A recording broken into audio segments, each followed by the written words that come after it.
Well, good morning, or good afternoon, or good evening, wherever you're joining us from across the globe. Day 3 of the World Scrabble Championship is here. Matt Canik, joined by 2023 North American Scrabble champion Josh Sokol. Oh boy, Josh, halfway point. What do we got today for our first matchup?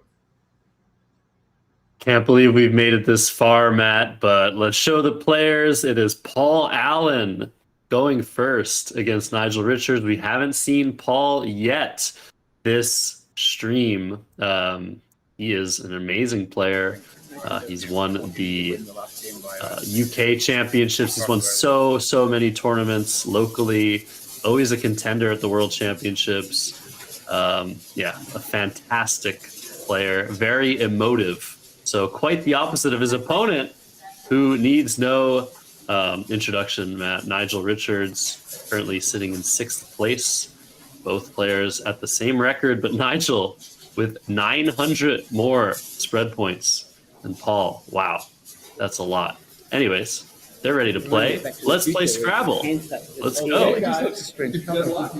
All right, and do it. Indeed, let's do it. Let's play Scrabble. It is 4:04 a.m. here in Boston, Massachusetts. I do my very best not to stumble over any words. The overhead mic is on. We're going to try to get that killed for you guys because as much as we love those ambient tile shaking noises, it's a little bit too early for that, and I might actually slip up and say some bad words if I have to listen to it. So, good. We got it muted. Thank you, Josh Greenway, on the ground. EEEGIIO is almost an insta exchange rack for Paul Allen on turn 1. Josh, you're going to exchange this as well. What are you keeping? Just the E, I think. And that is what Paul decides within 24 seconds. These are easy turns, not great turns, but luckily Paul doesn't have to think too hard on his first move. Nigel to respond with AFGNNRT. Probably worth playing through. If it was a shorter exchange, I might consider exchanging back if I were Nigel, but I think here playing Fang is probably totally okay. We see the first blank. Yeah, okay, a great draw after a terrible draw to start this game for Paul. He threatens about a billion different bingos. Nigel on turn, Fang, F-A-N-G, is probably the move here.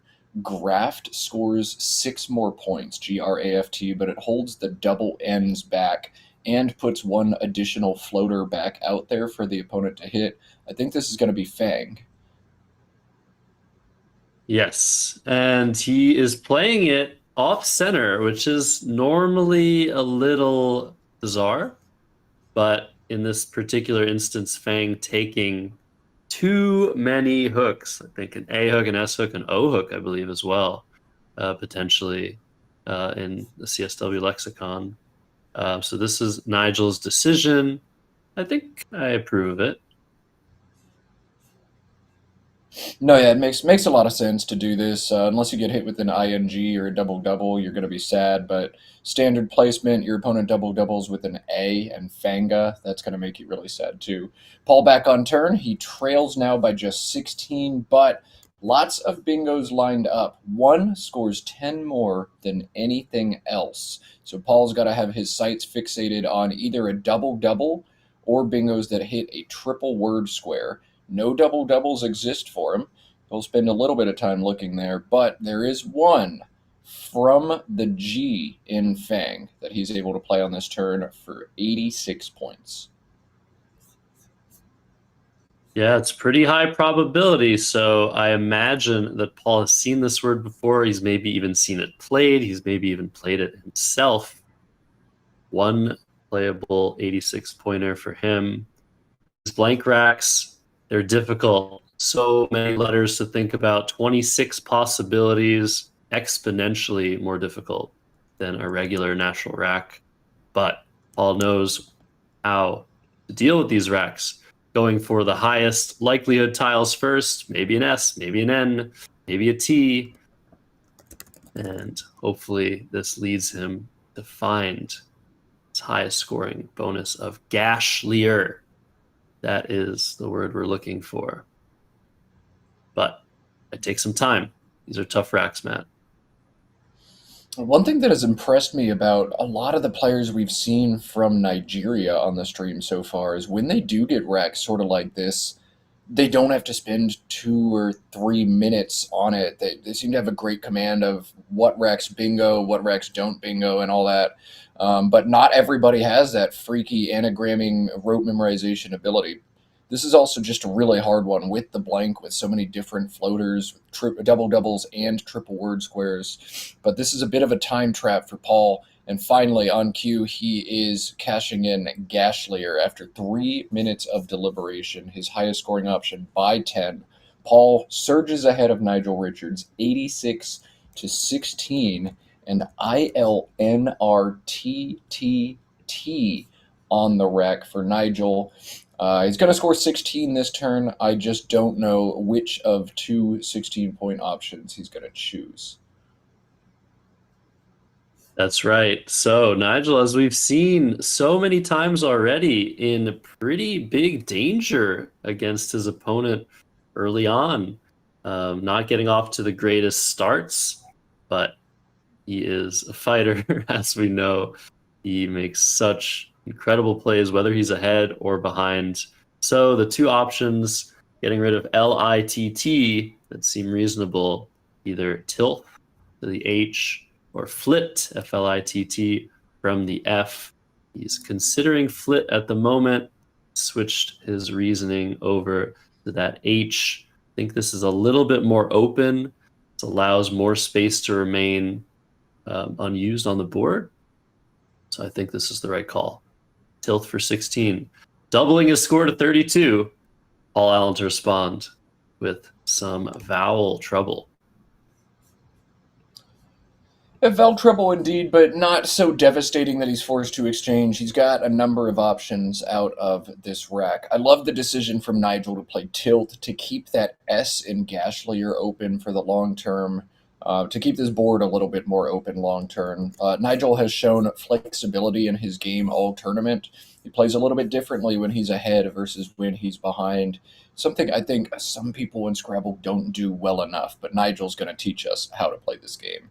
ATEOORU for Paul, probably playing through the T, newly tilt. He's got several different long plays out of there, and he's got to make a small decision now. The highest score he can make on this turn, no, he could score 21, but that's a terrible play. Highest score that makes any sense is outread, OUTREAD, holds an O, but I'd prefer something like outroad or outdoer for exactly why Josh just wrote on the board. Holding the A to backhook fang with fanga feels very important. So I think, Josh, outroad, outdoer, you like those plays the most?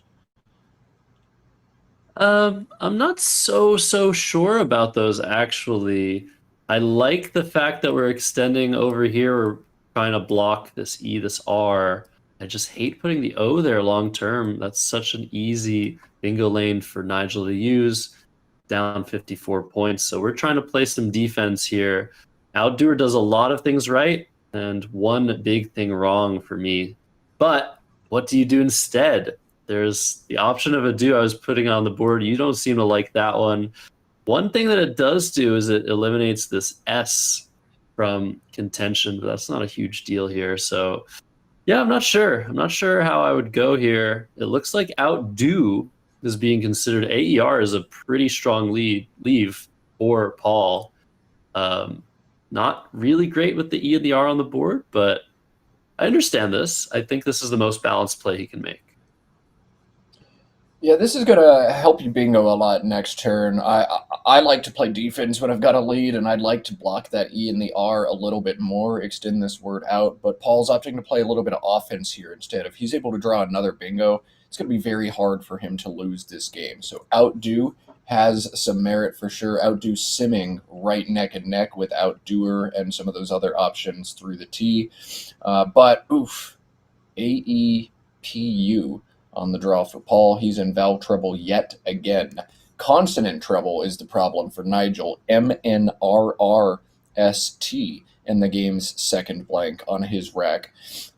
Josh, this doesn't quite merit an exchange, I don't think. Norm for 12 is pretty much all there is, or Morn, it's anagram. Yeah, you like this?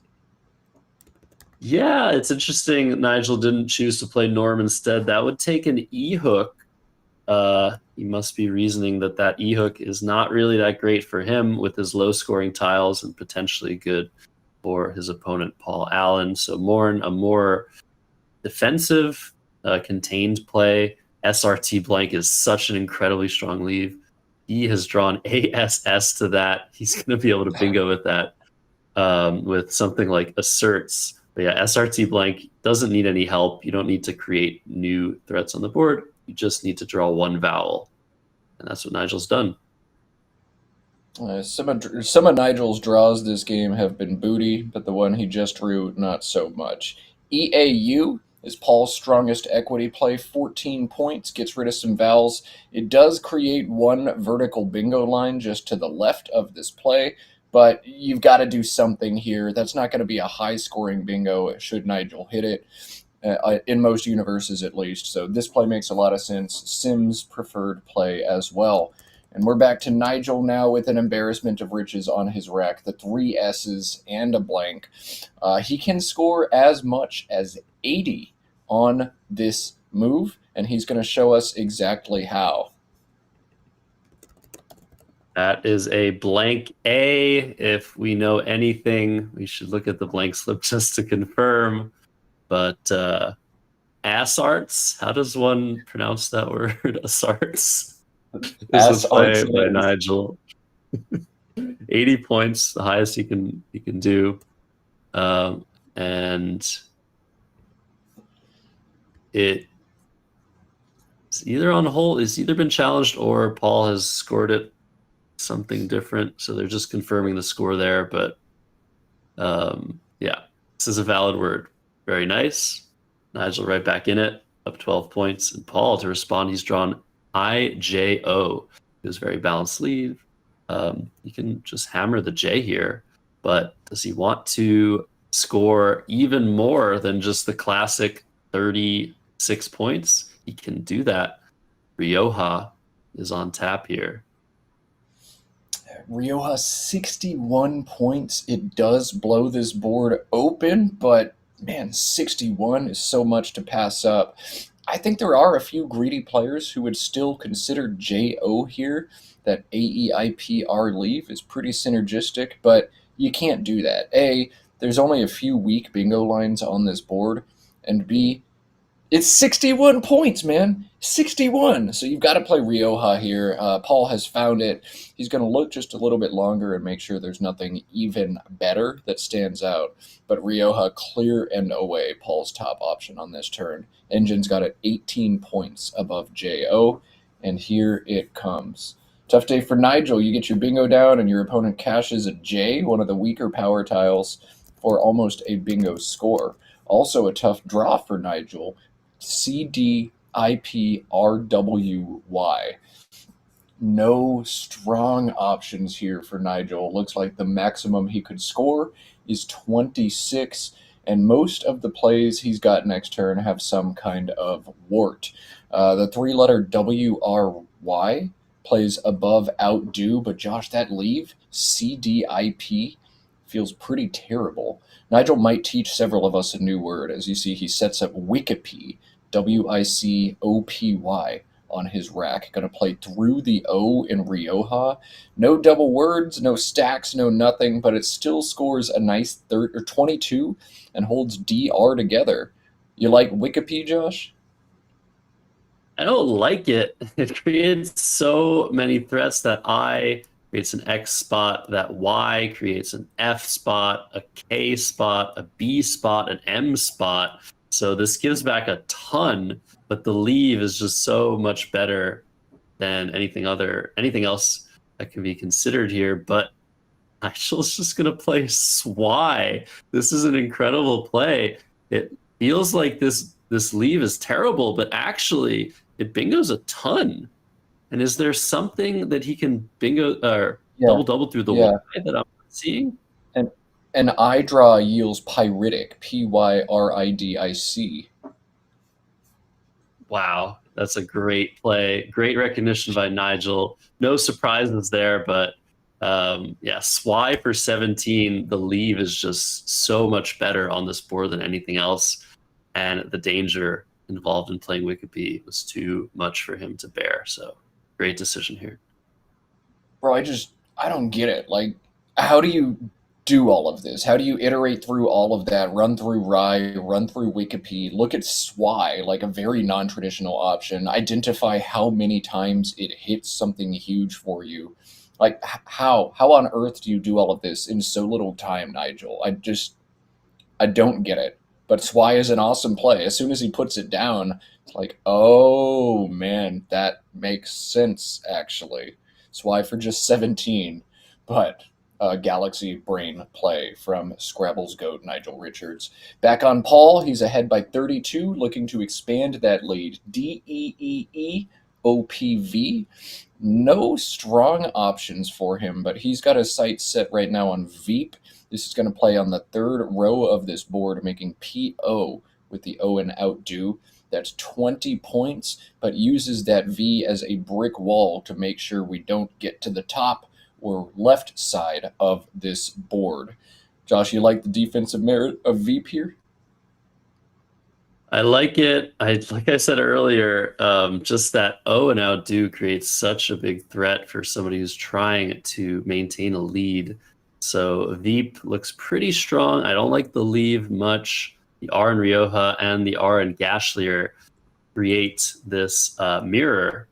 And what that means is you're not going to be able to block everything in one go. So better to just block things that only exist once and, just try and hit the R first. Your Paul. He has a 32-point lead. Veep is 20. So he's still going to be somewhat ahead most of the time, but it can't feel great. Yeah, none of the options here are strong for Paul, and the longer he looks at the position, the more he starts to realize I got really nothing. I guess Veep it is. Veep is the engine's preferred play on that turn, and the engine doesn't value defense as much as it probably ought to. So Veep looks to be quite good for Paul Allen here. It's like the players are discussing scores yet again. Maybe Paul misscored it. Is this a director call? No. Okay, we're going to keep playing Scrabble then. All right, CDEILPR, the rack for no bingos, and Nigel has arranged policed through the O in Rioja on his board. Scores 32, holds an R. Nigel can't score any better as he missed on his fish for pyritic, among other options. Probably policed, what we're going to see from Nigel here. I doubt Veep changes almost anything for him. Yeah, I think so. Seems like, I guess, I don't know. First game of the day, Matt, for me, it's always really slow going. My brain takes some time to adjust. But yeah, normally a lot of these things happen when you're playing Paul Allen. He's a very emotional player, a little bit, sometimes just a little bit quick to just like, what's going on? What? It's intimidating for some. It's fun for others. I love watching him play. Such a strong player, but that could have been anything, honestly. Yeah, our Josh Greenway on the ground didn't catch all of it. It seems like Nigel said something, and then Paul got very scared. Yeah, maybe Nigel said hold. If Nigel says hold against me, even if I play a four-letter word I've played 100 times before in my life, I'm probably defecating in my pants just a smidge. I'd look at the word I played like 6 different times, but it's just Veep. Maybe that was a hold. I don't know that the world will ever get to find out, but if I get any more info, I'll let you know. And if somebody knows Paul in the chat, maybe shoot him a text or a message after this, because I'd love to know what happened there. In any case, we're back on Nigel's turn. He was opting, or switched over to Pyic, P-Y-I-C, as an option for 22 through the Y and SY. Now back to Policed, and now looking at Clef to the EF on this board for just 18. DEIPR is a good, strong leave with a lot of open floaters. Interesting decision here from Nigel. What do you think, Josh? Yeah, this makes sense. Nigel's behind. He really wants to get a bingo down soon. This doesn't eliminate any of the space on the board. Haid coming down very quickly for Paul. That seems like an automatic option. What I really think happened is, remember yesterday, Nigel made a very odd scoring mistake against Sammy Okasaga. So I think maybe today he's trying to be a little bit more, making sure he's hearing what his opponents are saying. We have people from many different countries around the world, many different accents. And sometimes it's hard to hear in the playing room scores that people said. So he's just confirming the score, I think, is what happened. I've been held. One of my plays has been held by Nigel Richards twice. In either case, it was a valid word, but the first time I was scared to death, and the second time I was okay. Second time I was confident. So might scare you the first time, but once it happens and he doesn't challenge, you know he's only human. So Haid coming down. Nigel has Pudgier lined up. There's no spot for that. If he had played Norm, there would be. Oh man, that would fit beautifully above Norm with E-Norm. Of course, somebody would have played with E-Norm far before we got to this board state. In any case, Nigel's gambit, Nigel's attempt to fish on Clef was by far the highest simming option. Came out like 4 points ahead of anything else, but he missed. Pudgier not fitting, no pre-guide, no other options. Nigel forced to play Guy for just 14 on this turn. We'll see if he bingos next turn. The A looked great. The B, not very good at all. Shifting over to Paul, 227 to 173 is his lead. And no bingos available for Paul either on this turn. Certain floaters would give him some hits, but he can score in the upper 20s or even low 30s if he wants to. My favorite Gen Z slang word, yeeted, plays through the E in Gashlier, obstructs the E and the R, scores 33 points, and generally you'd want to hoard your E's a little bit more, but look how many E's are still in the bag. Look how many I's are still in the bag. Maybe yeeted is the right line forward here. Anything else you're seeing, Josh? Yeah, yeeted. Maybe just yeet to. It's so funny to be saying these words in 2025. Maybe you don't want to open the bottom of the board, but this is going to block Nigel's B diaper. This is maybe you would have wanted to be diapered in that Veep position, Matt. But Yeet coming down for 28. This is a good play. Nigel's been playing 2 tiles. He's been playing 2 tiles 3 turns in a row. Finally hit something. It's been blocked. He's got to recuperate from that. I think a 6-letter word starting from the top right. Yeah, he's got 2 to 3 different 6s that'll play, 2 of them for 39 points, either Bardie, B-A-R-D-I-E, and N-Y-E, or Party, P-A-R-D-I-E.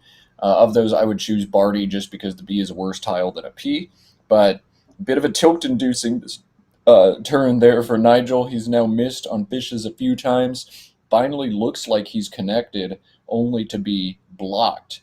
His bingo chances yeeted away from him. I'll be here all weekend, guys. You're stuck with me.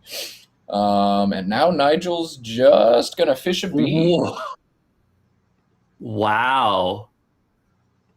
Repaired for one thing. We'll play in 2 spots. But that's Red it? Hide? Is there others? Engine shows that this bingo's 41% of the time, opposed to just 3% after Bardie. Of course, those numbers are not always super accurate, but this does jump to the top of a simulation. All right. D-E-I-O-O-R-S, the turn now for Paul, and he has drawn a bingo before Nigel, despite Nigel's repeated attempts to keep quite well. The question is, will he spot it? It's a little bit sneaky, plays down to the R in Gashlier with 2 overlaps, but Paul threatening 88 points and a slam dunk. Here it comes. This game is over, Matt. Nigel's been fishing this whole time. He realizes the unseen letters are not good. No S's, no blanks. His balanced letters are much better than average. But now, just out of nowhere, Odorizer coming down, pretty much sealing the deal. That doesn't open anything. Nigel's in huge trouble. I don't think he's going to come back from this, but he might come up with some very, very cool plans. So we have to keep an eye on his decision-making process here. What is he going to do? Maybe he's going to fish for something ending in O. I wonder. Yeah, he's probably looking for setup options at this point. Is there some way I can play on top of Veep and set up a hook that only I can connect on, or that it's unlikely that Paul can connect on? Yeah, if you put the P just above the E in Veep, you're setting up Ape and Ope front hooks. Ape you've got on your rack, but with two A's and three O's still in the bag, something like that is not going to work for Nigel. I'm not seeing any letter he can put to open that top row in an exclusive way, but looking for setups, probably Nigel's first MO here.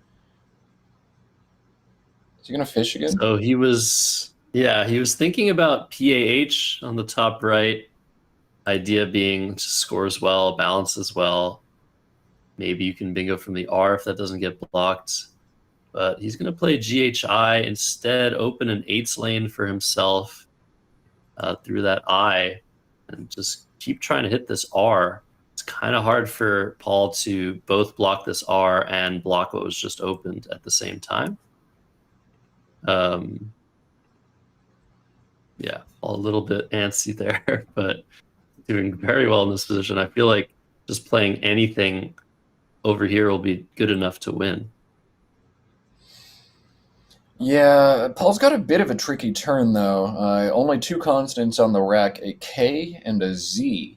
So cashing in the K next to that newly exposed I is probably where your gut goes. Something like OKE, OH, and KI. That scores 31, but does open the bottom of this board up. Though if Paul realizes there are no remaining S's and no remaining H's after the play of GHI, then there are no back hooks to OKE, and he's free to make this play. He's looking at ZE instead. I think this would play along the OD of Odorizer in the top corner of this board. I'd be looking to knock out the floating I instead of being worried about bingos 2 and O. Maybe he's going to play ZEE to the E and V. I don't know. What do you think, Josh? I mean, he's playing Nigel Richards. He's probably seeing so many ghosts. Nigel could very well be fishing for a 95-point bingo to the O. I still don't think that's very important, just given the fact that that wouldn't open anything new if we consider an 8-letter word to an O. Extremely unlikely for firsts, but also this part of the board is completely out of service. This is where it's happening right now. This is where I think Paul's focus should be, to just try and contain things as best he can. Make sure Nigel doesn't bingo multiple times. He's up 142. That is 2 bingos worth plus, and he has such great scoring potential. So you can afford to be patient here. I like your idea of maybe playing OK next to the HI, or maybe playing something from the R that doesn't score very well. I like OKE. Very pedestrian play, but with no back hooks. Like, just go ahead and do that. Knock out the I. Yeah, why Another not? option. There's no H, there's no S. Yeah, good idea. Another option you might be thinking about is AZO above Veep, making APO. The problem with that is APO does take a front G, and you're going to feel very stupid if you seed an ING bingo on the top row of this board after AZO. So I don't think you can do that. Just don't open anything new, and maybe close something should be the MO for Paul. I'd rather play the K and hold the Z here, but it looks like he's really tunneled in on playing the Z. Yeah, so what happens if he plays, obviously it's more points here. It's 39 here. I shouldn't say obviously, 36 here. Are there any bingos that end in Z that are available in the pool from Paul's perspective? Taking a long time. He's just taking the points here. This makes sense, but like I said, probably would have been better to play in the area Nigel just played in. Oh, who's beating Nigel by 181 points. So Paul Allen opting to play ZE. Paul Allen up huge on Nigel Richards, and Nigel yet again has no playable bingos on this turn. AADEOPR. Probably Nigel's last chance to do something meaningful in this game. I would guess right now we're going to see Apo along the left side of Guy, setting up A-Pod. Nigel has the case D. There are no S's out. So if you play APO, you've got the only final hook to this word. PI takes no front hooks either, so it's going to be very tough for Paul to fully obstruct. Apo looks to be the play here, but if there's a better option, Nigel will find it. Yeah, this makes sense. Only one D left.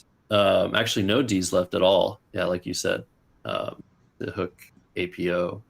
And also, if you try to play a two-letter word here after the O comes down, say hello to our friend the triple triple potentially. So it's kind of difficult. There are many situations where Paul will be able to conclusively block and block this R in Rioja that's been sitting there as well, but in many situations he can't. So I like that idea, but Nigel instead is going to set up both his R and his D, which is even cooler. Except it also sets up Paul's X. Wow. Oh no. X is He just 55. drew it. Oh. Oh, this is a board vision. I don't know. I've missed this hook before. I missed it here. He's found it. Oh my goodness. Paul says, shut up, Josh. I got this. Ouch. That's so unfortunate. I mean, Nigel can reasonably infer Paul probably didn't have the X last turn. If you have ZEX, you're probably not playing ZE and holding the X back. You're probably playing the X next to GHI and holding the Z back because it does so much damage on this board. But brutal. On the 2-tile draw, Paul draws the X and is now going to punish Nigel hard. Great logic there. Just not his day. And don't even see emotion on his face. No, he just blinked a lot. I feel like that means, okay. Well, and yeah, he's also missed. Let's see what he goes for now. Nigel's has 224. The game is close to over. This is the lowest score I've seen in quite some time. 437 to 224. This is incredible. But look at Paul's rack. Okay. Yeah, terrible wreck for Paul. Wow. Crazy game to start things off. Indeed. Wow, I'm learning a bunch of new spelling of kex at the bottom of this board. Kecks, Kecksy, Keksye. That's pretty sick. All right, I digress. Nigel's going to play OWE, just score some points, keep a bingo prone leave, and lose this game. There's not really much he can do at this point, so just reduce spread. And I don't know, maybe you can get a bingo down if your opponent opens you or you draw something from the PI. Paul, AIINOOU, he does have the ability to exchange 13 tiles left in the bag, and you can exchange as long as there are 7 or more. Maybe exchanging is what you do here. Otherwise, I mean, I don't know, you score 14? Looks like the most you can get, and that's extending ZO to OUZO and holding a pretty abysmal leave. Setting up Unai now? I don't even see where that goes. Yeah, it goes with Upo. And if Paul is worried about anything, it's just a gigantic 9-letter word ending in ZO, so you might as well.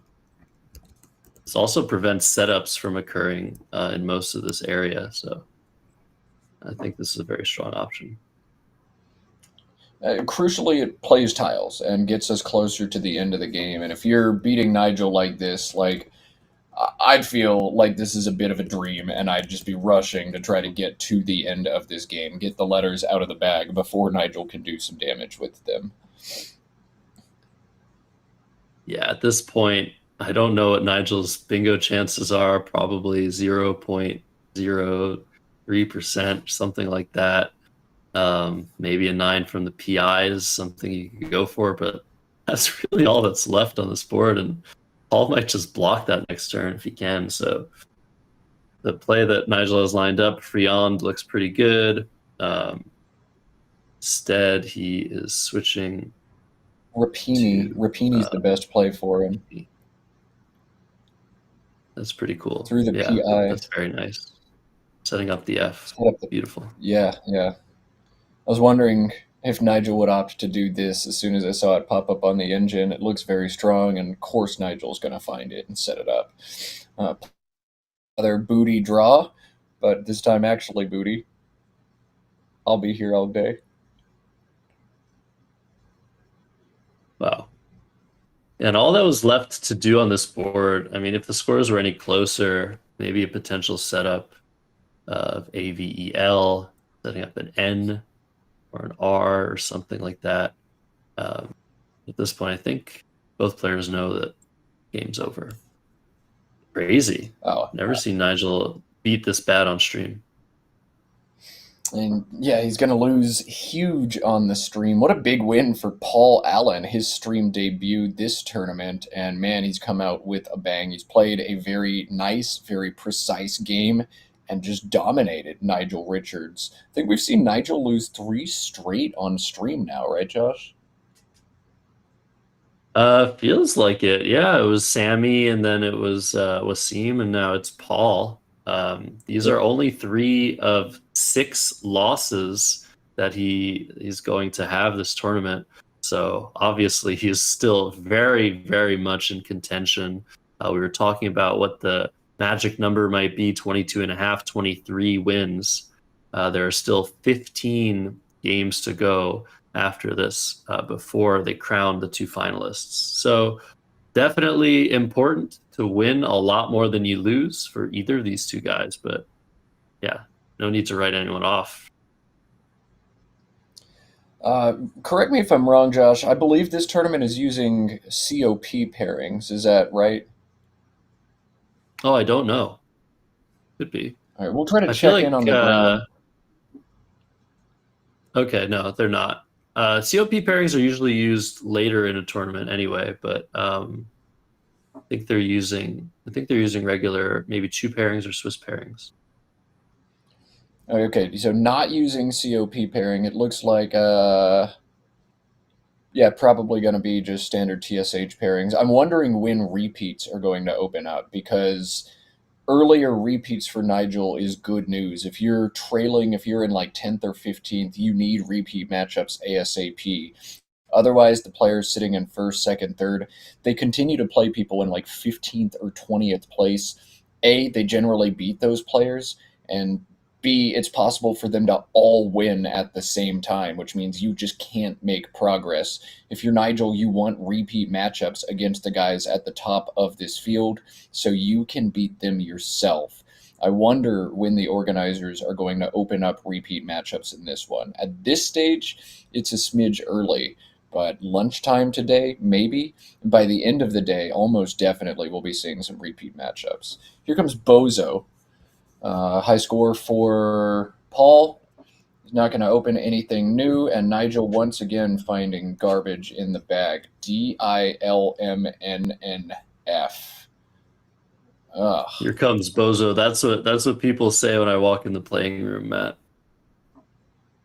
Oh, here comes Bozo. At least people notice when you walk in the playing room. Although, to be fair, it's hard not to notice you walking into a playing room, given you were 6'7". Oh, I said it, didn't I? Oh no, you said the thing. Oh my god, you said the thing. I think it's too early for children to be watching the stream, though. I think we're safe for the moment. Actually, no. People are watching in all of the world. Yeah, kids don't just live in North America, Josh. They actually live all across the planet. Thank you for that. I'll be here all day too. So I wanted to just mention one thing. Paul retained 4 vowels there, but there was only 2 vowels unseen to him. He's just drawn one of those 2. Nigel's not going to draw a vowel for the rest of the game, but he is probably going to make it to 300, which I didn't know if he would. Crazy game to start things off. we're going to start thinking about the next game, Matt. Some really, really cool pairings available. Oh man, but it does look like we're at the stage of the tournament where we're not doing repeats, and I'm seeing some names from lower down, some names I don't even recognize getting paired with some of the top dogs right now. So we'll see. Oh my goodness. Director, Nigel, stop your clock. Oh, okay, Paul's going to stop it for you. Maybe there's a tile under the board or something. I'm going to cut on Mike. Let's listen. You didn't see it? I didn't see it, okay. But that's not the problem. Okay. Well, if you'd seen it, I just want to see it. But I don't think it's ever happened to me, either way. So it's just the one. Just the one.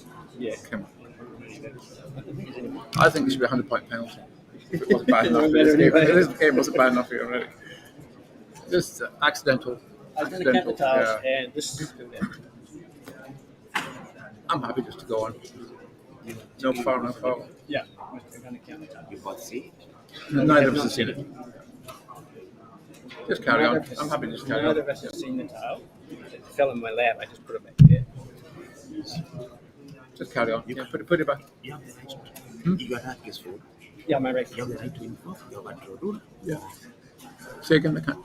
The right to inform your control rule. Did you have no control or it goes back? No, just go back. Just go back. Yeah. Make sure I don't spill the others.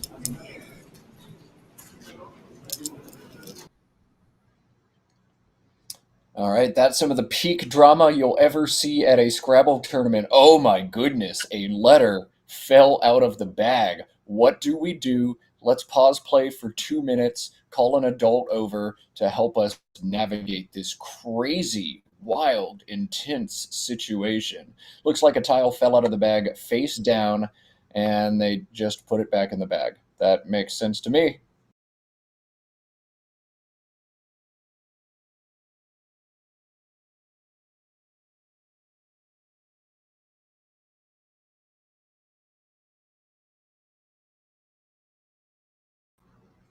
Oop. I think we're back. There we Yeah, go. I think this happened to everybody. This is a very, very mundane situation. Nigel was counting tiles, and the tile just flew out of the bag. Neither player saw it. I think the ruling is that both players should see the tile, but it's not a big deal either. Nigel plays Rind. He's going for, I guess, a bingo on the bottom row. Seemingly kind of hard to block. Yeah, and he's going to draw CTV out of the bag instead. Maybe he won't make it to 300. Oh, no. Oh, man. I think Nigel just wanted to hold FML, honestly. That's the way this game has gone. It's an extremely frustrating game. I know one time Nigel was getting crushed big in a game where spread didn't matter, so he just played SOS for like 4 points because it was funny. Maybe that was Nigel just trying to hold FML for us on the stream. Yeah, that was a funny joke too by Paul. I was like, oh, I think it's a 100-point penalty. And Nigel laughed. He's a very funny guy. Both of these guys, extremely, extremely comical. Very, very witty. But yeah, GEEIOT for Paul Allen. Bag is empty. I'm very curious to check the I guess, endgames. If Rind was indeed the best play, I think Nigel's logic is if he plays immediately over here, he's giving back so much counterplay on the triple. Right now, the board is so difficult to use. Very, very complicated. I think the play of Rind makes sense, but it's not going to work out for him. That's for sure. All right, well, to keep things interesting for our viewers, there's not much interesting in a 200-point drubbing where Nigel has 7 consonants and can't come back. How can Paul Allen play a 7-letter word this turn? There's your puzzle. Yeah, that's kind of crazy. Can he? Yes, he can. I wouldn't be asking if he couldn't. All right, I'm thinking about it.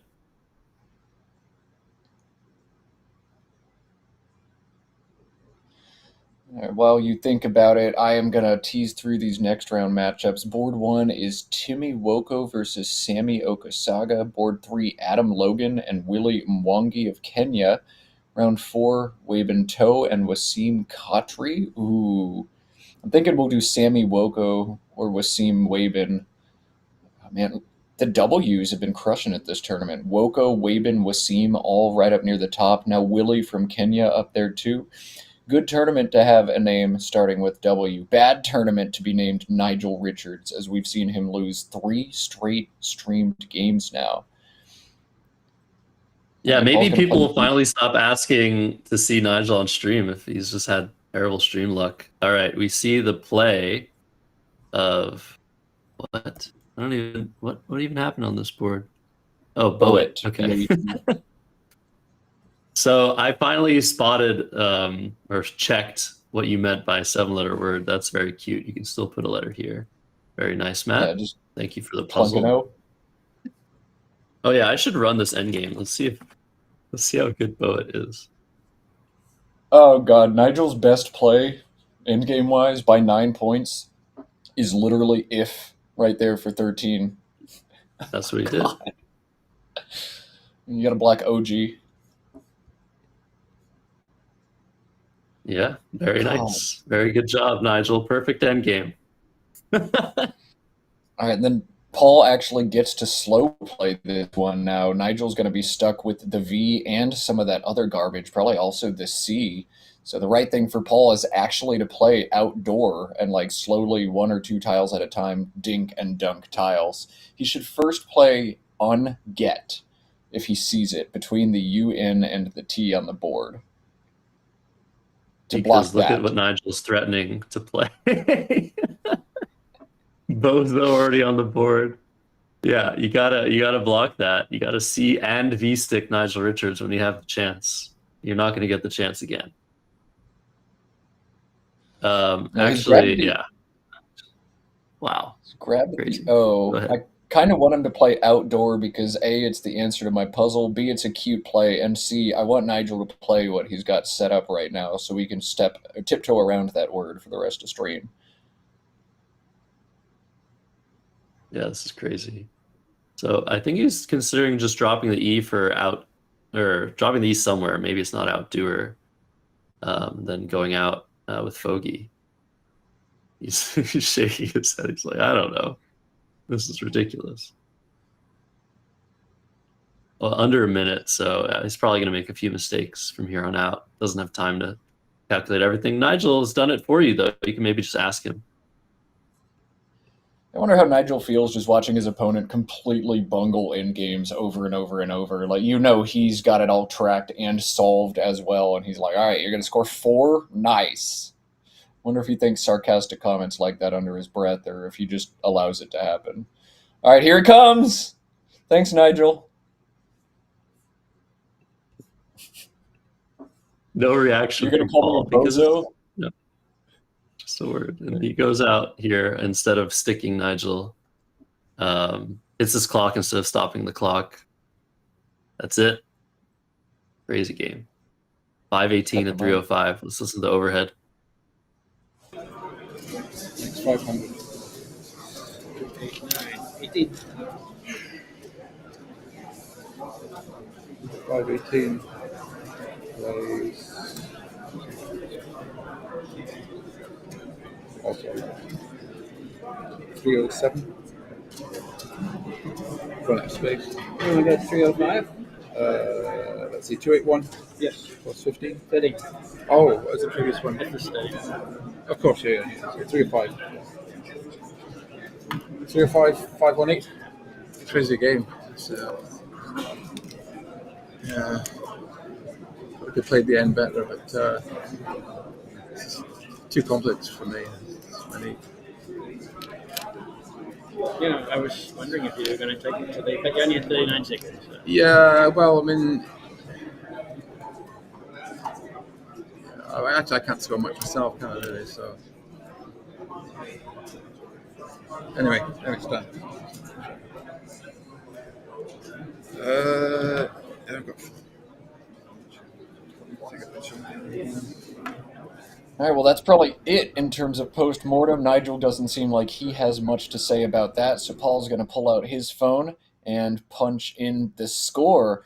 that is the first game of play from day 3 of the World Scrabble Championship. That's probably all we're going to see of Nigel for at least a few rounds, as Nigel dropping to 11 and 6 means he's going to be floating between tables 5 and 10 for a little bit. It's hard to justify pulling somebody that low in the standings when we've got guys who are crushing it right now. So, expect maybe some more Nigel this afternoon if he has a good run the rest of the morning, but we'll pivot elsewhere for a little bit. Josh, I think we're going to cut to a little bit of a break before we figure out our next matchup, but there are some really good ones out there. So tell our viewers what they should not do during this intermission. Don't go anywhere. You're watching Let's Play Scrabble. We'll see you in just a couple of minutes. See you soon.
All right, folks. Well, we are back. Sorry to interrupt the banger of the music. Josh was getting a little dance action going on at 5:10 a.m. on the East Coast. But round 18 of the World Scrabble Championship coming, and a few viewers in chat are as well. Tell us about the players we're about to see as we cut to standings and show where these two players lie. Sure, yeah. I believe that we are on the East Coast 12 hours behind. I think it is 5 p.m. in Thailand. So peak viewing time for the only Thai player that is playing this year. But he's not at the top 10 quite yet. He was yesterday, Jakkrit. But right now, Timmy Woko in first place, 14-3. Waben, 13-3. Adam Logan, 13-3. Harshan is playing Nigel on the second stream. He's 13-4. William Wangi, 12-5. A bunch of other 12-5s. And Atisha, the kid from Sri Lanka, is in the top 10 as well. So amazing representation, worldwide representation. Timmy Woko at the top of the standings, Matt. All right, we're going to grab number 8, Edwin Boama, his opponent, Jakkrit of Thailand, as Josh mentioned. So Edwin Boama and Jakkrit is going to be the matchup we see. Get some Thai representation. The scene in Thailand has been so strong for about 3 decades now. World champions born from the Thai Scrabble scene. Jakkrit, their lone representative, but at 11-6, making Thailand proud. Although, wow, 11 and 6 is 20th place. We saw 11 and 6 on our screen in the top 10 as well. There must be a thick pack of players at 11 and 6 in this one. But Edwin and Jakkrit lined up your next matchup on board 1. Let's do it. Let's play Scrabble.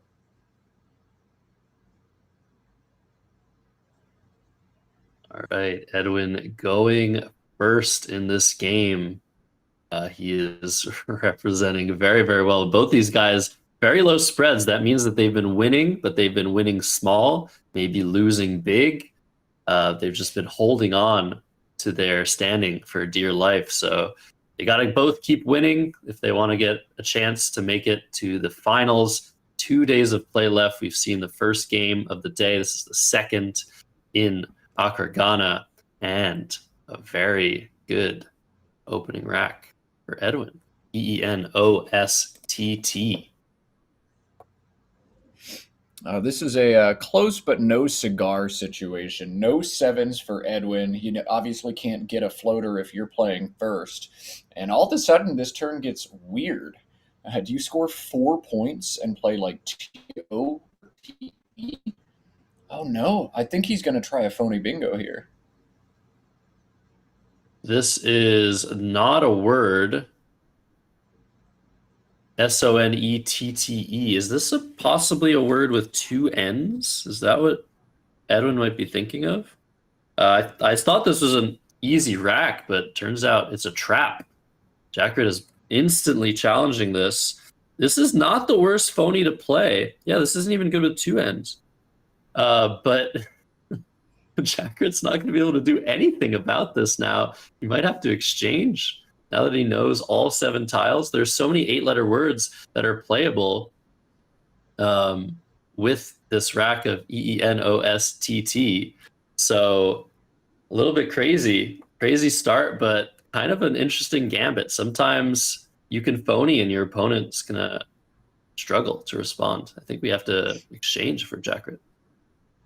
Well, Josh Greenway getting a little bit more FaceTime as he adjusts the challenge computer. You can cut the tension with the butter knife here. The players just have to stand next to the challenge computer as we get all this adjusted. Josh, we appreciate everything you do for the game. Every time we're able to see Josh Greenway's face, I'm going to say something nice about it because he literally works that hard and does that much running the stream behind the scenes. I wonder... Looks like they're just having like some bandwidth issues. You see the spinning wheel of death on wordjudge.me on the stream. So Josh, I think, just going to pull out his phone and look it up manually or connect this computer to a hotspot. Okay, Josh, All right, using his phone to manually adjudicate. Here, let's do this. Oops. I just wanted to show the X's. This is not a word. Yeah, apologies for that. Pretty sure we're going to use some different software from here on out to adjudicate challenges. But JIAO is what Jakkrit wanted to play if he was going first, but now that would give back at least Teosinte and Noisette. So he's going to do it anyway? Really? He's hesitating. He's like, wait a minute. What are you doing? What are you doing? Why would you do that? I think he had to exchange. So this is a crazy start to this game. I think he was hesitating because his clock hadn't been started. This is a 3-second opening play, by the way. I've never seen that before in my life. Taking 3 seconds to make this play. But yeah, now he's just giving back a bingo. Is he going to realize that this was a mistake? I don't get it. And then Edwin can play Noisette for 1 more point, but he's going to play Teosinte instead. It's anagram for 60, not 61. I don't understand what's happening at all here, but perhaps we are at the stage of the tournament where there's a little bit of fatigue. Players played 9 games yesterday, so seeing some less than precise play to start this one off. But Zhao for 22, Teosinte for 60 after Edwin's first turn phony. All right. Jakkrit, AAHLLOT. can play several different 5-letter words now from the E and Teosinte down to that triple word. We'll see which one he opts to play. He's got Hallo, Hallo set up. Yeah, I think the reason to play Teosinte there is just to open Teosinte. I don't really know how to pronounce these words. Someone help me in chat. Is to open the 2 triples rather than Noisette, which would just open the 1. It's very hard to access this with a 6-letter word. So I understand the decision. Yeah, Haj also playable for a lot of points, but you have to get rid of one of those L's for sure. Holla. Is Hallo also a word? Or is it just Halloa? No, hello is also good. Yeah, hello, hello. Yeah, they're all good. All of those. Yeah, I was teaching a little lesson at my San Antonio Scrabble club I used to play at, and you want to be efficient with word study. If you can learn how all of the spellings of hello, Hello, you're not just learning 1 or 2 words, you're actually learning 52 at once, because hello, all variations of it are verbs, and so you get not just the base form, but the S, the ED, the ING, and there are 13 spellings of it. So if you learn the 13 spellings of hello, you have learned 52 words at once. That is efficiency. Hallo, one of those 13 valid spellings. That's a lot of words. That's crazy. So, hey, oh, don't do this. What are you doing? What? Okay. Sorry. I'm sorry for that reaction. Oh my goodness me. Jakkrit probably just miscounting the tiles that lead, the amount of squares that lead to the triple there, thinking that this made TO. Got to reassess now. He's going to play Haj now. All right, He Haj. can take out one of the triples. Wow. Crazy start, Matt. That would have been the first time I've ever seen TL played in a Scrabble game, so I'm glad Jakkrit noticed what was happening, but just play it at the bottom. Anyway, Hodge is a fine play. It scores a lot. Adeeio, the rec for Edwin now. He can play Oidia, Oidia, from the top center triple word square. That looks really good to me, Josh. Would you be trying to find something else instead to get rid of the double E leave, or is Oidia your line?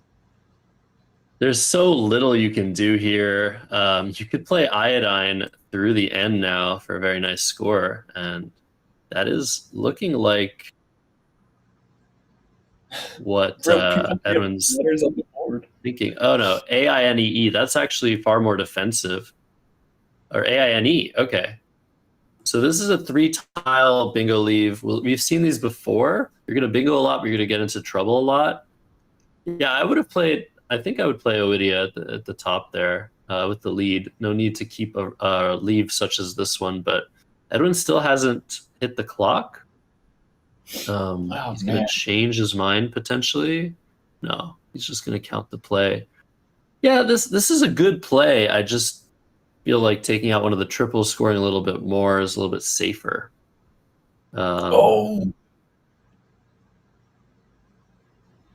AIDOI is probably what he's about to do. Oh man, so much nerves. Wow, so much nerves at the beginning of this game. Sorry, you were saying, yeah, this is going to block Fellatio through the E. Crazy. This game has been absolutely unpredictable so far. Very entertaining stuff. But Jakkrit, yeah, drew into a bingo. That was what you do after Haj. If you don't draw into a bingo, you're not scoring anything really. So, yeah, fortunately, that was blocked. Crazy stuff. This is one of the strengths of like putting your tiles on and around the board is you can actually get some rather tilt-inducing stuff. Like you put down AINE, Jakkrit mentally was already counting Fellatio, and then you pick it up and block it instead. Like that's hard not to be emotional about. So Edwin can't know that he's accidentally blocking a bingo with the shift, but doing some psychological stuff. Ooh, look at his rack. He can play Sonette, Sonette. I learned that word watching a Scrabble stream. Yeah, it's a good draw for Edwin. Very similar rack to his opening rack. And he's going to be able to bingo probably pretty soon. So of note, this word takes an S.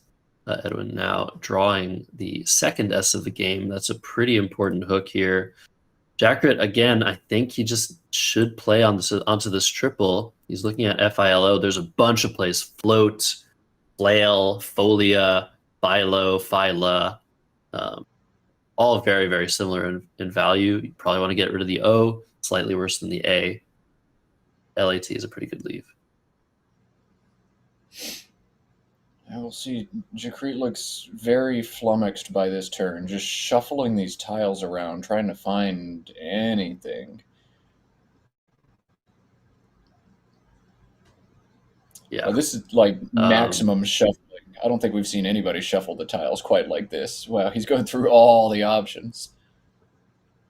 Lovely. I mean, that's why we're showing players we haven't seen before. Everybody has their specific style. Jakkrit loves to shuffle. Lots of players are like that. If you were watching the stream, you're like, wow, everyone's so stoic, never moving the tiles. That's not true. Even at the top level, players like Jakkrit, Chris Tallman, love to shuffle tiles and find words that way. It's one of the easiest ways to find words on your rack. And if you're able to do it violently, I guess is one of the words you could use to describe it, you're going to find more words. So why not? All right, so Philo, F-I-L-O, looks like the play coming down for Jakkrit. 27 points, the nice, stable ALT leave. All that shuffling led to a strong play for him. And Edwin, out of E-E-E-N-O-S-T, just going to eject 2 E's, N-E-E for 9, holding the synergistic stone leave. But Jakkrit with a nice draw, value 8. And this is now going to play nicely on top of the OE on the board. This also plays alongside Hodge, making THO or EAS. Josh, you think you're going to string the E out in the triple, or take the defense here? I hope not. The only reason I would do that is if I missed these sneaky hooks, THO, EAS. Not the first hooks you think of to both of those two-letter words. And Jakkrit is about to put down valuated. This would be a 3-point sacrifice over this play. And he's hesitating again, just like he did with Zhao. This time, he finds the right choice. Valuate for 79 looks like far and away his best option. All right, so Jakkrit going to get a bingo down, but Edwin going to hit him right back. E-N-O-O-S-T-T is Testoon and Tostone, and now those are going to play with T-E-A-S on this board. 70 points likely coming for Edwin, and he's going to do it right now. The only question is which one looks like Testoon. Yeah, I mean, again, this rack's so similar to the opening rack, just 2 O's instead of 2 E's, but this time 2 7-letter words available. No hesitation. Edwin has only used 4 minutes of his clock, so putting potentially some time pressure on, but Jakkrit also playing very fast. This is, a very, very nice pedestrian bingo to keep Edwin in this game.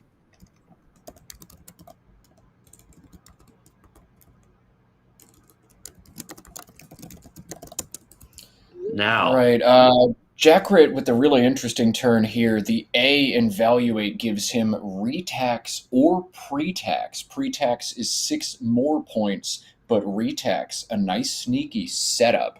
It's likely going to be one of those 2 plays eventually for him, but he's got a lot more to think about.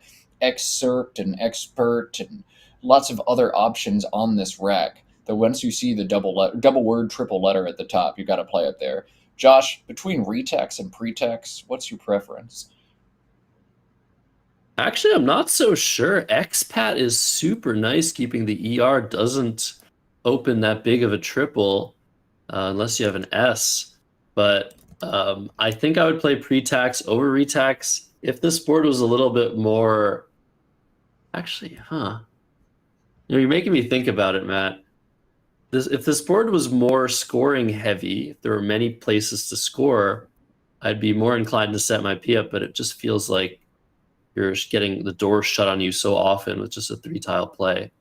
That top left triple after retax, but pre-tax doesn't have that same issue, putting a second consonant in space. Very interesting turn, actually. Jakkrit set up expirate, Expirate on his rack. That is not a word, so he's wisely backing out of it. And here he goes. He has found pre-tax. He is going to crush 62 points on this turn.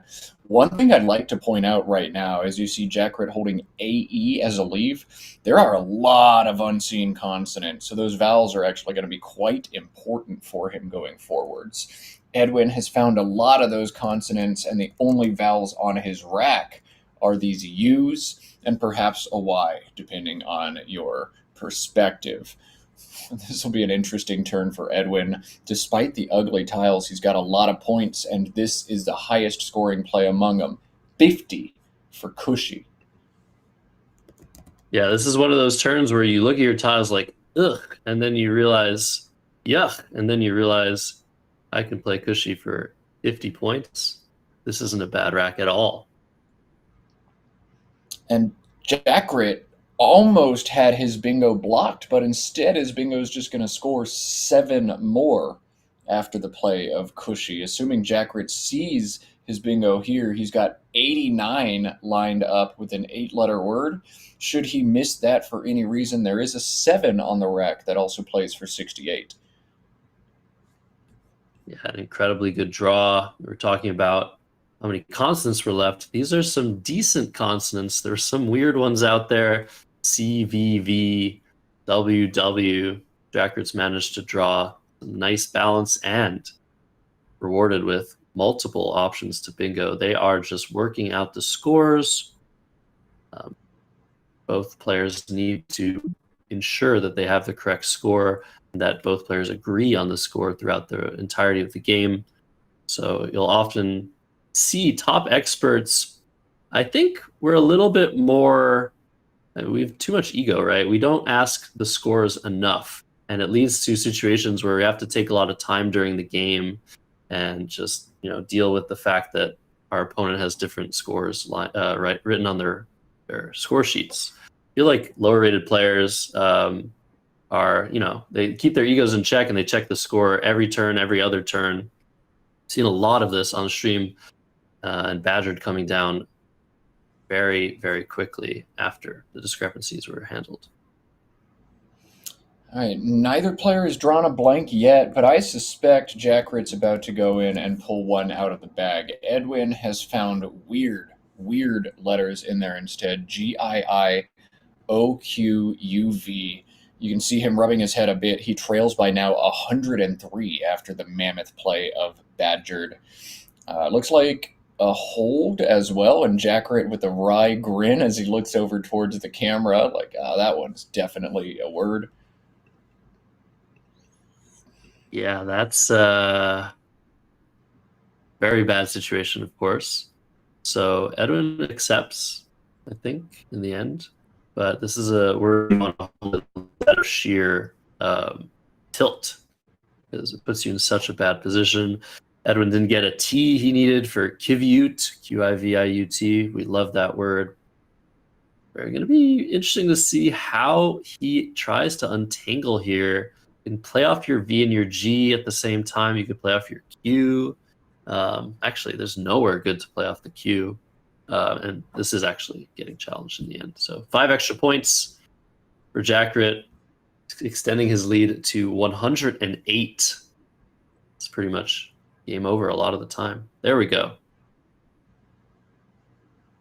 Yeah, sort of a desperation challenge for Edwin. Your position is so dire, your rack bad. That bingo just scores so much. So if you're not familiar with that word from everyday vernacular, go ahead and throw the challenge at it. I think the best way forward for Edwin might be to play Ogive down to the E in Badgered.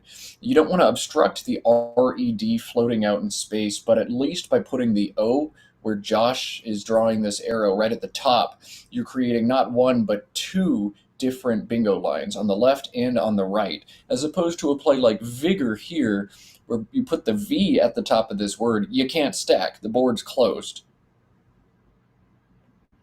Yeah, this might have been an interesting idea if another letter was put here.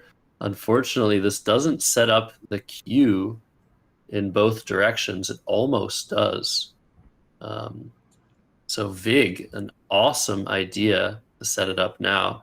QU will fit above this I and this G. This was a setup play. We didn't have it on our radar. A very, very nice, keen strategic decision by Edwin.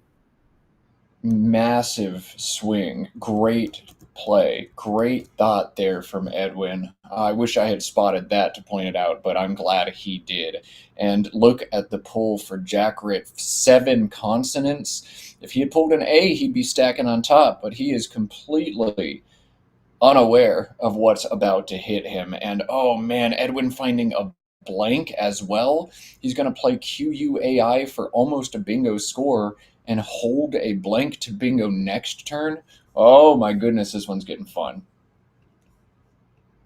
Yeah, this is exactly what Edwin needed from the bag. 67 on offer for him now, opening the board even further.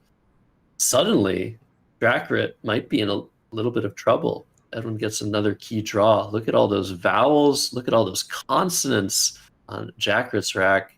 So few vowels left to draw still. 9 vowels, 22 consonants from Edwin's perspective. A lot can still happen in this game. This is why you keep fighting, keep finding best plays that come to your head. Big was fantastic. But what? Opaque for 78?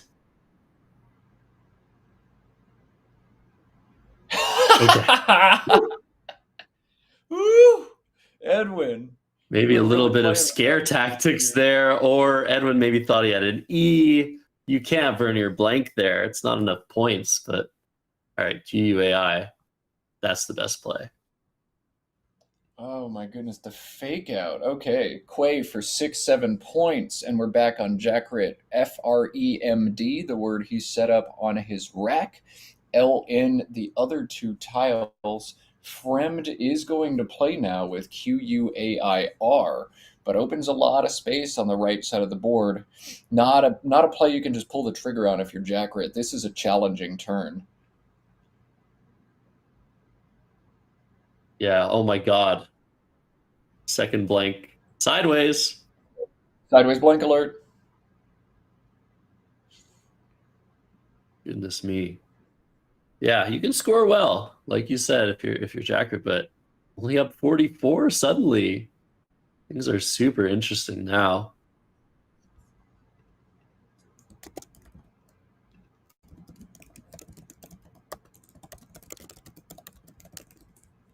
So the board is open on pretty much all sides. Actually, the top is far more open than the bottom, which is rare. I would be looking to try and eliminate some space here and score some points. I can do something like refilm through this I and just try to reach next turn up to the top. I really don't want to keep too many consonants. FREMD is also playable, but yeah, I prefer... Ooh, this is interesting. Okay. Jakkrit blocked triple, but keeping 4 consonants. Is he up enough to do that? The P also begins a lot of 8-letter words, so that might also be the reason he's done that. He's drawn 2 vowels, though. Very lucky. Has drawn 2 vowels. That saves him from a world of trouble yet again. Edwin, OOSUW blank blank, has to decide if he wants to bingo or not. He has outrows for 71, outgrows for 67, but he's going to pass on all of these. Be patient. Play WO now. Just 22 points. Be patient and try to get the bingo down a little bit later, maybe one that scores a little bit more. I guess he's gunning for the F at the top of the board. Yeah, getting a bingo from that F would be fantastic, but he's drawn another W. That might actually still work. I don't see it, but yeah, I think that made a lot of sense. You want your bingo to score more. You want your bingo not to allow Jakkrit to retake the lead with an easy scoring play. So quick decision by Edwin. See what he does next. Jakkrit to respond with LIMBIND, thinking of limb that fits. I'm blind. That's funny. Maybe he's thinking this might be a word, to imblind. To imblind. He's just showing us why he has glasses. That's funny. But yeah, do you play with Quail here? It feels so dangerous to open so much space after you've been blocking space. I don't think Jakkrit's going to do that, but he might. I don't know. Limbi doesn't feel too bad. LIMBI. I'd be worried a little bit about an ST bingo coming down from the top of the board, making quails, but there's no T's I've seen. It'd have to be a blank. So limbi doesn't seem like the worst thing. Let's put this on the board just to visualize a little bit what the board would look like. This I cutting off circulation to a lot of potential plays down to the triple. It's really hard to hook an S unless you have a T. Make a 7-letter word here. And there are no T's unseen from Jakkrit's perspective. So is he going to attack the ion? Is he going to play LIND? That seems worse for sure. Still not that many vowels left. That's the one issue.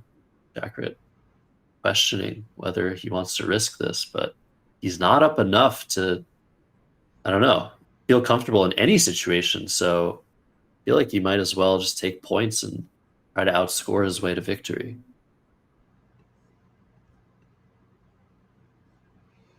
What he doesn't know, Matt, is that Edwin has the possibility playing an incredible word from the F in Philo with both blanks.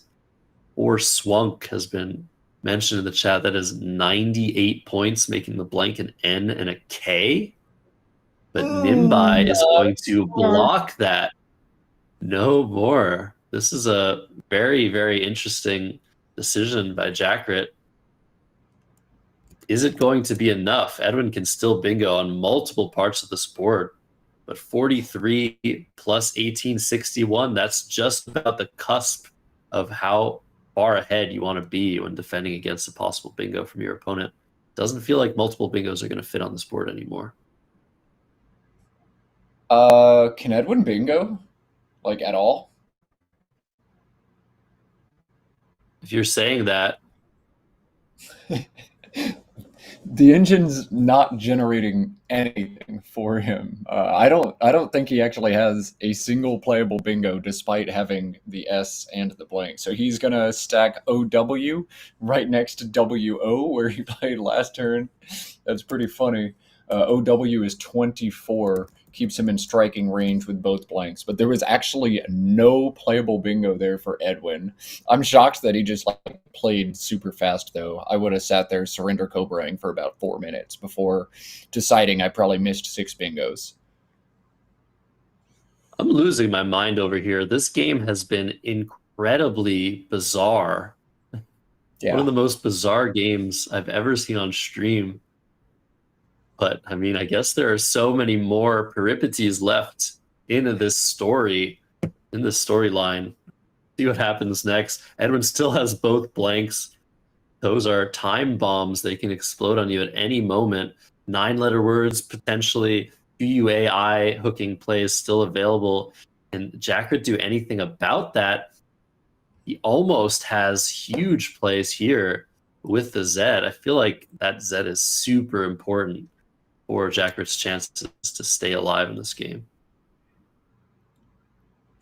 Oh man, I'm looking at the disconnected PF, and wondering if Edwin, with such flexibility and the S that synergizes, the Y that synergizes, is there anything he can do to bingo between that P and the F?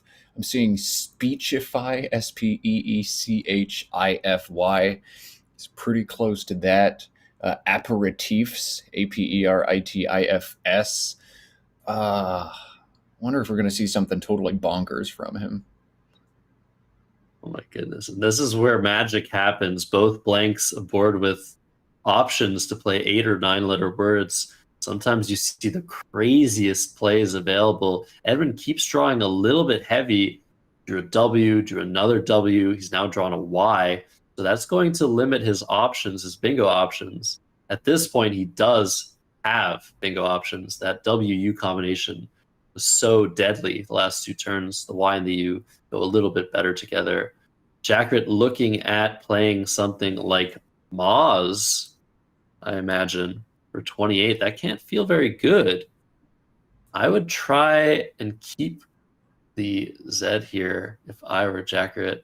There are 9 tiles in the bag. He's going to have probably 1 or 2 more plays.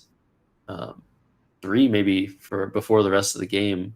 The Z can be super useful in endgames. It's such flexible, high-scoring, dangerous tile. I would keep it here, Matt. Yeah, I'd be looking to score now, score next turn, and that way, even if a bingo comes down, I might live it. Mild and Quail looks to be a really good play, but he's going to play Moz, stay bingo prone, but on a board with just 1 bingo line on the right side of Nimbai. This is going to have to be a great draw, and I don't think that's it. Well, interestingly, he did play 2 tiles, which is a pretty good idea if you're worried about bingos. That means that Edwin now is, if he bingos, is going to completely empty the bag, leave himself with 7 tiles versus Jakkrit's 7 tiles. That's ideal endgame timing. Spry coming down instead. Was this a little bit too quick? Edwin hasn't hit his clock yet. He's thinking about This it. needs to be Upsy. UPSY. You can't keep the U here. Yeah, but how often do you win if you bingo? Probably not that often. Feels like Jakkrit's rack is far better than average. Probably drawing into some junk. Just tying the game up with the bingo is not good enough. So actually, Moz, the more I think about it, pretty good play. But yeah, Upsy looks very strong here.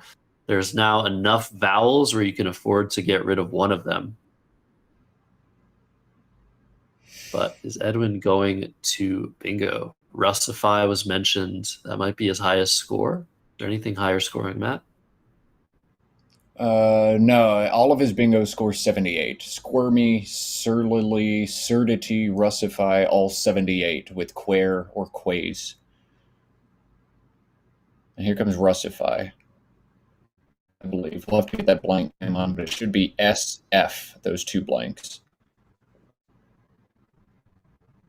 Interesting.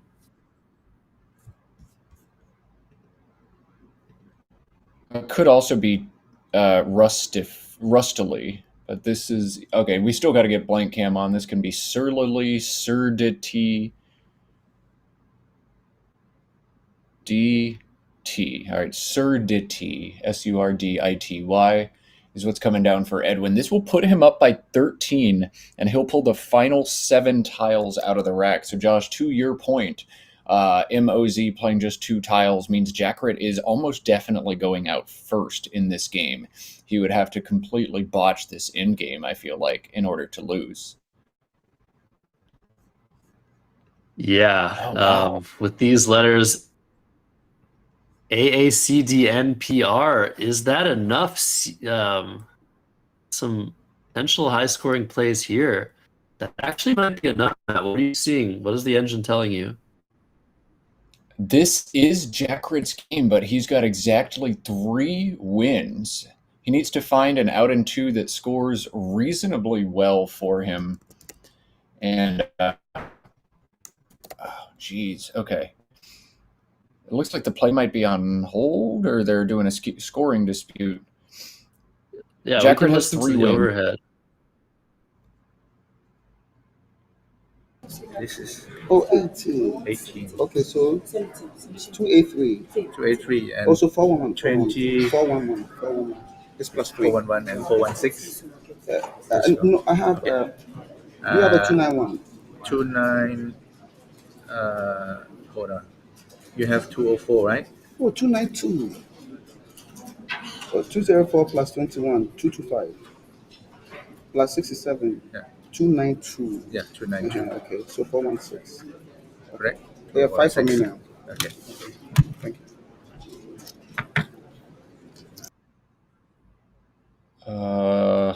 Those aren't the scores that I have, whatever numbers they were saying out loud. Now, I'm going to say this right now. I'm going to say it one time. If you're just tuning into a Scrabble chat, we are not allowed in any way to intervene with the final score of the game. So if you're friends with Edwin or Jakkrit, under no circumstances should you text them or try to communicate with them in any way that their scores may be different from the true game score that we have recorded. We show 424 to 411. Josh, I didn't pick up on what they actually agreed on, but the numbers they were saying are not the numbers that I have. Yeah. So this is going to be really interesting. Jakkrit's clock still hasn't been started. This game has been insane, mind-bogglingly insane. What is going on? I feel like both of these guys are so nervous, maybe to be on stream. I don't know if either of them have ever been streamed before. It is Jakkrit's turn. It is an end game. He has 6.5 minutes on his clock, but his clock is frozen. Edwin needs to start his time. There we go. No? Are they still... What is going on? Well, Jakkrit maybe has infinite time for this end game. At some point, Edwin should notice. I have no idea what they have the score at right now, but I'm just so confused. I feel like, okay, I think I got it. So Ma's certitude, it should be 424 to 411. People are saying 416, 411. So this is going to be interesting. If Jakkrit thinks that Edwin's score is 8 points lower than it actually is, he might feel a lot more in control of the result of this game. Like you said, Matt, sorry, you were talking about there only being 3 wins here. If Jakkrit has 8 more points, I'm sure there are far more wins than 3. So this is why it's extremely important to calculate your opponent's scores, make sure that they're not making mistakes, make sure that you're not making mistakes. Sometimes games can be won on a recount. NEED, is that one of the winning plays? Certity, that is a D. Is this a winning play? It is indeed. So I reran it through the engine, and there were actually more than 3 wins available to Jakkrit. Most out in 2s are actually going to do it, and Need holds lid, which plays out in multiple spots. This is indeed a win for Jakkrit at this game score or the game score they have agreed upon. He has not hit his clock yet. He's going to make sure, assess this board, make sure that he can go out in multiple places. But he's made his play. Edwin's turned the board. Did he try to hit his clock? Did he fail? Oh my God, did Jakkrit not hit his clock? If Edwin's noticed, he can just sit there. This is the most drama I've ever... I mean, we've had issues with this clock, with the phone clocks before, where players try to hit it, but if they don't try to hit it, if they don't try to hit it, that's not a mechanical error. Poor Josh on site has to deal with this. And okay. He did tell Edwin to start Jakkrit's clock. I think he told Jakkrit to start Edwin's clock. It's only fair. But yeah, Edwin now to play in this end game, 13.5 minutes. We'll see if they fix the scores. They don't. I mean, it's going to be a clear, easy victory for Jakkrit. If they do, it's going to be closer. All right, so we'll commit the play in. Jakkrit up to 438 after Need and executing the play. Of course, the play is not officially executed until you've actually hit your clock. But the clock has been hit. Edwin back on turn. The best he can do is 36 points with Kappa alongside the left side of Nimbai. That'll bring him up to 460 but Jakkrit holding back LID can play GLID or GILD at the bottom of this board for 18. Jakkrit will hold on to win by 2 with our game score, and it looks like he might win by either 8 or 10 with the game score they've agreed upon right now. Holy mackerel. Alrighty, well. Edwin to act. This is probably going to take a long time, Matt, so while we're waiting, I don't even know what to say about this game. There's so much to discuss. The opening phony, the poor response, giving Edwin the letter bingo that he didn't need to give him, and then just TL almost getting played, Fellatio getting blocked. Huge so much drama, so many twists and turns, so entertaining. This is why we're showing you the World Scrabble Championship. Anything can happen. These guys are very close to the top, not quite there. Saw some weird decisions, but very, very difficult to play Scrabble at the top level, especially on boards like this with both blanks, with so much bizarre stuff going on. Man. Some of my favorite Scrabble stories are the Scrabble dreams that people have. I don't know what it is about playing Scrabble, spending hours across a weekend playing Scrabble or going to club and all that, but Scrabble manifests some really, really bizarre Scrabble playing dreams in different people. And this game kind of feels like one of those Scrabble fever dreams where, like, did that happen? Did that happen? That really happened too? And then that happened? Like, it just kind of feels fake, but maybe this is just me hallucinating at 5 a.m. after 3 straight days of commentary and staring at a screen. Nothing about this game feels real, and I mean, given that and everything else, why not just like have it come down to a bizarro recount? It's already been weird enough. Yeah, I mean, there's still some danger. Jakkrit needs to find his highest scoring outplay. If Edwin finds the closest play that leads to a win, Kappa, that's the best play for him right now. And if Jakkrit thinks that Edwin has 8 fewer points than he actually has, then it's going to be recounting. So at some point, it should come up that there's been a missed score. And once Edwin detects any score that seems wrong or is wrong, he is bound by the rules to stop the clock and say, hey, I found this missed score. Can we check this out? You have to do that if it's your opponent's turn. You have to do that if it's your turn. Once you find that, that is what the rules say. Obviously, we're not in Edwin's head. Maybe he's going to miscount the same play over and over again. But if he finds a mistake, he has to mention it as soon as possible. Oh man, look at Jakkrit. He's pulling his glasses off, running his fingers through his hair. He can feel the tension. And I'm distracted in the background by Harshawn and Nigel, who apparently just played a crazy game over on board 2. If chat is to be believed, Harshawn bingoing out with Axoneme, AXONEME, to defeat Nigel. Nigel Richards now 11-7 outside of the top 20 in this event. He's going to need to win almost all of his remaining games. I think he can afford 2 more losses with 14 games of Scrabble to go. Does Nigel Richards have a 12-2 run in him? We will find out, but we got to focus on the drama here right now. Edwin has 10 minutes to stare at this endgame, and it doesn't seem like there's anything he can do, assuming Jakkrit finds either Guild or Glid at the bottom of this board. Yeah, and it feels like he already has spotted it.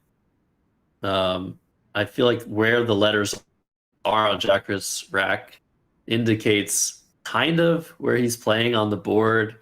If he's playing from or to a letter, I imagine this is such a pedestrian fine guild. So I think this is going to be fine, regardless of whether the scoring discrepancy that we think exists is found by either player. Yeah, but it'll be an interesting post-mortem, I think. So yeah, like you said, Nigel losing once again. He might be able to afford 3 more losses, ending the preliminaries at 23.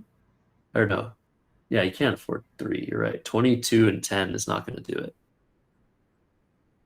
2 more losses is what Nigel can afford. So Kappa 36. This is the best play for Edwin, but it'll just short as long as Jakkrit goes out for 18.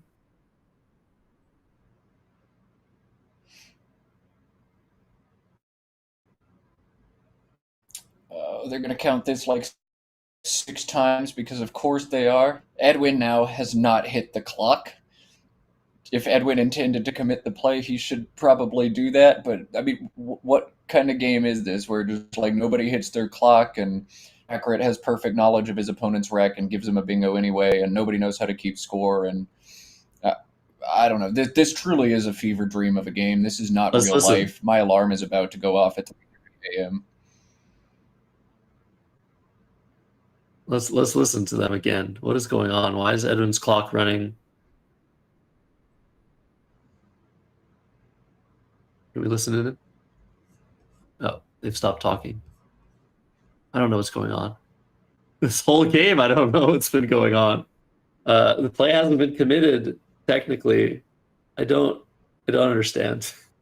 I feel like you've taken 2 players that apparently are just so full of nerves that like they just can't interact. They just like so much going wrong. He hasn't his clock. This is what happens when you put procedurally generated NPCs on the stream. Okay, he hits the clock. That's what was going on. He was thinking, lamenting, aggravating. Here comes the outplay. We will try to cut to overhead mic and listen. Okay. Stop the clock. Don't hit your opponent's clock. 6, 2. Yes. Tough. Very tough. I had to play this one because the tiles I had it come. So I Yeah, this was a good play. This was a good know. play. This was a It's really very good risky play. to leave that. Yeah. And actually, I kind of like this. I have a bad rhyme. I kind of like this because I can use the F if I need be. But I think maybe I've rushed the subtlety a little bit. I cannot play this line because you have this line. Yeah. I just go play and then counter play. What did you say? I can counter play. I mean, I have jump. Yeah, that's what I'm saying. Yeah, like over here, whatever I do, you're going to counter. But yeah, I was thinking maybe the spry would have been better. First, yeah, like take here for like 8, 9, 10. So that's 39. You know, and 39 would have brought me to. I had 2, 7, 6. You were leading just 30, and I had it both blanks. It might have been a better play.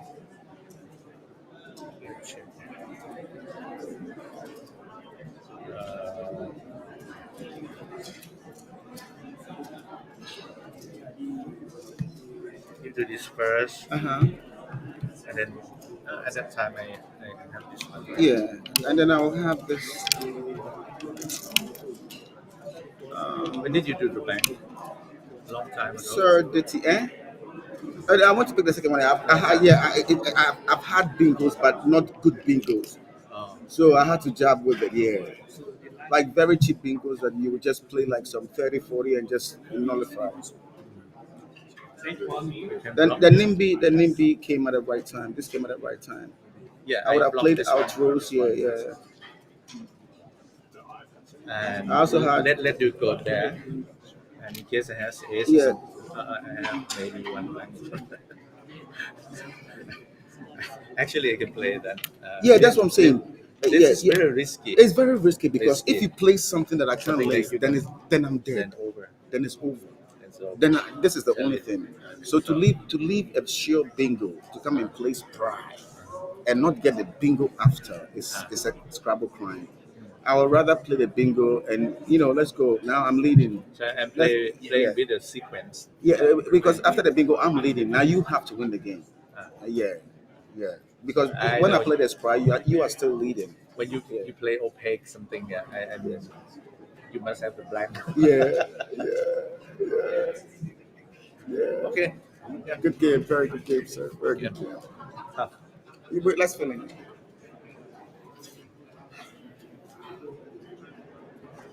All right. That was the best, by All right. far the best postmortem we've heard so far in the 2025 World Championship. Incredible, beautiful sportsmanship from both sides. Honestly, now I love both of these guys. They're just so nice. The pattern is amazing. I'm happy now. I'm satisfied. Now lamenting that decision of Jiao to give back to Yosente. They're still going. Let's see if we can cut back. Oh, okay. We'll cut back to us instead. Nope, All we right. cut to This us is the now. Scrabble drama. Y'all are here. No performance. Okay. Well, we don't know the next matchup yet. Yeah, We that should was assume the best. There's a lot of time spent in closest that game. game. So, out. Sorry, Josh. I'm going to shut up. We're having some we're gonna delays. take a You break. just take Sorry us about out. that, guys. Yeah, we'll figure this all out. This was the closest game we've seen on stream. The best postmortem we've seen on stream. The most complicated game. So many twists and turns. More to come. There are many games left. I think 2 before lunch. We're not sure of the pairings yet. We're gonna work on that. Take a break. Matt, anything left to say? Don't go anywhere. Click the thumbs up button at the bottom of the video, and we'll have 2 more games coming soon.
All right, folks, we are back. Thanks for your patience during that delay. Matt, Canik, Josh, Sokol bringing you coverage of the World Scrabble Championship. Round 19 features the dude who has been leading for most of the tournament, Timmy Woko. He's got a face-off against another W opponent in Wasim Khatri of Pakistan. So Nigeria versus Pakistan coming your way now. Timmy Woko back in first place, 14-3. Wasim at 12-5. Josh, ready for this one? Oh, I'm ready. Timmy going first. We'll see if he can continue on his incredible path. Very, very unexpected, coming in as the 67th seed. Wasim also has never been finishing. Well, he's never finished a world championship at higher than, I think, 13th place. And so he's currently in 6th. So he's on an awesome streak as well. Let's play Scrabble. They're ready. Let's go. Let's do it. Sorry, Josh, one more time. What seed did you say Woko was coming in? No, I'm not saying it again. Nice try. Almost got him.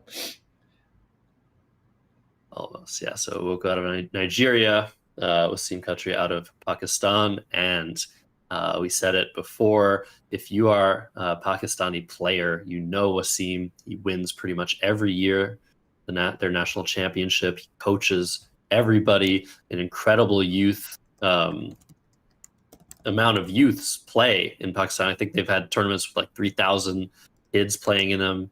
And yeah, Coach Wasim. He also has a son who's very young, and yet he is still, oh my gosh, let me finish my sentence. He is still such a good player. As you're right, coming down immediately, that is insane luck.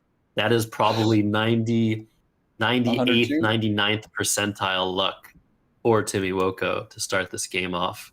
But Wasim too, he's going to play binders in response, making Azurites. Holy crap, what a start. Holy crap, indeed. Wow, Azurite coming down almost instantly. It takes not just skill, but also a little bit of luck to win a world championship.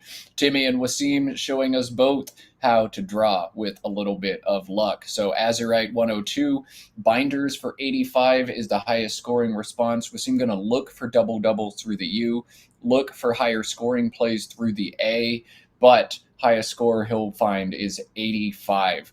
I do want to point out that Azurite is also a fun opening play because it takes a front hook. And Timmy's just drawn said front hook. The L for Lazurite going to be big for Timmy next turn. Wasim settling on binders. Here it comes, 102 to 85 after 2 moves here on board 1 of the World Scrabble Championship. Are you not entertained? I'm definitely entertained. So for Timmy now, probably best to cash in that hook. You might think about waiting, trying to get a bonus there, but this AZU situation likely to get blocked at some point soon. So why not just play club? The opening isn't that dangerous, but Timmy has the letters to go above. GAN. The N goes above the U, the G goes above the U. And this isn't super, super dangerous either. All right, Wasim going in and finding a blank, sideways blank alert. Guys, stop doing this. Put your blanks normal like all the rest of your tiles. It's so obvious. Anyway, I digress. I'll stop. Club, the top option for Timmy, 134 to 85. KIIMUV blank, the rack for Wasim. No bingos out of this, and I think he can identify that pretty quickly. If there were a bizarre word here, it would jump out at you. But Bivium, BIVIUM, down from the B in binders, looks really awesome here. 26 points. Get rid of all of that dreck. Josh, what do you think about Bivium? Looks pretty good. You might even sometimes draw into a humongous triple that M not always going to go away. Something like Smackers might be drawn by Wasim. So many things can happen so early in the game, even with a 50-point deficit, but that blank super useful come back from the deficit. I would like to point out, given the stream setup, you could see behind the racks that brown color. That's the board. The board is a little bit higher than standard, so the players don't actually see their opponent's racks, as far as I'm aware. So the sideways blank not necessarily going to lead to anybody understanding that you have a blank on your rack situation. But yeah, it's really funny. It's really funny. I would notice immediately. Some players just have no clue. Well, you are also super tall, and you can see down at racks below or at board level, whereas other people maybe not so much. All right, so Bivium looks to be the top play for Wasim. Looking over at Timmy's rack, AAEGNOR looks bingo prone, and indeed one bingo plays for Timmy next turn, unless Wasim obstructs it. That bingo plays down from the B in club. And I'm not really seeing strong options for Wasim that would take this away. So it's likely that Timmy's going to bingo again in this game, barring Wasim doing something a little bit off script. I could see a case to be made for Wasim to play maybe KURI through the R in Lazarite, but that's probably the only way that Timmy's bingo of Baronage does not come down next turn. Yeah, that would be quite the clutch move. It doesn't feel like Wasim spotted Bivium, a very bizarre-looking six-letter word. It's plural bivia, extremely useful, very often played in games at the top level, but Bivium coming up very, very seldom. That's a B, a V, and an M, only 2 of each of those in the pool. Duplicate I's, 1 of 4 U's. Uncommon word. It's definitely a word Wasim knows, but finding it is another question. He's shuffling. I think that Spidey sense going off a little bit. Like, I feel like there's got to be something cool for me to do here. We'll see if he spots it. He's got IMV set off to the side. I think he's going to play Kuri. Oh my goodness, what a swing. Wow. Sometimes missing your best play can benefit you. This is why Scrabble is always so interesting. AURI for 18, not a terrible option. Retaining the blank, retaining some balance.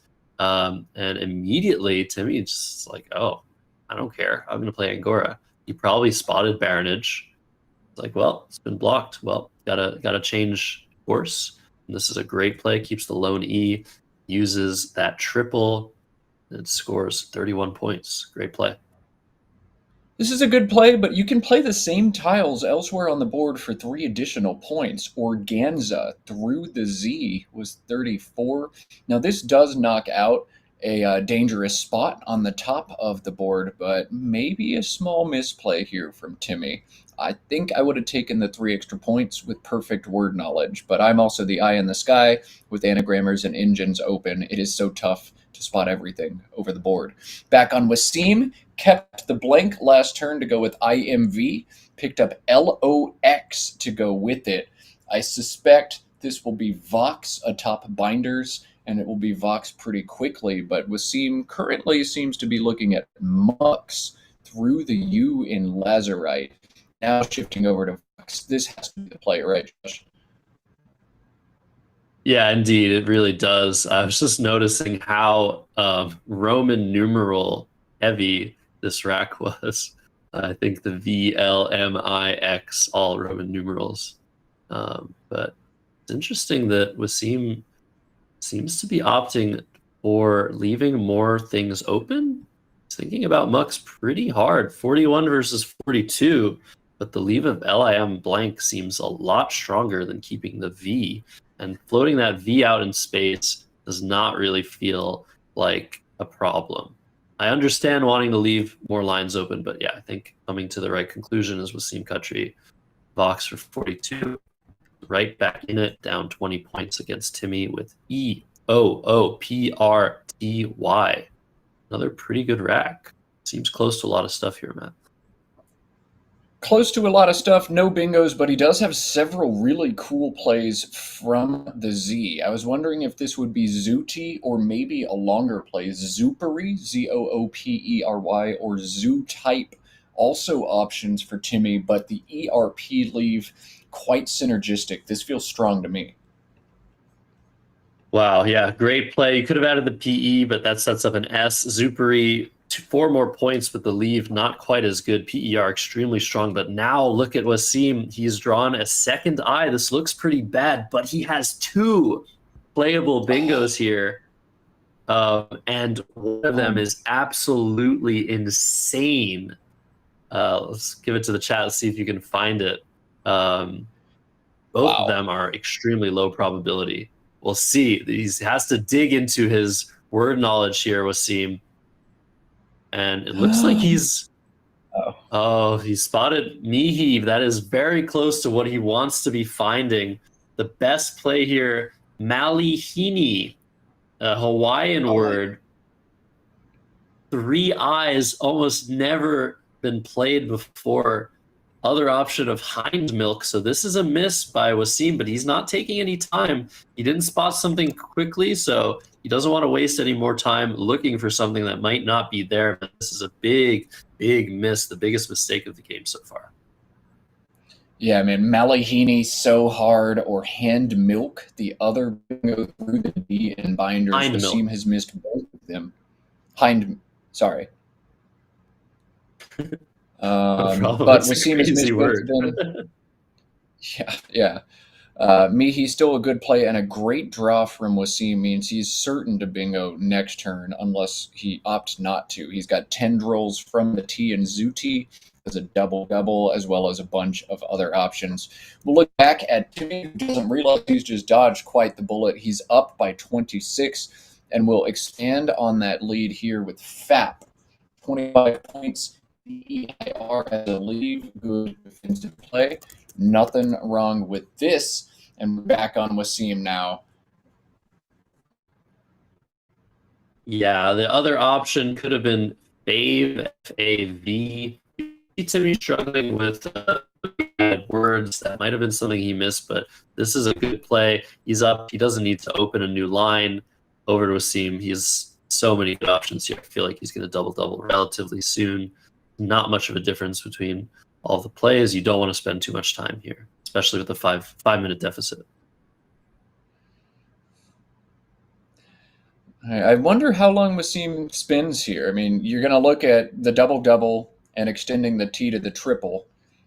Count which one scores, pick one, right? I don't think this is a turn that requires too much more time. Even if there is a flashy 9 through the OB, it's not going to score as much as a double-double does. So Wasim shouldn't spend a ton of time here, but these are the kinds of turns where some players will really try to optimize and look for cool stuff for a long time.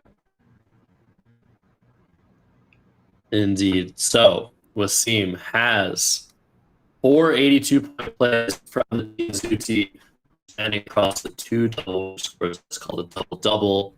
He could also play an 80-pointer from the T Lazarite for 2 fewer points. He's going with Trindles. I think this is one of, if not the correct play here. He might be changing it to Tendrils just to be a little bit safer. Yeah, this looks slightly better. Good thing he hasn't taken too long. Yeah, Josh, can you explain to the casual observers just popping in why Tendrils is a better play than Trindles? Definitely. Putting the E, if Trindles came down, the E here would have allowed easier counterplay. Also, putting the D here would have allowed higher scoring plays, triple. And since your opponent has first dibs at either of those spots, they're going to benefit more from it than you most of the time. So just slightly better, play it a bit safer. Perfect. Indeed, nice, crisp, precise explanation from the 2023 North American Scrabble champion. We appreciate having you in the booth and all of your wisdom. And if you're just tuning in to watch some Scrabble, please don't be afraid to throw some questions in the chat. We want to make this an instructional experience as well as an entertaining experience. So, yeah, ask us some questions. We're here to hang out. appreciate all 400 of you tuning in at whatever hour of the day is in your neck of the neighborhood. Because this is the World Scrabble Championship. We've got viewership from all over the place. We had viewers yesterday from South Korea, from Malaysia, from Sri Lanka, from Uganda, from Nigeria, from North America. We appreciate all of you. Let us know where you're tuning in from today and what time it is there. It is 6:30 a.m. here, and this is already the third game that Josh and I are doing over here in the eastern United States. Looks like greater going to be the decision here from Timmy. This feels weird to me. I-O as a leave? Yeah, he could have played Droger in the same spot, replacing that A with O, replacing D and the G. The leave would have been much better. The A and the I go far better together than the O and the I, so this is clearly a mistake by Timmy.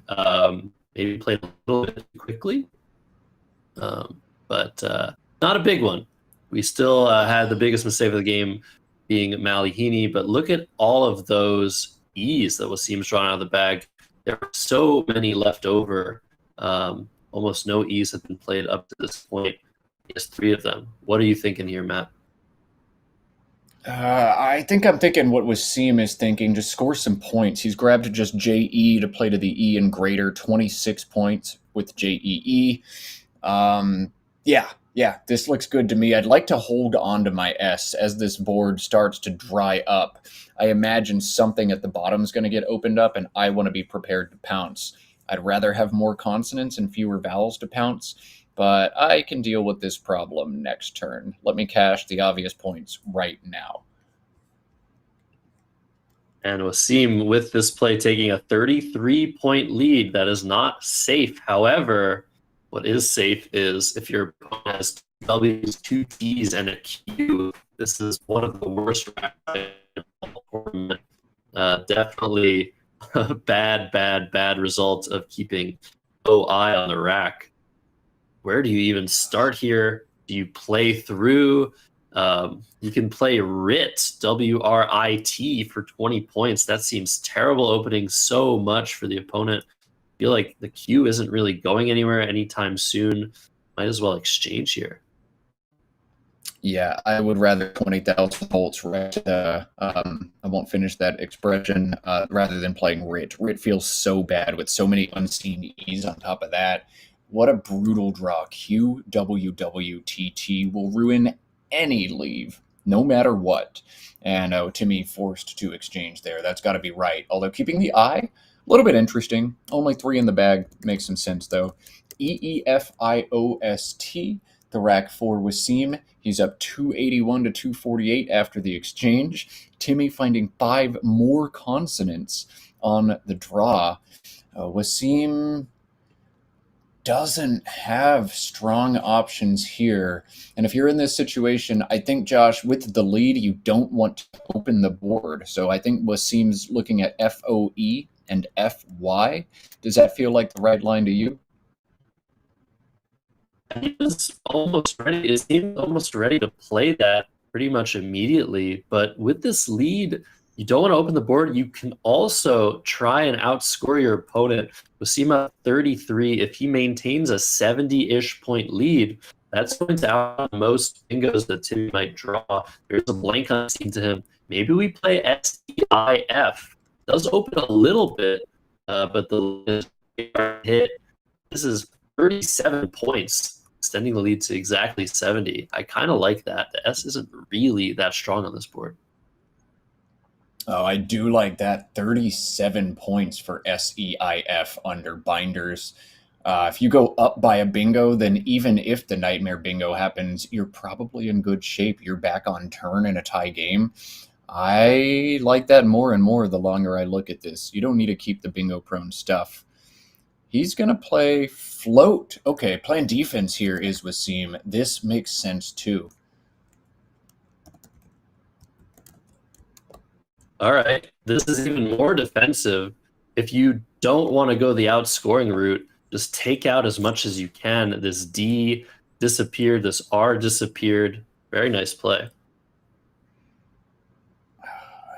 Timmy is playing this turn. I really like the option of MIRV to the V and Vox to open up the left side of this board. With this deficit, you want to create that volatility, but instead, he's going to play MIG. He's going to keep the bingo prone LRST, but there's nowhere to bingo on this board. And one pointers on a board without bingos do nothing for you. I don't like this play from Timmy.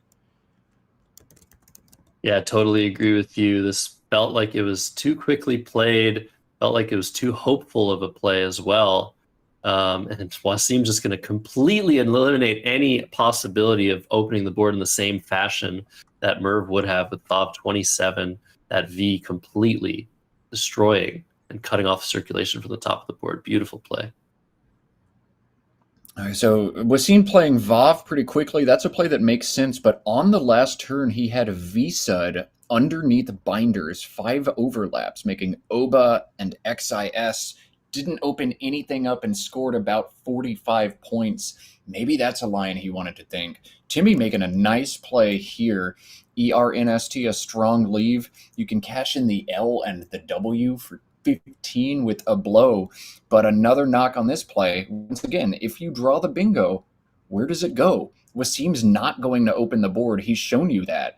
Maybe you draw a miracle fit from the R. And Josh, you're pointing out Davies now, right? No, I'm thinking that instead of a blow, Strewn and Floats would have been very strong to just open the board and score some points. I feel like Timmy's just going to get locked in for the rest of this game. Wasim has such flexible tiles. He's going to have first dibs on any opening Timmy tries to make. An opening he will have to make, I think, down 42 and Wasim's turn. Timmy has great tiles, but where are they going? No, that's precisely why. Like, what are you doing fishing on a board where you can't do anything? But you know, there's a reason this dude's in first place or second place at the World Scrabble Championship. Maybe he's just waiting to get slightly more in range. Maybe he was waiting for his second vowel before opening the board up. Or maybe he feels he can draw that second blank and he wants to open the board once that blank is on his rack. Maybe the blank can turn a terrible situation into a good one.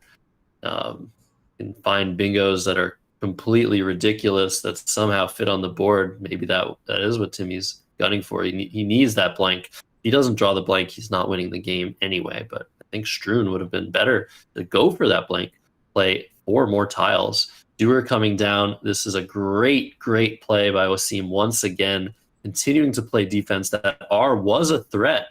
Potential 8-letter words making RES and floats starting in RES would have been possible. But Dewar, another fantastic play by Wasim. Yeah, I just wonder how on earth is Timmy going to win this game? It's going to take a miraculous, like, unblockable setup, and this board is so dead that I don't think it's happening. Here comes the opening, finally, and this is going to be a huge draw for Timmy. Playing Stoner, keeping a U. He's going to need to draw something great, and he's going to need Wasim to not have a strong block. It looks like just WINE for Wasim alongside Stoner is going to do the trick. But let's see. Huge, huge draw for Timmy. Can he find the blank and keep his odds alive? Is he going for the Q? I'm so confused why he wouldn't have played Souter or Stour on that play. Maybe he thinks he needs the Q? Very, very interesting. And somehow he draws it. Wow. He exchanged it earlier and now he wants it back. Crazy stuff here. All right. Wasim setting up wine. This feels so standard. He can score a little bit more. WIENIE, weenie to the E in Stoner is 34, but there's no way he's going to open the board with the great defense he's been playing for the last several moves. This is going to be wine. Wine and dine. Feast yourself on this. Wasim, unfortunately, isn't fully blocking everything with wine. It might be better to play new keep both eyes. 9s ending in ER are still possible. I'm not sure about this, to be perfectly honest. Also, set up the queue. What else to do? Like you can't fully, completely 100% block, and you're not just going to play win and leave the R exposed. You can't put an I in front of the R, and you don't have any other vowels. So I think this is what you have to do. Oh, and Wasim with the great pull. He's gone in and found not just the blank, but some other flexible stuff to go with it. Timmy going to make it close with a high-scoring play here. PAH for 35, but Wasim looks to be in commanding position with a great draw. Yeah, that's probably not going to do it given what Wasim has. But if Timmy was able to draw that S and or that blank, go with a Q and a couple vowels, he might have had a chance. I wonder, like, what are the odds that there is some miracle 10 to the HER at the bottom of the board together, or, just some kind of mention that was look at the unseen pool, probably assess if it's even possible. C and the D unseen make it a little bit scarier, but it doesn't look like there's anything there that Wasim needs to block. Yeah, maybe he was going for like squasher. That might be a word. There could have been something. I mean, Hap was 1 more point, so probably some reason that Timmy sacrificed a point, or maybe he's just playing too fast and not thinking through his turns enough. Quencher. I think Quencher, perhaps what he's looking for, and he's just a C away. We see that the C is not on Wasim's rack. It's actually in the bag. So I just ran it through. From Wasim's perspective, there are literally no bingos that fit already, despite 5 tiles still being in the bag. But Quencher for 75, still a big threat. Will Wasim spot it? Will Timmy spot it and fish for it? Can Wasim block it in any compelling way? We'll find out soon. Yeah, maybe you have to play like RANE for 4 points here to guarantee a win. Wasim's only up 22, but his letters are so strong. As long as he can fade play of Quencher, I think he should win the game. There's nowhere for Timmy to go. Oh, man, if Timmy sees the possibility, he can distract. He can play something like DOL or DOLT from the D, make it look like he's fishing for a bingo, and then surprise with Quencher. But if you're Timmy, you look at the unseen pool, so juicy. Even if the blank is in the bag, I'm going to get bingoed on most of the time if I float an L and or a T out in space. Just such a strong pool. Wasim's probably got a great rack, and you can see Wasim's rack about as great as they come. Satire and a blank. That's totally crazy, and it might not play on this board. That would be hilarious. Yeah, if Timmy doesn't open anything, which it feels like he kind of has to in this spot, unless he hopes Wasim misses Quencher. I don't think Wasim's bingo is going to go anywhere. Maybe there's a 10-letter word. So ELT, similar idea, but that's going to get it back, unfortunately, and Wasim's going to win this game unless he plays a phony word. And the C in the bag, that's so Man, right idea. Just got to draw the C. Yeah, so this seems like that was Timmy's plan with PAH. Very interesting vision of the future, just trying to create a situation where you can threaten a play that Wasim might miss. But unfortunately, it's not going to work out for him this time. Yeah, Wasim has another fantastic rack, and now he has probably around 200 playable bingos. Yeah, looks like Wasim's game, though. Quencher's still a threat to him. He can live it, but will he choose to? Is there any way he can obstruct it? I'm not seeing one. I don't see any bingos to ANE, nothing to HER, so Wasim's probably just going to have to hold his nose bingo here for 70, and if he does get hit back for 75, he'll hold on and win by a narrow margin. And if any of the Q, E, and C are in the bag, go ahead. What if he draws the Q? Maybe he doesn't want a bingo here. Oh, hang on. No, he's going to bingo for 70, and he's going to do it in a smart way. Look at this. He's putting the I out in space. Should he draw the Q, Timmy's first at least going to have to block the spot. This is smart. If he draws the Q, he won't lose. And if he draws the C, he also won't lose, but I think there's only one spot for the C on the bottom of the board, Cane,Cher, right next to each other. So it looks like Timmy's going to get something out of this.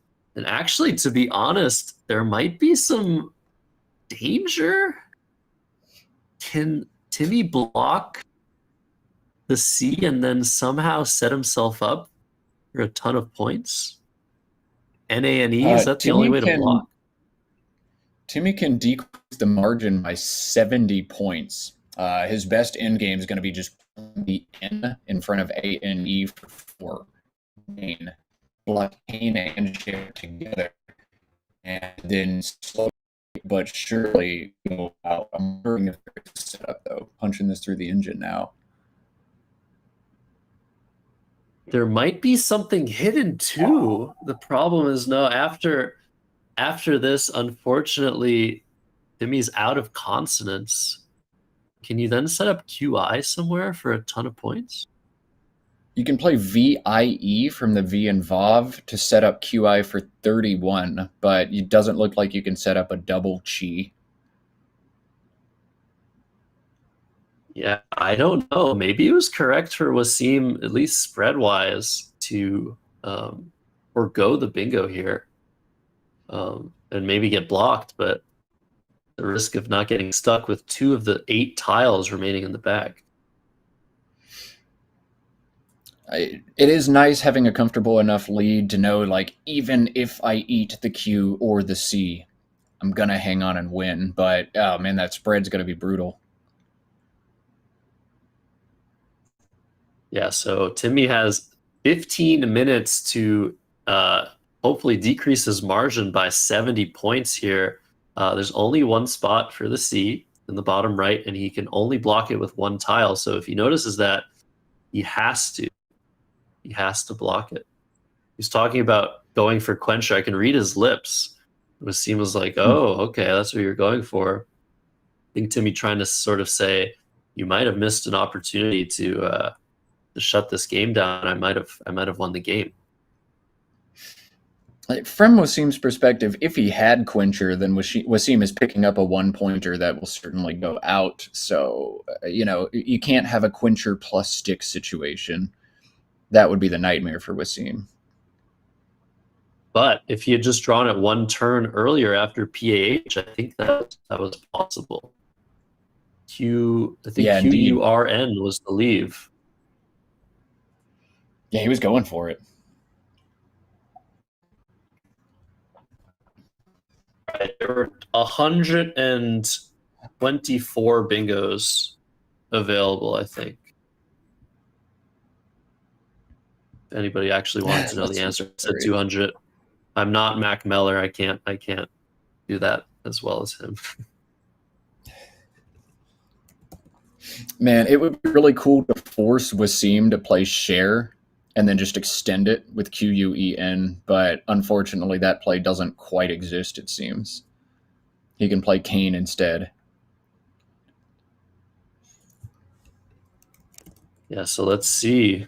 He has a lot of time to work this out, like we said, but there we go. He's grabbed the end. That is extremely, extremely good news for Timmy Woko.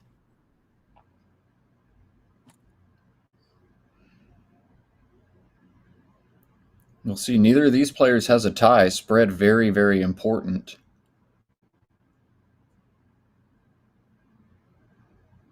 NANE for 4. This is what we'd like to see on the board. Nice. Wasim's just going to sit there and chew his closer. Yeah, If this was any closer, then would have been very, very interesting. According to my engine, 77 points are being gained here, which would, maximally, which would allow Timmy to only lose by 33. Sometimes it looks like you're up by enough, but if you get stuck with a tile, your opponent can make some incredible setups for themselves, basically play solo Scrabble, and somehow come back to beat you. This is the first piece of the puzzle, and Wasim, all he can do here is either pass his turn, realizing he has nowhere to play his C validly, or put his C anywhere he wants, play Clasierites, something like that, and force his opponent to challenge his plays off, but he's doing the gentlemanly thing, of course. Oh, I'd play Clasierites, and then I'd play Geese, Jeece, and I would get up and walk to the computer every single time. But that's just how I play Scrabble. I'm a massive troll. So the sequence here, for those that are listening, in any order, as long as you don't give Wasim a spot to play the C, Owo, and then putting the U here, and then playing the E for 7. Just trying to follow here. Then playing Vi. You're counting, that's 5 of 6 tiles, and then the final play QI for 31. I believe is the optimal sequence here for Timmy Woko, which would lead to a 427 to 460 loss. Wow. He's got the time to figure it out. Here it comes, VIE, man. Who is this guy? He qualified last chance, and he is playing very, very, very good Scrabble. Setting up the queue now, VIE. As Josh said, pretty much any order for these plays is fine. He's doing it all right. Indeed, and we saw in another streamed game, somebody just playing an endgame like this out too quickly. It's so counterintuitive to think about just taking your time. You really just want to catch your opponent with their tile and go out as soon as possible. But when they have one tile, it doesn't go anywhere. That's when you can take your time. We call it nickel and diming, playing one tile at a time, sometimes 2 tiles at a time. Be playing QI. I disagree with this. I think you should play it last, but it doesn't make a mathematical difference.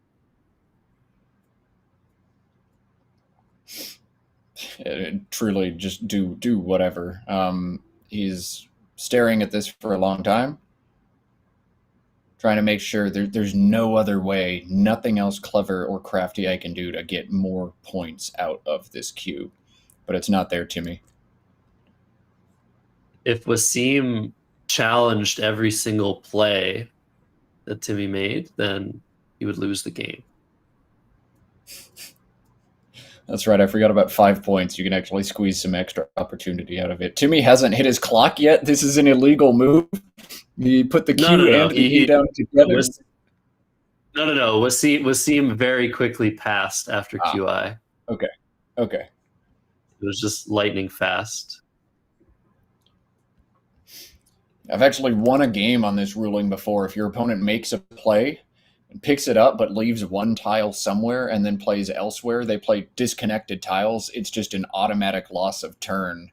So actually twice I've won a game because a player did that to me. And you got to know the rules. All right, now FEU coming down. All right, well, first mistake of the end game. Yeah, losing a point on MAUD. This is a terrible, terrible miss, Matt. Oh, man. He'll never recover from this one spread point he's lost. Let's see if he But finds actually, he might lose a lot more. Yeah, he might lose a lot more spread here with the new word OO not being in front of mind, especially for veteran players such as Timmy, Sammy Okasaga missing it in an earlier stream game. So yeah, this is where we want the O to go, but it's extremely hidden. 15 points for that. The next best option, not even close to 15 points. Let's see if he finds it. Let's see. Legalize oh whoa is what happened in Collins about a year ago, but nobody ever sees this word, and it's going to be a 6-point outplay. Let's cut to overhead mic and see what these players have to say.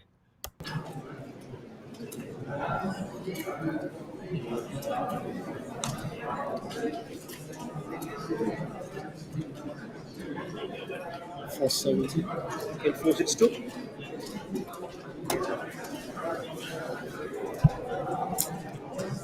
I was afraid of only a few playing, but you had to block, right? There's another E. Oh. But you have to block. You cannot. Okay. You have to block. You have to block. You cannot do it. It's true. It's true.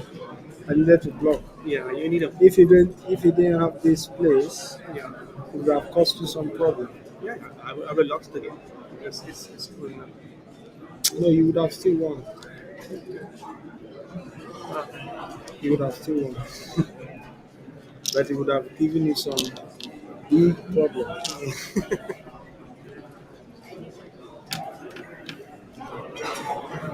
Okay.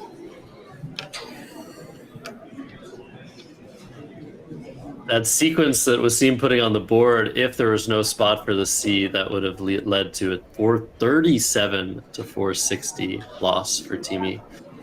87 points total, but still not enough. But very, very good math for both of these guys. Yeah, what a game. That was round 19 from the World Scrabble Championship. There will be one more game after this before the lunch break, and 4 more this afternoon. 8 total games of play today, 8 total games of play across all of the first 4 games, or 4 days was the original schedule. Thank you to all of you for tuning in. Please, if you haven't done so yet, do your homework. Click that little thumbs up video or button underneath this video. Jeez, I have not been sleeping enough. Please like the video. Please, if you haven't yet, subscribe to the Let's Play Scrabble channel. All they do on this channel is bring live Scrabble and then chop it up into VODs and put it up for your later viewing pleasures as well. Thumbs up the video. Subscribe to the channel. If you really want to, you can click that join button. It's sort of like Patreon. It's on YouTube. To the channel, Josh Greenway and his team take that money and immediately reinvest it in their streams. They can, for instance, upgrade internet packages, so I stop around so much, buy better gear and equipment, hire commentators whose jokes are actually funny, unlike me. If you really like Scrabble on the internet a lot, hitting that join button is the best way to grow the scene, and you get some sweet swag as well to show off in chat. If you have some sweet swag and you're in, show it off. Show us what you got. Show us those stars to our super fans out there for Let's Play Scrabble. I'm going to stop talking for now. We're going to look at matchups for round 20. Josh, I'm going to put you on the spot right now. 19 games done. Who's going to win this tournament? No idea. I guess let's say Nigel Richards. I have no idea. But let's take a break, get the next pairing for you guys, and we'll see you in just a moment. See you soon. Don't go anywhere.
Alrighty, folks, one more game before the lunch break on day 3 of the World Scrabble Championship from Accra, Ghana. Josh, you were dancing with excitement. I'm dancing too because we've got 2 players now on stream who I have been dying to get on here all tournament, and we get to get them both at the same time. Tell us who we got.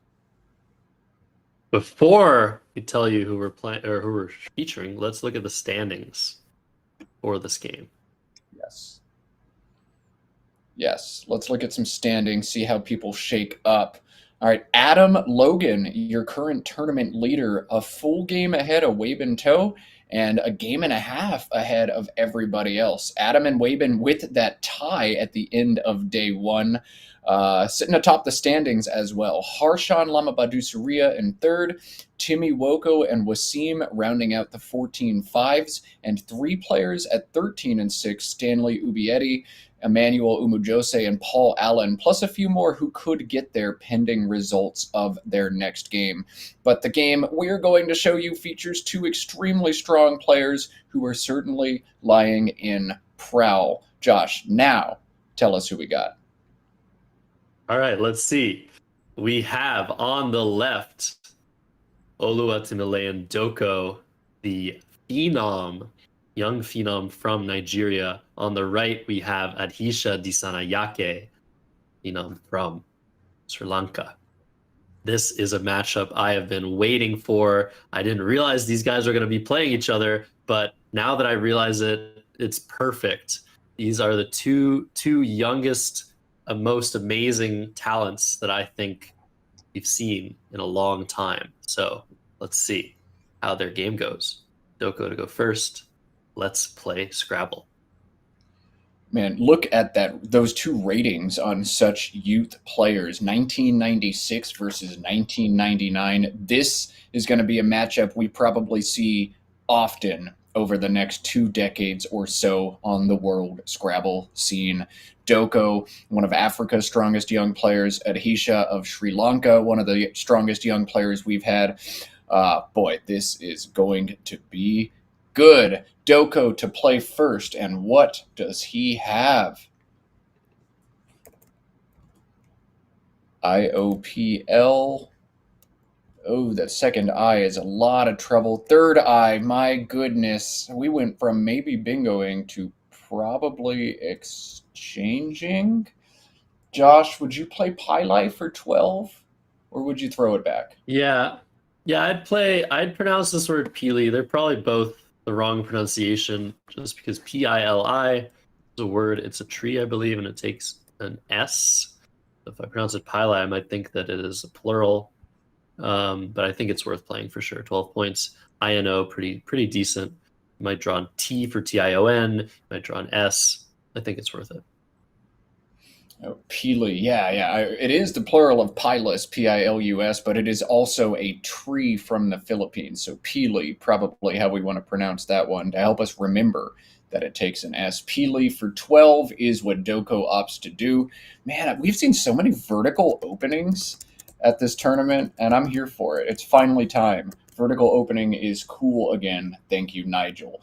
AEEENR blank, the opening rack for Adhisha. He has a few bingos that play, nothing through the P, no 7s, and a few weak bingos with the L on the board. He can't score more than 60 on this turn, but Josh, you still have to take the bingo if it's given to you, right? Yeah, you do. There's a few bingos, like you said, through the L, scoring 60 or 59. Probably the best one would be General, making the blank a G. I'm sure you loved how I pronounced that word, Matt. 60 points, not opening too much on the triple on the left side. And he's just going to look and try to find one of these 4-vowel, 8-letter words, 3 kind of deep in the book, but I'm pretty certain he's going to find one of them. Even if he doesn't, his next best options aren't that much worse given how much bingos open.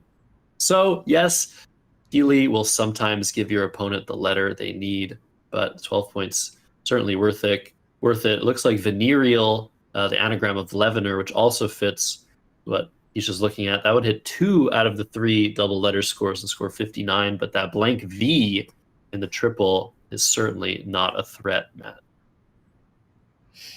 Yeah, one drawback of General is if you play it for 60, you've got to know for certain if it takes an S or not. If there's any doubt at all, go ahead and do this. And even aside from that, this eliminates the big stacking plays that could otherwise happen on top of the bingo. No 2-letter words with a V. This play makes sense. 59, the first move from Hisha. If you're Doko, you got to feel okay about that.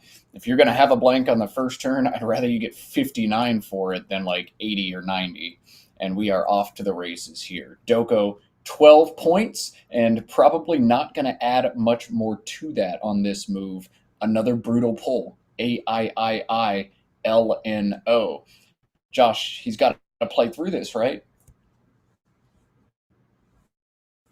Yeah, once again, it just feels just enough that you should play, score a random player, get rid of 2 of the 3 eyes.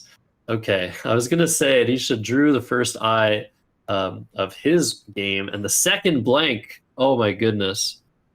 I was just going to say, it could be that Doko doesn't draw a single E in this game. So far, he's drawn 5 I's, 0 E's. Very, very unbalanced pulls for the players, but game is long. Aioli potentially on the right. That would open another triple, more dangerous triple, but get rid of 2 of those I's, more of those vowels, and the I and leave pretty strong. If instead you want to not open something like that, like Ali, A-A-L-I-I, the I here not super dangerous. The F really the only problem with that play. Man, Aioli just gets hit so hard, so often. I don't know that you can stomach that. I'd be more inclined to play Aioli. I just feel like you're giving, or Ali rather. I feel like you're giving your opponent so much. Indeed, after Aioli, your opponent averages 51 points per turn. After Ali, you can knock that down to just 45, 46.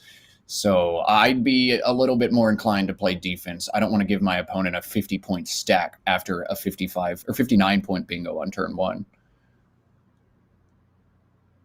Yeah, it's really tough for sure. Other plays such as Ilya are even worse, just allowing free access to the triple, not covered by that A. So either you exchange, leave the board as is, which I don't think is a big mistake, or you make something happen, try to open a little bit more on this board with your early deficit.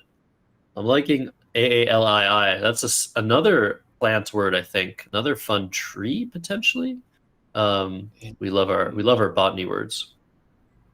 Yeah, I get to play Pili and then Aioli, just play 2 trees back to back, try to get every single eye out of the bag as fast as possible so they stop haunting you. He's looking at other options as well. AVION through that blank V holds back pretty brutal tiles IIL, but it does score 15. Exchanging IIO is really not the worst line here either. You've got some good floaters out in space, the ERE and venereal. That hits a good amount of the time. So an exchange is not out of the question here for Doko, as he sees the rest of these options just feel so weak and give so much back. I think for a second he was considering playing Pili again from the P in Pili.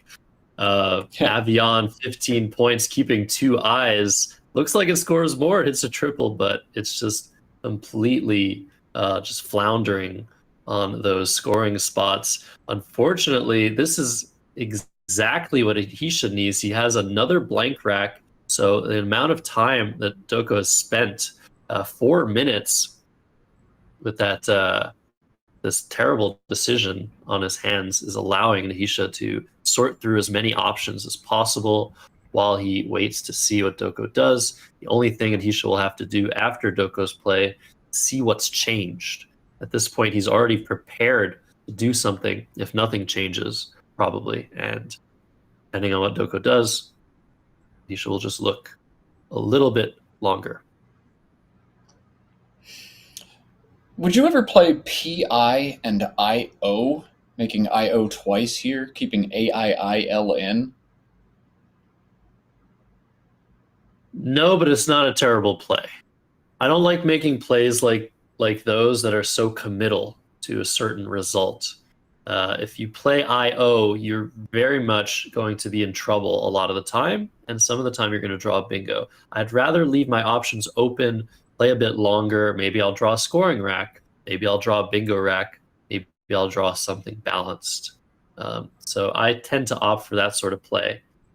But the best play doesn't care what you think about it. Aioli is my engine's top choice, making PI very dangerous, but potentially okay. Probably good enough for Doko's leave to justify. Oh man, he was so close to pulling the trigger on Aioli and then backed out of it once again. I think we're going to see the double Peely. No, lamenting back and forwards. Aioli, Peely. Now looking at grabbing just IO is Doko. Brutal, brutal first two turns. He has spent almost 6 minutes on this move.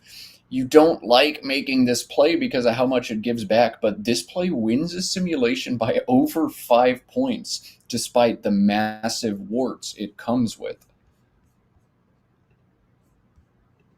Yeah, very tough start for the Nigerian phenom.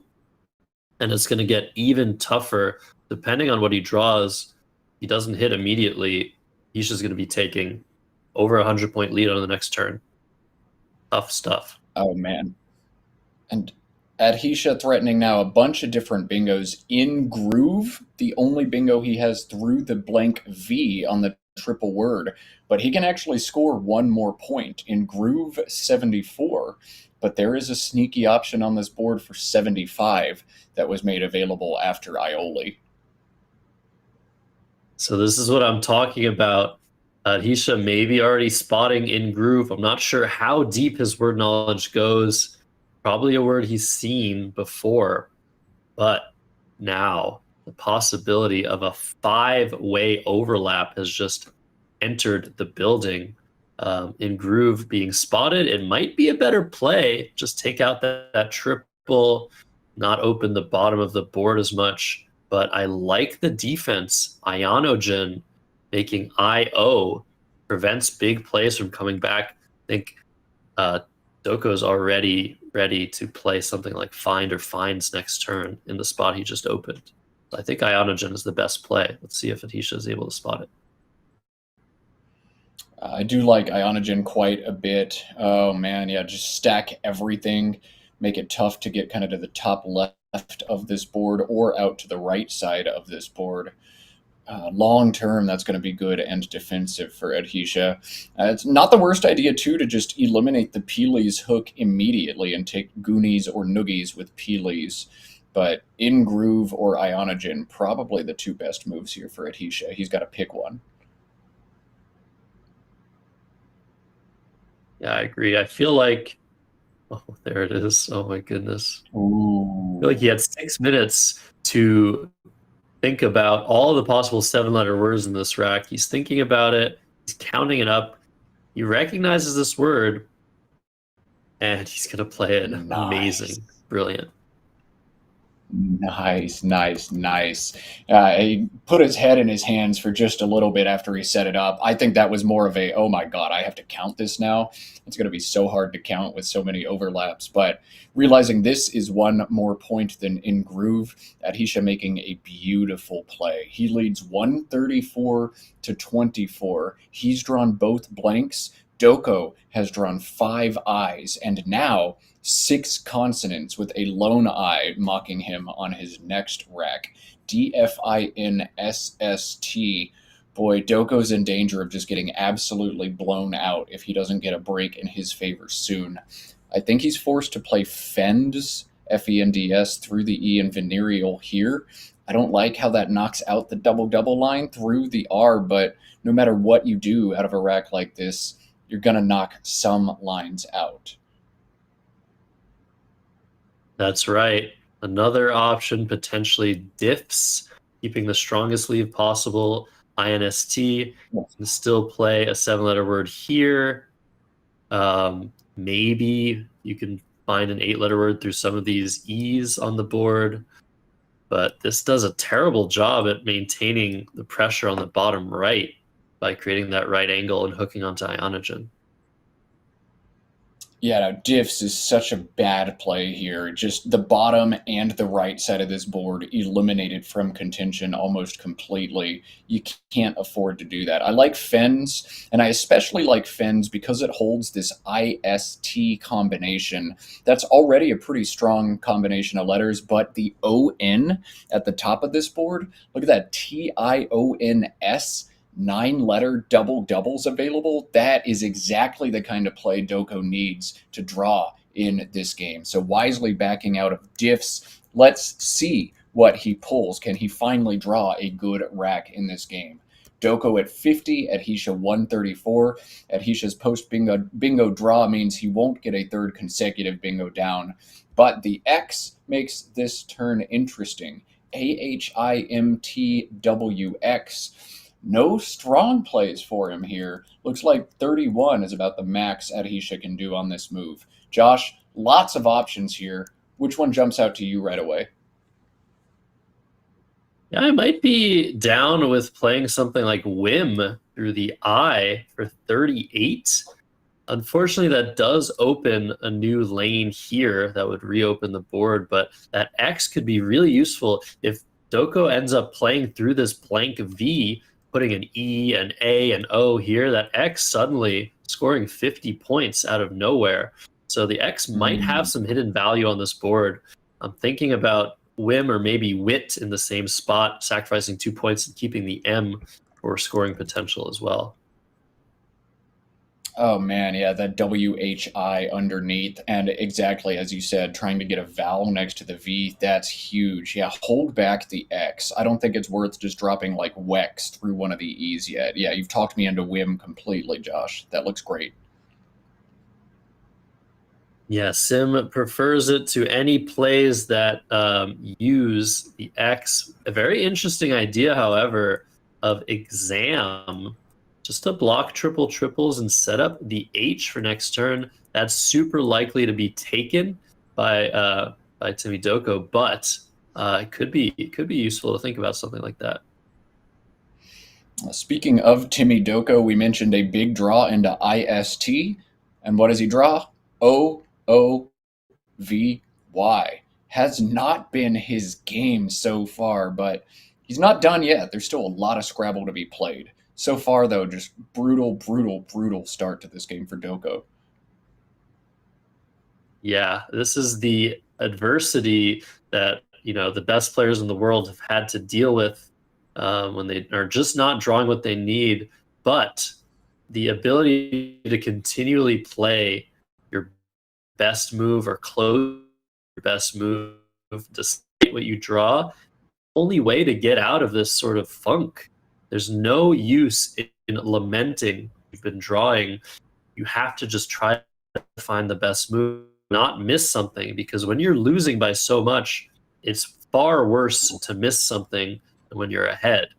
So Doko doing the correct thing. He's taking time on his decisions. It's not working out for him yet, but the game is long and full of terrors. Full of terrors indeed. Oh man, one other merit to holding the X here for Adhisha is you can hit the E in Ionogen often and draw a 6-letter word there for about 50 or 60 points. So the X just really good to hold back. He ought to play Whim or Wit here. Yeah, at the very least, you draw one of those E's. I mean, he's been drawing a lot of E's so far, 4 out of 12. You just get X there for 34. That's very nice. Whim it is. Very good. Man, these guys are playing lights out Scrabble. I'm so glad we got to show this matchup. Maybe a rivalry brewing as well on the world stage. I am here for it. I would love to see some new, young rivalries in addition to the long-established rivalries we have out there. David Eldar and Harshan Lamabadu one of the best ones we've seen. Those two players have faced off twice in a World Championship finals. Maybe someday it'll be these two and somebody younger, more attractive, and funnier than me in the booth. So, Timmy Doko to react. IOOSTVY, not what he needed, but the game goes on. YO for 25 potentially is a play here. You draw into certain 7-letter words with IOSTV. Maybe it's worth trying to get rid of the V here, but I just don't see a good way to do it. The yo it is opens a new line as well. I think I like this. Yeah, no good options for Doko there, and most of the other top candidate plays obstructed the board in a bad way. This is about the only reasonable play he had that opens a new quadrant. This makes a ton of sense from Doko. He's continuing to navigate these tough racks as well. He just needs pull, and there's a Q. That's my fault. Oof. Well, what can you do? What can you do if you're Adhisha, though? ONY takes a very interesting hook. I was wondering where this play, the computer suggestion, goes. ONYX. Oh. This is going to be a test. We know the young so good at finding plays over the board, finding hooks. Will he spot Onyx and play Tux, which looks like his best option there? He's got another fun line here. He can blow it up long and play BAUXITE down to the E in venereal. That's 32 points because of where it slots the X. It blocks a lot of bingos that could otherwise happen through the E. That's probably the most conducive bingo line on the board. So Tux is a nice play, but maybe with this 100-point lead, Bauxite a better line. What do you think, Josh? Very interesting. That definitely blows the rack up, blocks a lot of what's left on this board, but in turn opens such juicy spots potentially. So it probably increases Doko's average score by a decent amount, but after the play of Fens and then Yo, he's just probably thinking Doko is close to a bingo, probably doesn't have scoring tiles, doesn't seem to have anything super balanced. So this might be the time that Adhisha can take to block the triple. Maybe it's time to block the sevens lane instead, force Timmy to play over here, potentially, open another triple. I wonder what the best play is here. He's looking at it. Bauxite. This would be amazing to see on the board. Yeah, after a play like YO, you assume your opponent has lower scoring tiles on average, and so the big scoring spot you open on the triple word is maybe going to work out in your favor. Given the inference after Yo, Bauxite feels like the best play for Adhisha. Let's see if he pulls the trigger on it. It's been amazing. It's been brilliant play after brilliant play. Both of these guys, they have what it takes to win this championship. They're both in danger at 12-7, but one of them or both of them can go on an extremely good run. They will make it to the best of 7 finals on Sunday. Just a reminder, this is game 4 of 8 for day 3 of the 2025 World Scrabble Championship in Ghana. And there are, after this, 12 more games to go. We're crowning 2 finalists. Bauxite is the play by Adhisha. Formidable. All right, we like that, and it looks like Doko has lined up QIS on his rack. This would play with SAI and put a Q in an extremely dangerous position. That Q will be hard to block, and if it's hit with the bingo, that bingo is going to score 100 plus. So Doko wanted to do that, but now with Bauxite, he's got other options. Quote through the U, COTS, QATS through the A, other candidate plays. I love, with this 100-point deficit, putting QIS, the Q on the star like that, but is COTS or quote too strong to pass up here, Josh? Oh man, the Q and the V, the two worst tiles in Scrabble.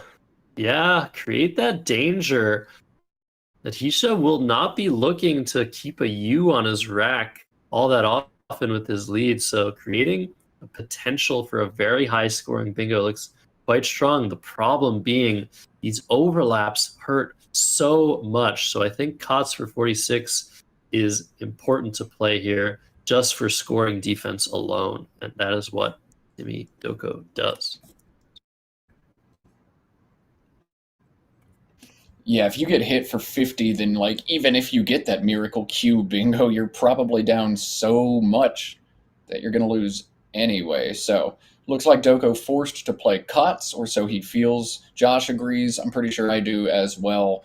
I think this has been just like a perfectly played game by both players so far, and we'll see if Adhisha can keep on that. JS the rack for Adhisha, and he can now front hook AI with his J.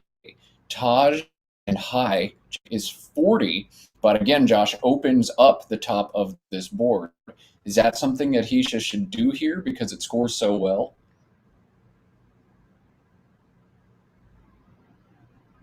Well, that's the problem, right? How much do you sacrifice? And Satisha says nothing. 40 points. This is 15 points better than any other play on value alone. And it just feels like that T is super dangerous, but not 15 points worth dangerous. So I think this is the right call once again. Just play the game on your terms, continue to score as much as you can, and pad your lead. Atisha now doubling Doko's score, and then some. So over to the Nigerian EEFIORV, getting closer to a bingo, but still nothing available, it seems. If I'm Doko here, like facing such an uphill climb, one of the biggest things that I want to do is keep the Bizarro triples available. I want to be able to draw into something like Avoiders.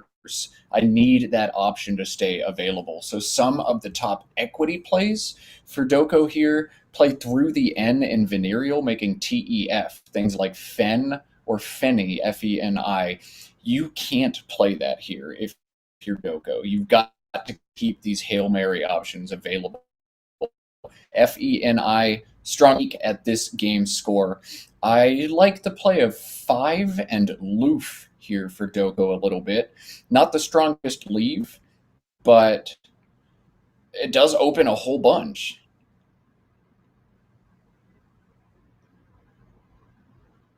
Yeah, interesting idea. Ooh. It looks like Feni is going to come down anyway. I think he's gunning for an over bingo. Those would fit here. Those would fit here. Maybe something to the T. This does look like his best bingo leave that he could possibly have. I'm not sure I agree. I feel like this is totally fine to do, but yeah, you have your reasons, Matt, for sure. If you're going to do this, I might prefer just if and XI simply to keep those double or triples available. But Feni, the option we see from Doko, and we're back on Adhisha now. Glazy DS, the rack for Adhisha. Man, what a turn. He can make a small point sacrifice and block the top of this board as ZYGA. Looks pretty strong, or he can just keep running. LAZY alongside Ionogen is 35. What do you think, Josh? Block the top or take the points?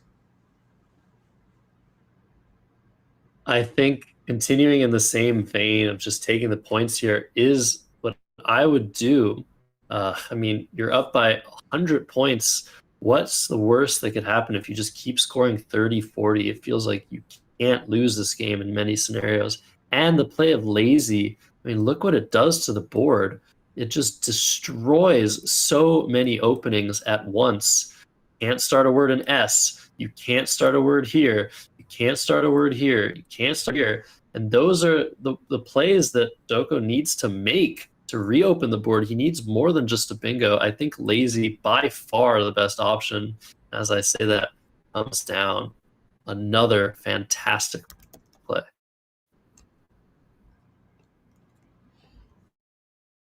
Yeah, man, that's exactly how you need to play this, Tisha. I hope you don't get hit on T, but block everything else at the same time and score 35. Checks all the boxes. Doko cannot hit the D at the top of the board. His leave of over gone slightly astray with the ARD draw, but it looks like there's one very, very nice play here for Doko. 35 points and opens a lot.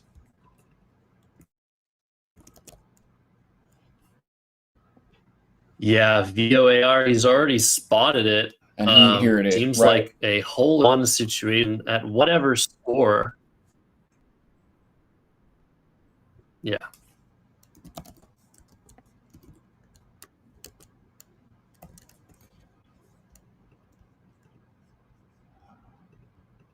All right. Well, in light of that opening, Adhisha's got a decision to make. This board has now been forked. Bingos can play vertically, back hooking in a V. Bingos can play horizontally, back hooking VOAR. And while there's just one S unseen for Adhisha, you got to consider that a pretty reasonable threat here. So defense, start these lines, or he can just score as much as possible and say, look, Dogo, maybe I'll outrun you anyway. Josh, tricky turn now for Adhisha. Lots to think about. Board just got very calm here. Yeah, what about this play of Shed? This scores super well, and it forces bingos to fit often in a very awkward spot. I feel like just blocking this fork with a play like Shed looks extremely good to me, but the leave is really bad. So maybe there's a better way to do something like this. Maybe you keep the S, maybe just get rid of your H and your U and your B. Something like that might be playable here too.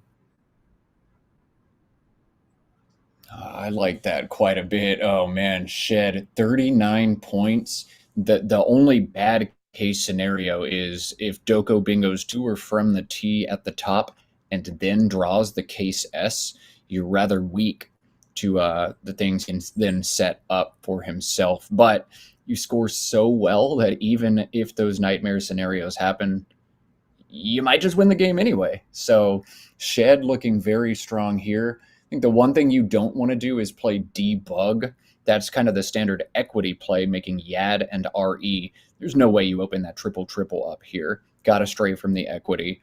One other candidate play, it just does nothing to address the new openings by Doko. That's to play BETH through the T in COTS.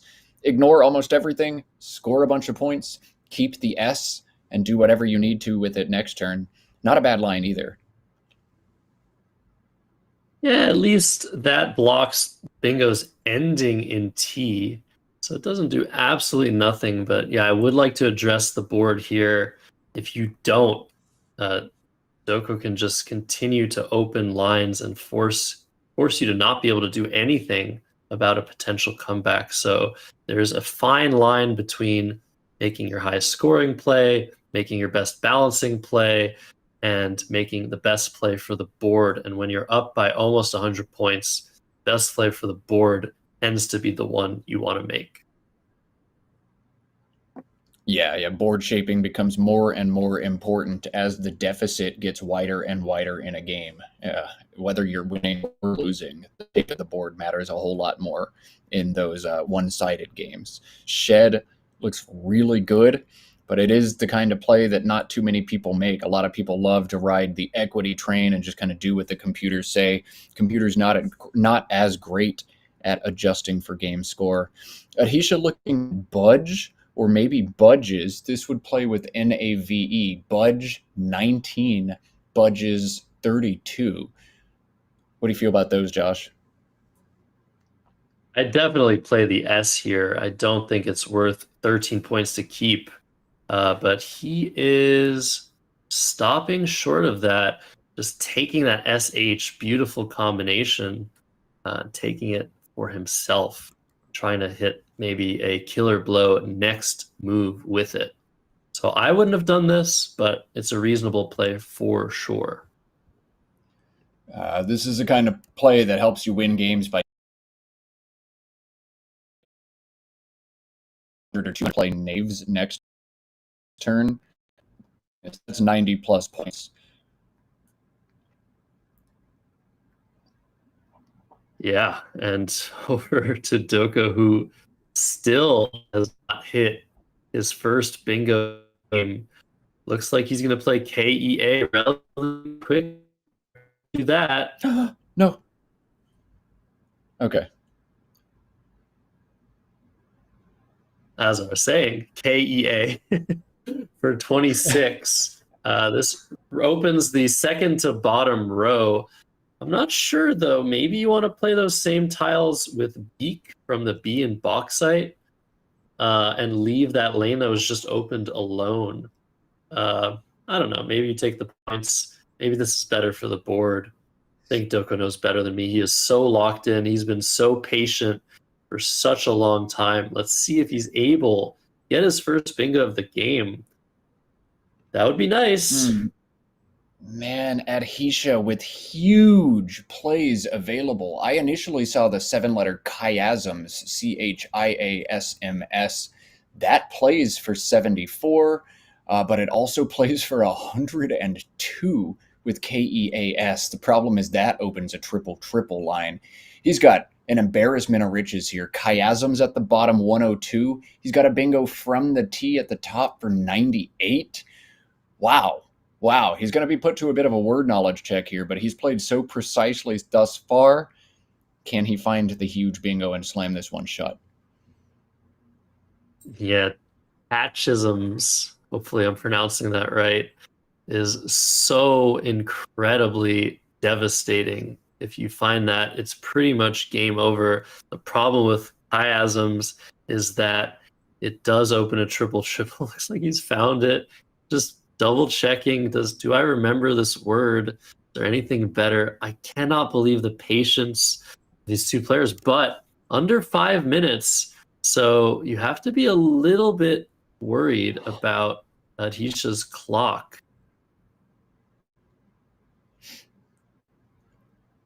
He's setting up Chasmiz now, which is not a thing. Yeah, I mean, that might be a word he thinks of when those letters have come up in study. Asmiest, I think, is a word. But yeah, we'd like to see TACH ISMS. Matches, is that good too? No, but Mastitch is MASTICHS.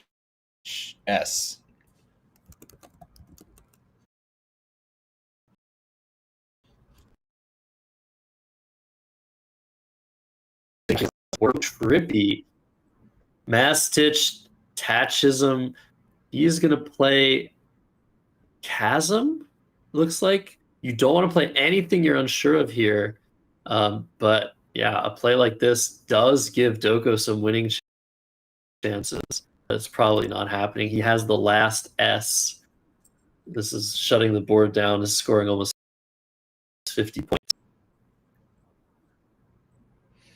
Yeah, you can afford to make this play with that last S on your rack. Chasm just takes 2 back hooks, the S and the Y, but the Ys have been played, the case S on your rack. So Adhesia, seeing tachisms at the top, not quite confident enough to pull the trigger on it. TACHISME, I believe, is also good. And yes. So maybe he's just like, I know it with the E at the end, maybe you can't pull the E off. Chasm looks so good too. I just don't want to make a huge blunder here. And he's drawn into Wisp and Chasms. That's going to be about GG in this one. Doko's played very well, but just has not drawn at all. Now, what do you do here? Play GUE from the G and budge? Try to open another lane? Try to hit that T? I mean, it's pretty much over if Adhesia makes any reasonable play after that. But you got to try something. Game's not over yet. This is where that play of FENI, like a long time ago, is still kind of kicking you in the shins. Like, you could have the Hail Mary to be fishing for over there. Play GUE, distract like you're going to bingo on the right, and maybe draw avoiders. But you don't have that opportunity anymore. You're just going to sit here and lose. But Doug would be proud of how he played this game despite what's going wrong for him. Sometimes that's just how it goes in Scrabble. There's nothing he can really fault himself for in this position, or in this game position. He's played most of his turns totally accurately. A couple of things he could have done differently, but nothing massive. Hisha just making the biggest mistake of the game, but when you're ahead by so much, just do whatever is safest. And both players showing immense maturity and fantastic ability in this matchup. Yeah, these are both names to remember for sure. While this was a rather one-sided game, these players showing great command of both the words and the strategic aspect of the game. We're going to see more of these guys for sure on the world stage in 2027 at that WESPAC and in other international tournaments. Hisha also did very well in our online tournament 2 weeks ago, hosted on woogles.io.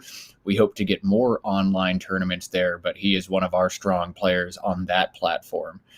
Wisp coming down, 52, slam dunk. This one feeling very over. Yeah, as Doko had to play his S for 26 and 46, we now see the play of Wisp for 52 after the play of Chasm for 44. It's got to hurt when your opponent's S's are twice as valuable as yours.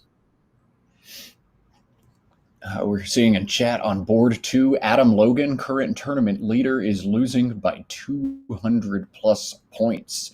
Adam was a game up on Wabin and a game and a half on the rest of the field. This one looking to get very, very interesting. There will be 12 games to go after this one is done. And man, this is anybody's race right now. If you're a Nigel Richards fan, the Adam Logan loss is a very good thing as well. I am so stoked for the last 12 rounds of play. So am I. Man, it's getting tighter and tighter up there.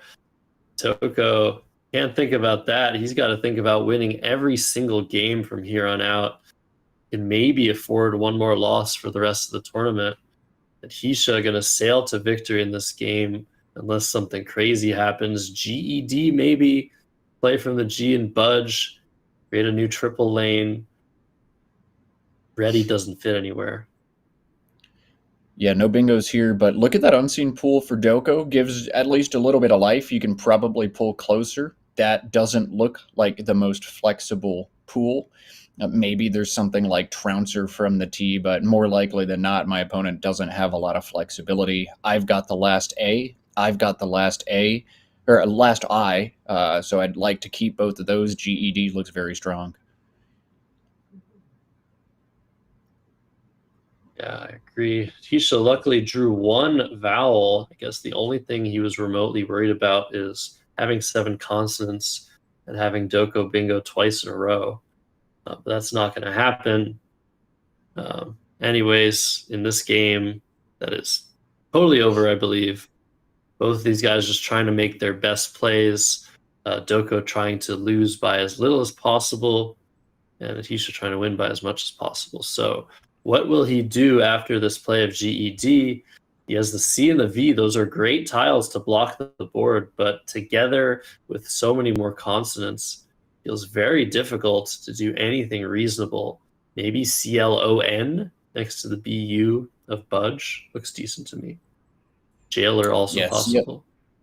CLON looks like a good block. I wondered, though, maybe if you expect to get bingoed on, looking at how juicy the pool is, what if you throw a bunch of these letters back? I think there are just enough vowels in the unseen pool where this gambit won't work. But if there were a few more unseen consonants, you exchange all the consonants, your opponent bingos, your opponent's going to have a terrible rack. But I think this is the right path forward for Hisha. And hallelujah for Doko. Timmy is going to play his first bingo of the game of Terratoid. Just not his game, but at least he gets to score over 300, make it reasonable against Atisha Disanayake. Oh man, yeah. All right, you always feel like hooray, woo. I did it. Great. I know it's not going to win me the game, but hey, at least you're crossing 300 points. At least something good has happened.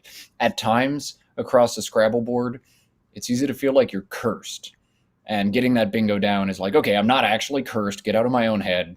Good things can happen. They just didn't happen for a while. Yes, indeed. So, with the score update, as these two teenagers, I'm pretty sure Doko isn't quite 20. I shouldn't say that though. These two youngsters correct the scores. Hisha to respond with NORRTUV. Doko with 6 tiles. Pretty good tiles, to be perfectly honest with you. This endgame is going to be kind of difficult. Can you go out in 2? That is the first question. RUNT keeps VOR. Does VOR go out in multiple spots? We can ask our friend at the engine, Yes. but I believe so. RUNT saves VORS here and VORS here. That's something. That might be the best play. It holds VROT down to the T in COTS as well. So Runt, indeed. Runt and Ewer, the top end game for Adhisha. I want to do something while we've got this opportunity. This loss is going to knock Doko down to 12-8, which is still a formidable record, but probably not one that's going to bump him back up onto the stream unless he wins about 6 or 7 straight. Doko, a very strong player with a very bright future. If you know Doko, if you've played him recently, let us know a little bit more about him, because I really do want to use this platform as a way to promote the future of Scrabble, and it's undeniable that Doko is going to be a big part of it. I believe he's a university student studying pharmaceutical sciences. That sounds familiar to me. As a pharmacist myself, it's always nice to see another pharmacist out there in the scene. Vrat going to be at Hisha's play first. This actually works just as well as Runt. This is his other top end game. Right, because turn will fit under the S as well. That's 10 points. Runt is 12. Math just works out that after Runt, Doko would have been best to block Vrat. But now that Vrat's on the board, Doko's going to get more points, but so is Atisha. That's how Scrabble endgames work. They're tough. 34 seconds left. He still makes the best play. Incredible stuff. Both these guys have played so strong entire game. What a pleasure it's been to watch. A pleasure indeed. A very well played game by both players. Adhisha, I think, would have pulled the trigger on the one bingo he missed in most situations, but when you're 99.5% to win the game, just don't lose a turn. And he took the conservative approach, and I think many other players would, given that game state. All right, we are going to lunch after this game, but the stream will stay live. Josh Greenway has cut out a really cool game from old tournaments covered here on the Let's Play Scrabble stream. So if you want to watch a little bit more Scrabble, it won't be a live game, but it will be a pre-recorded game. The nice thing about these pre-recorded games is they're not going to be these drubbings. You know that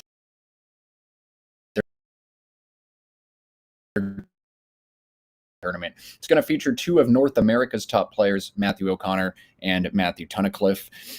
Both of those extremely strong players who are not here at this tournament, but Scrabble to come over the lunch break. The lunch break will end at 9:30 Eastern time. That is 2:30 Ghana time. It'll be a little bit longer of a lunch break than yesterday. If you're at home, that's 82 minutes from now, not quite an hour and a half. So stick around and watch the stream, the game that Josh Greenway plays, or go out and touch some grass, get some food, do whatever you need to do. Revet for 27, and then Runt for 12 is the outplay. That's it for this one. Let's cut to that mic.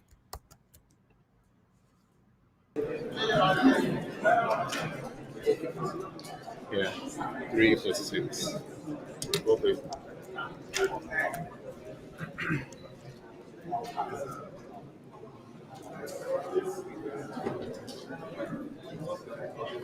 you going to do the submission? Are you going to do the submission?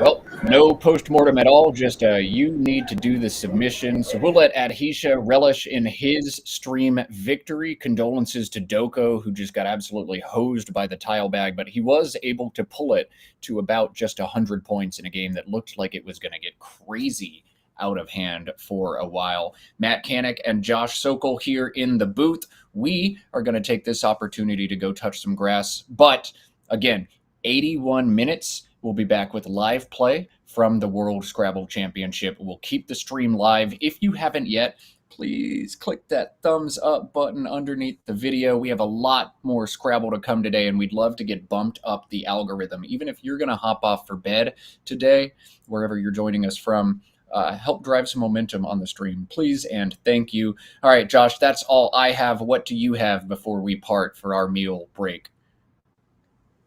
Well, extremely important matchups to come for the last 4 games of the day as things normalize and kind of just retreat to the mean in Accra, Ghana. It's a beautiful day there, probably. I'm only imagining grass. You said touch grass. What grass?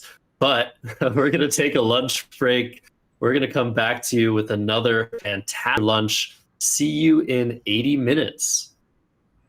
See you in 80 minutes. You're watching Let's Play Scrabble. Don't go anywhere.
Good morning, everyone, and welcome to the final day of the 2024 Canadian Scrabble Classic. Matt Canik, joined by Josh Sokol. So let's take a look at the players that are ready to face each other once again. This is a rematch. Matthew Tunnicliffe in first place, 9-2, versus Matthew O'Connor, second place, 8-3. Yeah, let's cut to over the board and go ahead and get these gents underway. And we are underway. Matthew Tunnicliffe to play first on that famous left side that's been drawing all the goodies all tournament.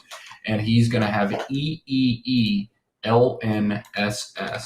as his opening rack. This feels awkward to me. There's no bingos here that I'm aware of. And beyond that, geez, Josh, how do you even approach this? Yeah, this is probably going to take him a while unless he just decides, whatever, I'm just going to play lens and keep ES, basically an extremely transparent play. I don't know if he's going to be able to avoid either making a very small exchange and signaling that he has very strong tiles, or just showing O'Connor that he has an S with the play that he's making. Because if he plays an S for 10, 12 points, almost certainly Matthew O'Connor is going to know that he has a second one. So that's going to be very interesting to see what he chooses to do here. This is bonkers. I don't even like if you exchange, what do you exchange? This is a turn that's far too complex for 9:30 in the morning, and I think Matthew's face kind of indicates the same thing for him. This is killer. Yeah, I mean, he's considering exchanging the E. This is something you do want to consider here. If you exchange one tile, how often are you going to hit? So he can look at every single tile from A to Z to see how often he is drawing into a bingo. Now he's looking at exchanging EL to keep EENSS, which also looks like a very strong option. But yeah, I don't know. I think right. You think he'd play EL instead of exchange him? no. So this is a very interesting concept. Playing 2 tiles for 4 points at the start of a game seems like better than exchanging because you're getting some points, but it actually leads to more of a constricted board on the second move, which reduces your chances of drawing into that early bingo. So most of the time, it's probably not worth doing, but we see Tunnicliffe is doing it anyway. It also provides the opponent with 2 floating tiles to play through if they had 7 letters looking for an E or an L for an 8-letter word. So I think this is maybe a slight inaccuracy over exchanging. Matthew O'Connor also, I've talked to him about this sort of concept before, so I think he said something like, that can't be the right player, or something like that. He probably said something snarky there. But yeah, over to O'Connor with a very awkward rack himself. Yeah, I agree with you on most points. I generally exchange if I'm instead going to play 2 1-pointers. Like, I won't open with OI or AI.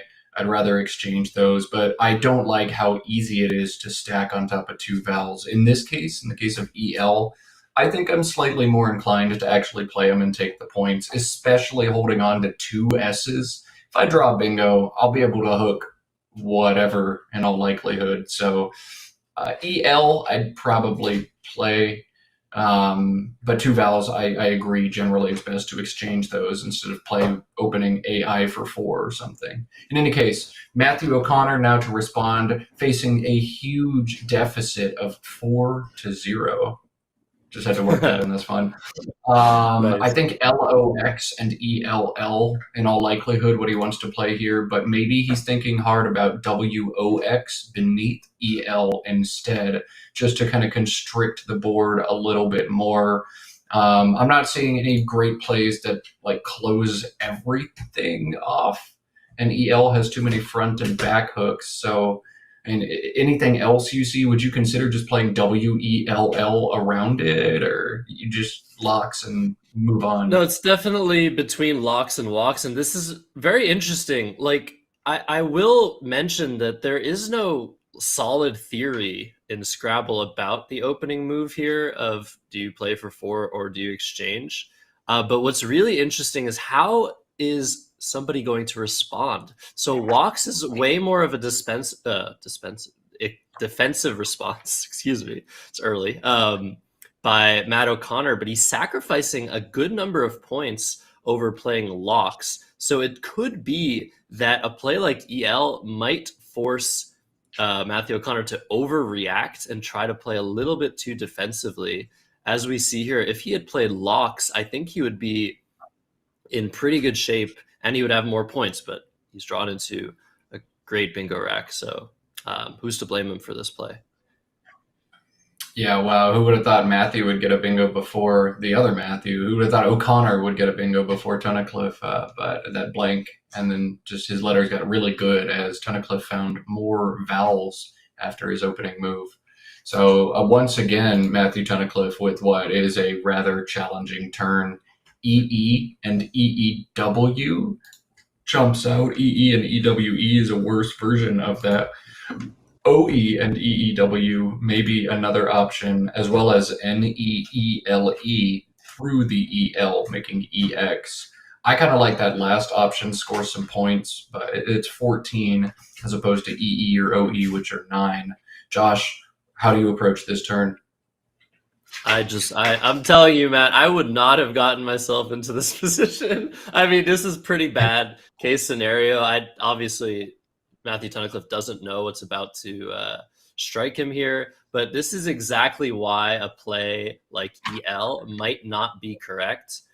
Just allowing an overlap like this, even if Matthew Tunnicliffe had a bingo on his rack, look where it would play. It would play making EEW, SEW, or EWE, opening a bunch of floating tiles, not hitting any multipliers, and just giving Matt O'Connor the world. So this is, again, why I think that was an inaccurate opening play. But also, I mean, drawing OE to EENSS isn't great, and the options are just terrible here. I agree with your analysis. I would like to score a little bit more with NEELE, but it looks like Tunnicliffe is pretty committed to the cause of fishy, going as far as possible towards drawing into that opening or quick bingo. Yeah, and then he's got the other big decision to make. Oh my goodness, he's playing down on the bottom. It's not what I thought he would do. Just asking Matthew to score a lot of points. You know, maybe he's trying to get a tell right now because he hasn't hit his clock. But all right, OE on the bottom as opposed to the top is the decision from Matthew Tunnicliffe. It's going to lead to a more open board and help his bingos come down more often. But I'd be very scared of the huge scoring spot that I just opened up. In any case, we've seen EL for 4 and then OE for 8 as Matthew Tunnicliffe kind of slogs through the first few turns, consequences of that awkward opening rack that he pulled. And Matthew O'Connor now to bingo out of an excellent rack. He's got a gazillion different options. Just kind of choose your favorite, highest scoring available bingos. Put his S behind EWE, or put his blank as an S behind EWE and scores 72. Nothing crazy, fancy, or flashy here for him. Yeah, it looks like just longies or legions here. Maybe some other word is available as well there. But yeah, very, very weird, very weird opening. I'm really glad we're seeing this. The OE play basically saying if you have a 4-point tile, I'm giving you 30 points. But the J, I guess, the most worrisome tile to punish the play of OE. But if JOE came down, SJOE would be a potential response from Tunnicliffe. So I'm sure he's thought about that a little bit. I'm sure he's not happy with this position either, but hopefully we'll see a little bit of an exchange of bingos here. I think Tunnicliffe is going to get a tile that he can use after either legions or longies. Am I mistaken?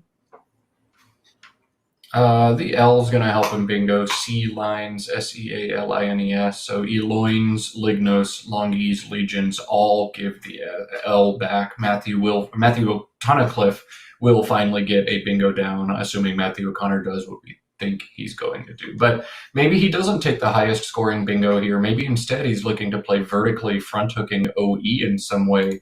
Because he knows the range that Matthew Tunnicliffe is in. We might see something like LENTIGO and GOE. That is a word that does not take an S. It actually came up at club last week, and I didn't notice my opponent hooked an S on it because I was being told we have to shelter in place because somebody was making a scene and getting arrested at the voting station across the community center. So, God bless America. In any case, maybe Lentigo. Don't open up a back hook. That actually looks really solid right here. What do you think about that, Josh? Lentigo yeah, really like that idea. It makes it a little bit harder for Tunnicliffe to respond with the bingo, not opening as many playthrough tiles. And these are positions that Matthew O'Connor loves to think about. We keep saying that he's a speedy demon player. He's not a demon. He's a great guy, but he loves to think about positions like these where he can try to infer what his opponent is holding on to and make very sharp decisions, such as this one, trying to provide as little as possible in response. Maybe Lentigo's slightly better, but at least this one doesn't open a potential double-double, which Lentigo would have done with the L in second position. So is this going to... No, easiness is available at least. Lignos Right. takes a back S, so I'm very confused by the decision from Matthew O'Connor there. I would do anything I can to avoid giving the S up. The S is in Tunnicliffe's range so often. I don't want to let him bingo down there. Maybe Matthew O'Connor thinks this word does not take an S, but if you know this takes an S and you've got an embarrassment of riches, this is a bad play. This would be huge. I mean, I think Tunnicliffe, he doesn't have a 7-letter word. I think he's going to play easiness. And that might just, I don't know, then 2 S's are gone. Matthew O'Connor's just drawn another S. It's going to be very interesting to see if Matthew O'Connor hooks an S onto Lignos. Because, yeah, it does look like a lot of adjectives, OSE, which are different forms of OUS, which do not take S's because they're adjectives. So it could very well be that O'Connor has made a word knowledge mistake here, but we'll have to see. We'll have to wait and find out because that hook has not been used and might not be used for a couple turns.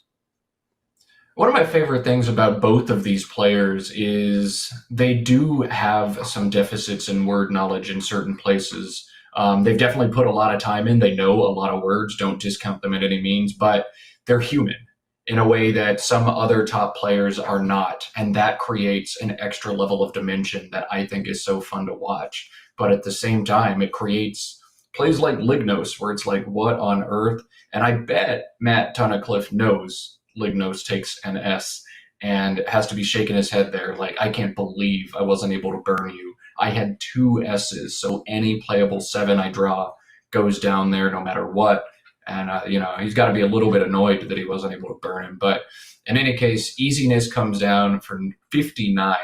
Matthew O'Connor's found the third blank and play moves on. Options here for Matthew: rump and PE looks to be a good play. But you can actually slide it over 1 square and make rumpo in the same spot. The column's only 5. That's 30. That's Matthew's best play here. And he's missed it. That's true. Yeah, a little bit of a miss there, just shifting that over.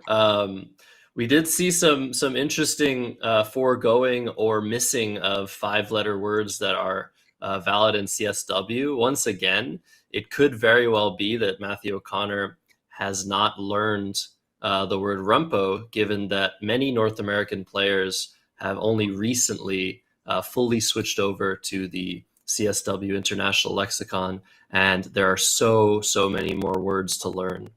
I think there's around 300,000 in the North American lexicon. Or just, not knowing or not being sure of a word. But this is hopefully not going to burn Matt O'Connor too hard. And he has drawn into a bingo that will play with Lignoses, so we will get to see if he knows this hook. But we'll shift back over to Matthew Tunnicliffe, who's drawn a rack that is rather frustrating. These are rough, but he also drew the final S. So both players now with an S on their rack. There's a little bit of a psychological component. If you're Tunnicliffe, you think, why would Matthew O'Connor play Lignos there unless it doesn't take an S? So we've just got to see if he knows it. Lignoses is actually part of a set, Lignoses and Loginus. So perhaps he knows it, perhaps he doesn't. I bet he does, but we're definitely going to see who's able to capitalize on this hook. He can play Eloges, E-L-O-G-E-S, for 35 right now with Lignoses. He can play Geo on top of rump with 3 overlaps for 16, holding E-L-S-T. Or he can play Eloge, extending the E-L on the star for 16, also holding E-L-S-T. So Josh, are you scoring 35 at the bottom and cashing the S, or are you trying to be sneaky and hold it and play off just GEO somewhere? I'm looking at Matthew O'Connor's lips moving. I wonder if he's just murmuring to himself. I agree with you. I think Matthew Tunnicliffe for sure knows Lignoses, and if he thinks that Matt O'Connor does not know Lignoses because he played Lignos in that spot, I think he's very likely to use the hook at the right moment and not play Eloges here for the points. Something like Geo is a very hard play to spot. It's like overlapping in a very weird way, not using the. Very curious to see what Matthew Tunnicliffe decides to do here. He might go a little bit more aggressive, even opening the board, or he might just try to play a little bit longer and play through the R. But yeah, it's a very, very interesting game so far. Lots of psychology going on, I think. And then Matthew O'Connor, what is he going to do? Is he going to, if he has the possibility, play Sporan and Lignosis? Sporan is somewhat of a hard word to spot. You also need to have studied it. Once again, Matthew O'Connor among the players at the top who do not study words religiously. Matthew Tunnicliffe is the opposite. He likes to know the words. Matthew O'Connor likes to play around with the board. So very interesting. We'll see if Sporan comes down. If it comes down with ON, if it comes down with Lignosis, this is a key moment in this game. Yeah, wow. So Ogler was a play I wanted to mention as well, thanks to the Deadly Gamesman for mentioning in chat, and I bumped it into my Quackle. It jumped to near the top of the sim, ended up settling at second for me. But yeah, if you're keeping EST, this is a good idea. You want to open an additional bingo line for yourself. Get this board as open as possible. What you don't want to do is draw 3 eyes, like Matthew Tunnicliffe just did. Very tilt-inducing game so far on his end. And we'll see where Sporan comes down. It already played with EWES, and now it plays with ON. So Matthew O'Connor has 2 spots to score either 74 or 75.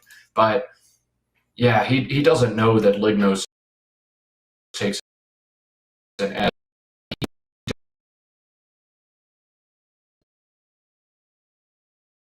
That was making that 35 other playable bingos out of that rack. That is a really bizarre decision to play that. Must have been a mistake. You must be confident that it doesn't. But Sporan coming down, and that's going to pull Matthew O'Connor ahead 207 to 89. Let me get the scores updated there. And then Tunnicliffe again, 3 eyes on his draw into EST, in addition to that M that he's pulled. Yeah, if I'm Tunnicliffe, I am very, very tilted here. He must know for a fact now that Matthew O'Connor does not know Lignos takes an S, and he's going to have to work his brain super hard to try and make sure that that S hook is protected. He's down over 100 points. He needs that hook for himself. He has the last S, and he knows that Matthew O'Connor is not willing to play the S hook himself. But what's very interesting is because of the challenge rule, 5-point challenge, it's not going to cost Matthew O'Connor so much in many cases that Lignosis is a word. It's only going to cost him 5 points in many positions. But it could be that strategically Lignosis becomes of utmost importance to block, and O'Connor fails to do so. This is going to be very, very interesting. We might see many, many turns, depending on what Matthew is able to draw, Tunnicliffe. We might see many turns of him trying to draw something with Lignosis. Yeah, man, this is frustrating from Matthew Tunnicliffe's perspective. And if you could just score 25 right now and hold on to the S, you'd feel like, okay, I'm keeping myself in range. I'm going to surprise him with a 90-pointer at the bottom of this board, get an extra 5 points, and we'll keep going. But this rack sucks. This rack sucks so much. ELEMI is a way to score points, extending the EL, but that holds IIST. Otherwise, what are you doing? MITI? Oh, I don't know. MITIS is a word, but you can't do that. I don't know. Josh, what do you see here? What do you think? Yeah, this is pretty terrible. We might see just like XI for 11. I don't know if that hits that often. You want to cover that triple maybe in the top left, although it's hard to underlap the P. And he's playing Inti, which is such a huge sacrifice. He's just given up on Lignos as being a thing. Maybe both players now think maybe it doesn't take an S. It's very possible the double blindness has stricken both of these players. When a top expert player does not hook an S onto a word you think takes an S, you start having nightmares am I going crazy? Am I just wrong? It's a very bizarre situation here, and I don't know. I don't know if we're ever going to see that S hook this game after Inti. I mean, Tunnicliffe can still cash 40 or so there, but at this point you're looking to use that S to bingo instead. Inti, a strange play. I think I preferred time in the top left corner, making ST, PIOM, and RE. That sets up the front Stime hook. Inti knocks out the Lignosis hook. So I think you're right. I think Matthew Tunnicliffe maybe didn't see it or maybe doesn't know it, but if you know Lignosis is good, given the rest of the context in this game, you can't play Inti there, no matter how much equity it may be. And on the last turn, Matthew O'Connor, he dropped JA very quickly, but there's an awesome 6 in that rack of Bajada, Bajada, which I think was probably a smarter play for him as well. But alas, Ja comes down, and then Mercies, the merciful bingo finally from the tile bag for Matthew Tunnicliffe, is going to bring him closer into this game. Mercies is going to be 76 and bring Matthew Tunnicliffe to within 49 points. Yeah, this has gotten super interesting. And I mean, Matt O'Connor probably thinks that there's really very limited risk left on this board, and he's probably going to play something like Flab or Fab, overlapping the M and the E of Mercies. But what's interesting, we see the Z come out. If Matthew Tunnicliffe draws the second blank, we might see a huge possibility with Lignosis once again, if that spot is never covered. But right now, he's going to have to deal with some really awkward letters once Matthew O'Connor pretty clearly blocks the was spot that, yeah, Flab is about to block. This is really bad for Matthew Tunnicliffe. Oh, Collins, he still has a spot for was. Yeah, Collins has feel bad, FEELBAD. That played through the E. Sorry, I'm just geeking out about that word. That's awesome. But okay, so Flab, I think a very standard move for Matthew O'Connor. After a number of very bizarre moves, I think we're finally settling in, finding our rhythm, and making some more pedestrian plays. A WUZ, as Josh said, plays alongside Mercies, making a new. Oh God, a WUZ. I'll be getting the. Do you have maple syrup, Matt? Do you have any maple syrup? I did. But I felt like yeah. I don't know. You suffered enough. We've been taking shots of hot sauce every time we say Z instead of Z. But I feel like if you had maple syrup, that'd be a better thing to consume today as the final day. Maybe we could give Matt a break. Maybe give his gut a break. Only pain, yeah. No break. I deserve this for myself. There's another kind of shot I could be taking, but we don't need that. Okay. Anyway, 222 for Matthew Tunnicliffe, 267 for Matthew O'Connor. And Matthew O'Connor now drawing into an awkward rack, AADEIIT. This one is going to be weird for him to fight his way through. You got to play off vowels, but most of the ways you can play those vowels also open the board up, which is not what you're looking to do with this slim lead. I think maybe AINE through the N in Lignos. It's tough to spot, but 15 points doesn't open anything up. That might be a reasonable option for him here, as opposed to doing something reckless like Idea and XI.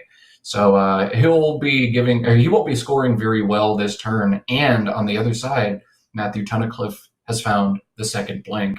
This one might have some drama, folks. Yeah, I am so happy to see that blank. Just what Matthew Tunnicliffe needed to stay in this game, as well as this poor draw from Matthew O'Connor.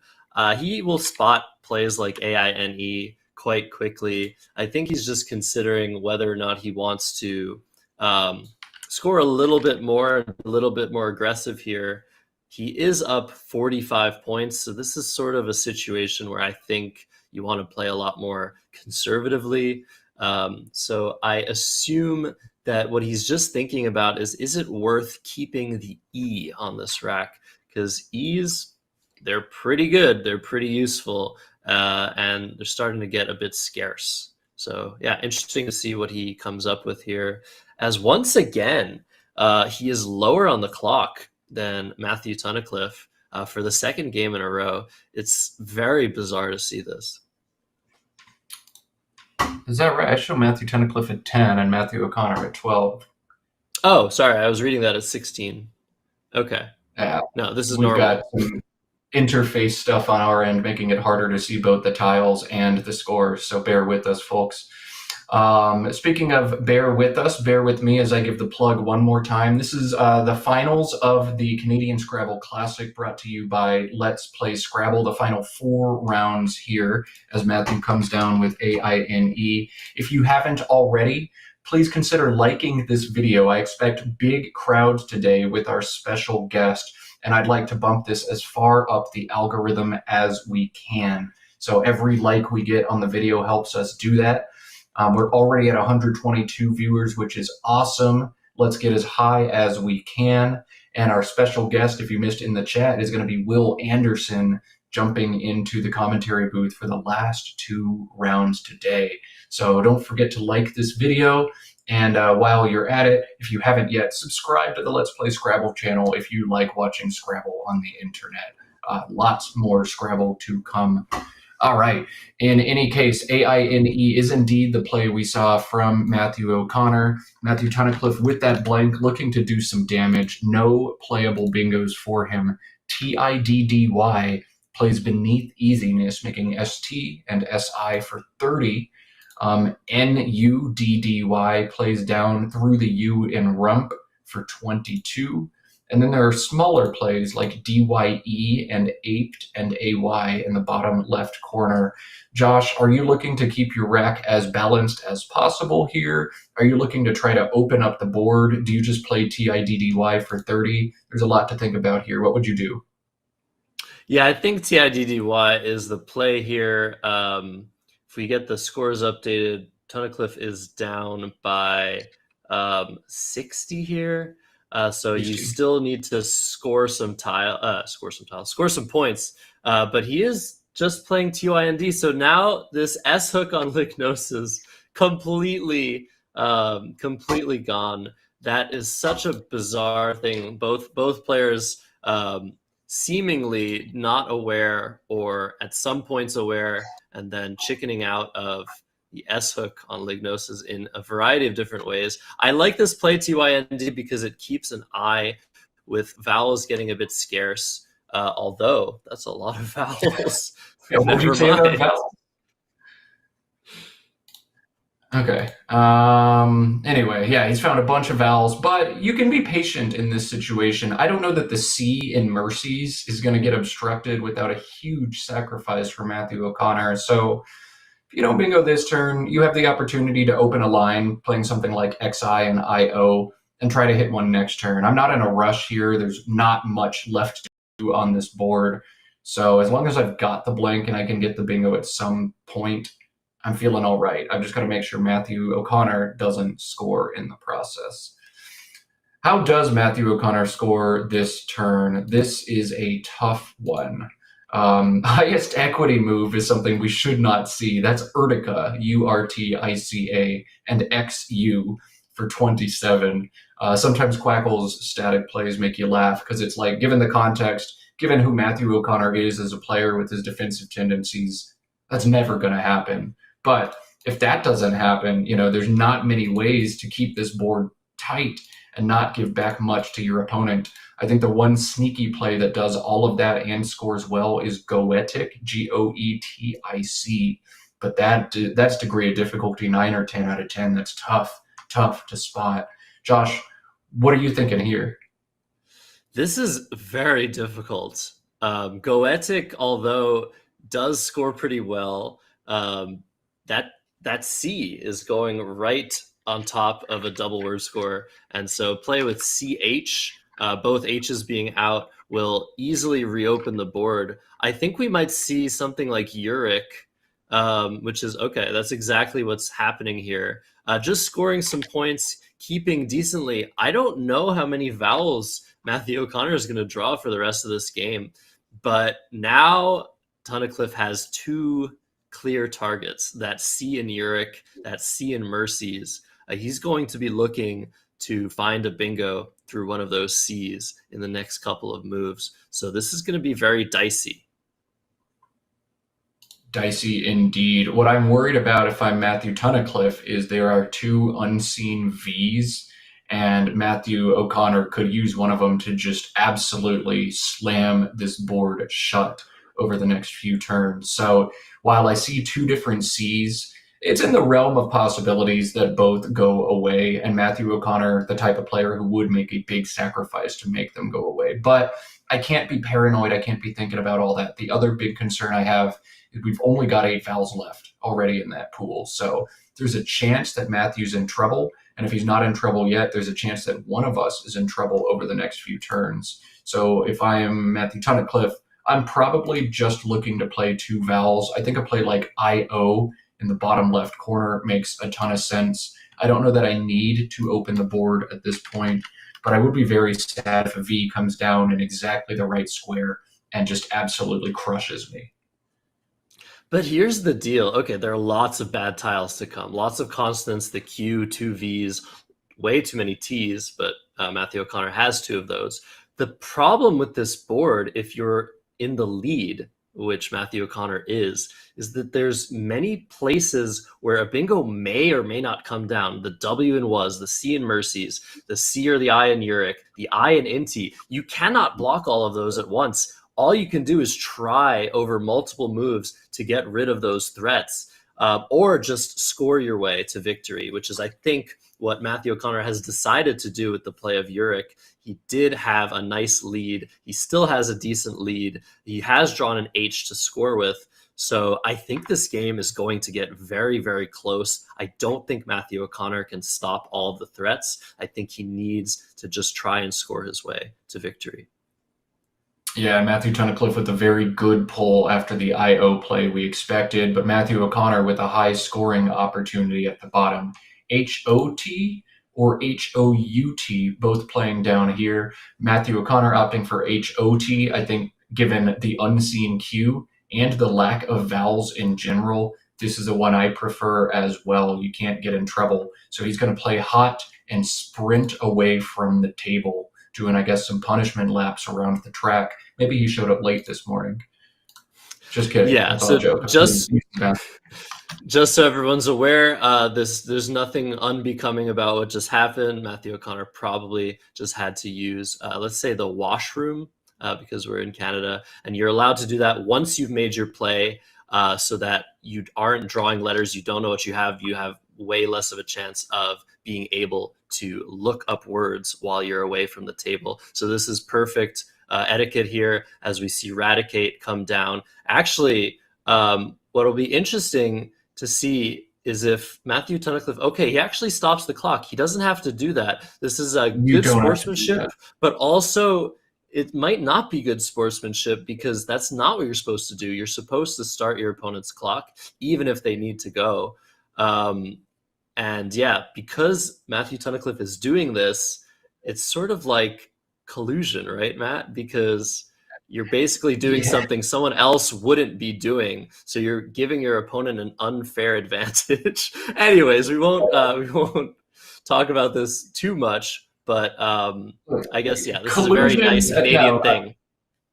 I don't want to call this collusion, but the director in me is screaming. I would hate if any player did this in my tournament, especially on the last day. We got to get play going. We got to get folks home. They've got planes to catch, trains to catch. You know, they've got to get back to their kids and loved ones.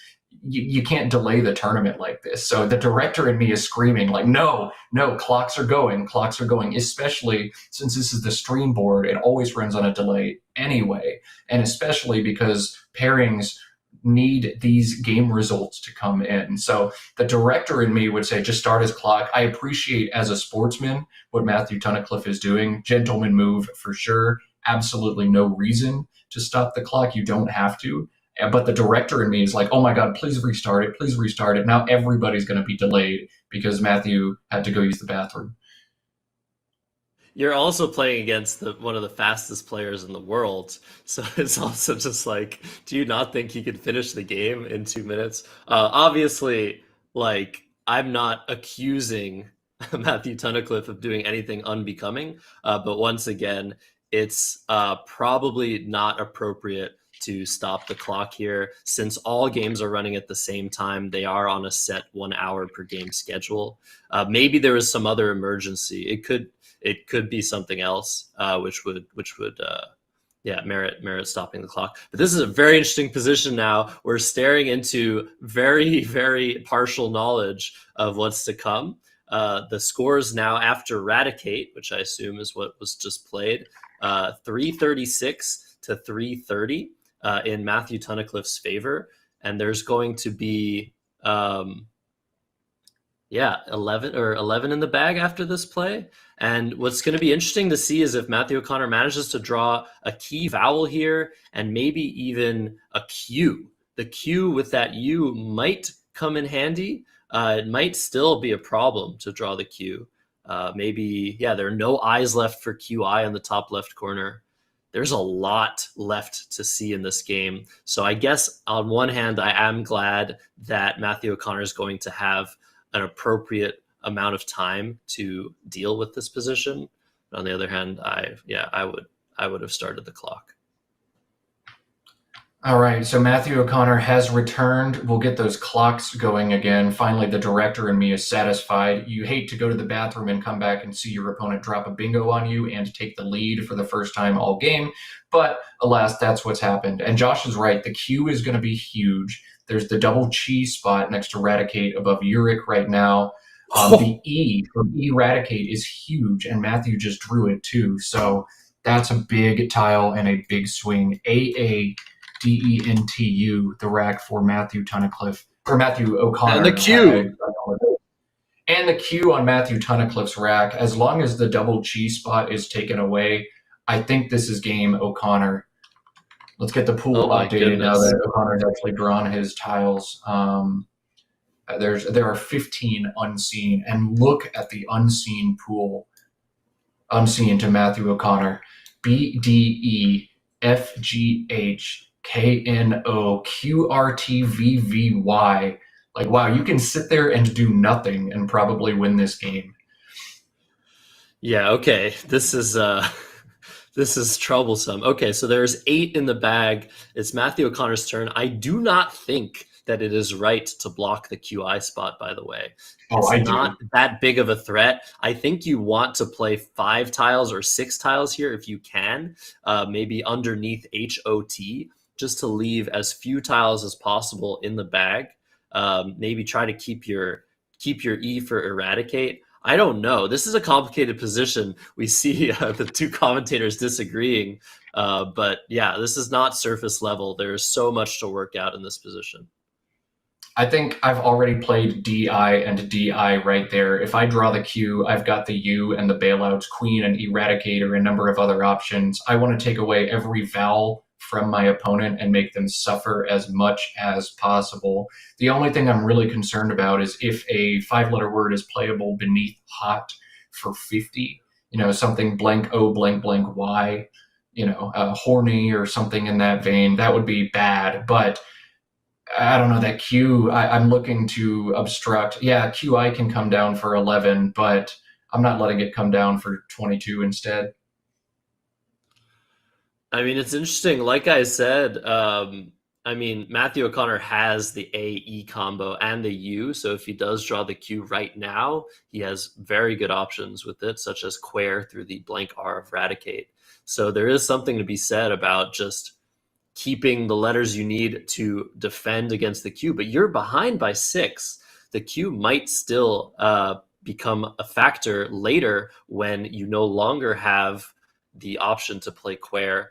There are some threats through the D and Eradicate as well, like Voddy, VODDY, and it's not very likely that Matthew Tunnicliffe will have drawn a 5-letter word underneath the OT of hot because there are only 2 unseen vowels with a Y as well. So the likelihood that something like honey comes down underneath is pretty low. I still think I would consider mostly trying to play 5 letters here underneath OT, but I don't know if there's a great way to do that and keep a U and an E. there's a ton of different long options if you're looking to play long. Okay, quick question for you, Josh.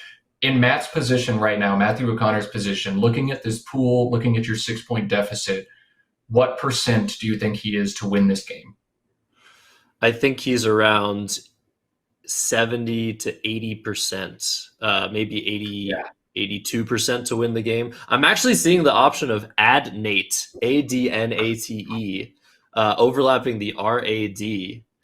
That might be an interesting choice to keep the U for the Q, but I don't know what I would do here. No, you've got to keep vowels.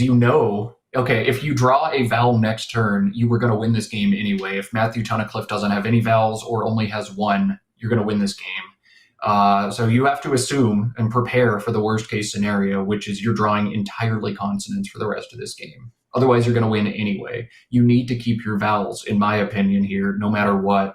I think we're playing consonants. I think we're playing obstruction, and I think we're playing patience. I don't want to draw the B, the K, the G, the V's, the Y. This is a very hard turn, and he's going to play off the U and play Daunt and just try to score some points. Okay. I like this play.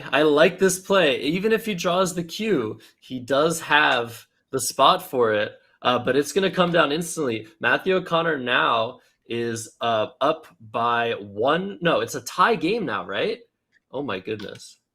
Tie game, but advantage huge O'Connor right now, given it's his turn. Got the E. Oh, okay. That is a huge draw for Tunnicliffe. There's one vowel left in the bag. I'm going to go get it. That's what he said, and that's what he got. But Matthew O'Connor still has big eradicate plays available. BYKE and eradicate is 37. I fail to see good paths to victory here for Tunnicliffe, but maybe I don't know. Can he win after bike? The V is so bad, though. You have to. I think you really want to play the V here if you're Matthew O'Connor. There's 2 in the bag from Matthew O'Connor's perspective. He's getting low on time too. I wonder if those 3 minutes, he would be down to almost no time at all right now if his clock had been started, or maybe even he would be overtime. I wonder if this is going to be the game. This is such a tough position. I really want to play my V off, though, if I can. Yeah, I mean, BEVY and eradicate is a play you can't make. You can't throw the Y out in that triple line. That's how you lose in this situation. Quackle has BYKE 100% to win, but not if you play it with eradicate. It wants it played over next to Sporan for 34, making AB and ONY. That, according to Quackle's championship player, is the only play here that is 100% to win. And I guess that gives you enough possible plays with your V, or maybe Quackle's not entirely right on its analysis here. I very, very highly doubt that the analysis is correct. Although we do potentially have a stronger engine that somebody else could be using in the chat to determine this position here. Probably not going to happen. That'd be really cool. But this is, BYKE is a very strong play. I don't see it losing very often at all. So with 2 minutes on the clock, he spots it, putting him up by big. But what's unseen but the F and the N? How is Matthew O'Connor going to get rid of both the F and the V next turn? Wow, the answer, I think, is he's not. And according to Quackle, Matthew Tunnicliffe has won the game if he plays it right. Like I said, this is crazy stuff. Is Hoved good with biked? Is that a play? Hoved and biked, or VERD and biked, are the 2 winning plays per the engine. Wow. Yeah. This is the strength of going out before your opponent. Because this saves GRR. This is why you don't play Daunt, I feel. Like, you end up getting caught with BKVW, all the crap, the FVBK combination. Don't go digging into a bag full of landmines and garbage. keep your gems, even though they only score 1. I think Matthew O'Connor has made like 9 mistakes this game, and finally he's been punished for them. I think Matthew Tunnicliffe has played a wonderful game despite some clunk and ELOE at the beginning of the game. Those were interesting and maybe non-standard decisions, but wow, props to Matthew Tunnicliffe for continuing to fight. He's got to find one more winning sequence, but Hoved holding GR is so obvious. Wow. Yeah, he's already spotted it. He might not be 100% sure that it's a valid play or that it's a winning play, but he has almost 5 minutes to work this out. This should be enough time. What an insane game. He's seen it again. He's considering it again. If he spots the GRR spot with Jag, I think that'll be enough to tell him this has to be right. Wow. Oh my goodness. Yeah, you've got to find GRR to go out after this in order to win. Matthew O'Connor's best play in that end game would be FANK down to the K, and the only winning out for Tunnicliffe would be GRR and Jag. So he's got to spot that. But if he's able to make this sequence, should be winning for him. Here it comes. Wow. So Matthew Tunnicliffe making Canada proud at the Canadian Scrabble Classic. Assuming he finds the correct out here, he's going to hang on to win this game narrowly. This one was bonkers. Definitely on hold, I think. Also, yeah, just going back to that play of Daunt, I find it hard to argue with Matt Canik on this one. I think Matt is maybe the best slow playing player in North America. You're so good at complicating positions, keeping things really, really difficult for your opponent. I don't know. I still would have played Daunt. I think that E draw after QI was so important for Matt Tunnicliffe. He could have drawn any consonant and he would have been dead here. Crazy stuff. But what did I say? Look, if the only way Matthew O'Connor is losing this game is if Matthew Tunnicliffe gets the vowels. That's what happened. You can't set yourself up to lose in an opportunity where your opponent gets the vowels. You can't play 5 tiles, draw the consonants, let your opponent draw the vowels, and win the game. I think it was a huge mistake to play Daunt there, and it's going to cost him the game. But what do you mean? I don't really understand. I don't want to argue. What do you mean? I mean, playing 5 tiles means you're drawing the vowels more often, right? So that your opponent can't draw them. Yeah, but if you don't draw the vowels, you lose. You're in a commanding position. Just stay where you are. Anyway, we can rehash this more when I'm not streaming and trying to entertain 156 simultaneous viewers. Definitely something to look at. Matthew O'Connor is going to challenge. I think he has to do that in this situation. He knows he's dead otherwise. So check, make sure the hook is good. That's going to be a nickel thrown towards Matthew Tunnicliffe, 5 extra points. And Matthew, again, had to know he's dead. FANK is not going to outrun GRR. Man, what a game. So Fank going to come down, and Matthew Tunnicliffe going to go out with his GRR play. That's what it looks like. Fank will put Matthew O'Connor ahead 417 to 402, but GRR for 15, holding on to or catching 10 points off Matthew O'Connor's rack. That's it for this one. Unless maybe he's thinking about slow playing this. Is there a V stick just to be mean? I just think he might not have ever spotted GRR. Like, it would have come down already, right? I think he's maybe gonna play Frog here. I don't know. Is he trolling us? It's such a hard play to spot. It could be he played Hove just hoping that it was good enough, not knowing for sure. And now that he's gotten the 5 points, he knows he's in a winning position, but maybe he still doesn't see it. Okay. Woo! Just go back and recount the entire game, maybe add some suspense to the stream. Wow. All right, so GRR is 15 plus 10 for Matthew O'Connor, makes this 427 Tunnicliffe, 417 O'Connor. What a wild one. There's a game that back and forwards, Tunnicliffe was looking dead at certain points, especially after that Q draw, and yet he fought back, stayed calm, didn't tilt after like 8 different tilt-inducing draws and situations, and comes up with a huge victory. Tunnicliffe now will proceed to 10-2. Matthew O'Connor down to 8-4.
Alrighty, folks. Well, thank you for your patience through that lunch break or breakfast break or dinner break or whatever kind of break it was, wherever you're joining us from. Welcome back to coverage of the 2025 World Scrabble Championship. Matt Canik, Josh Sokol bringing you the action.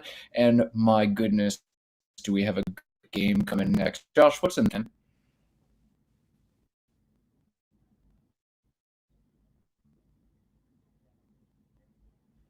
Just wanted to show you guys my Canadian swag.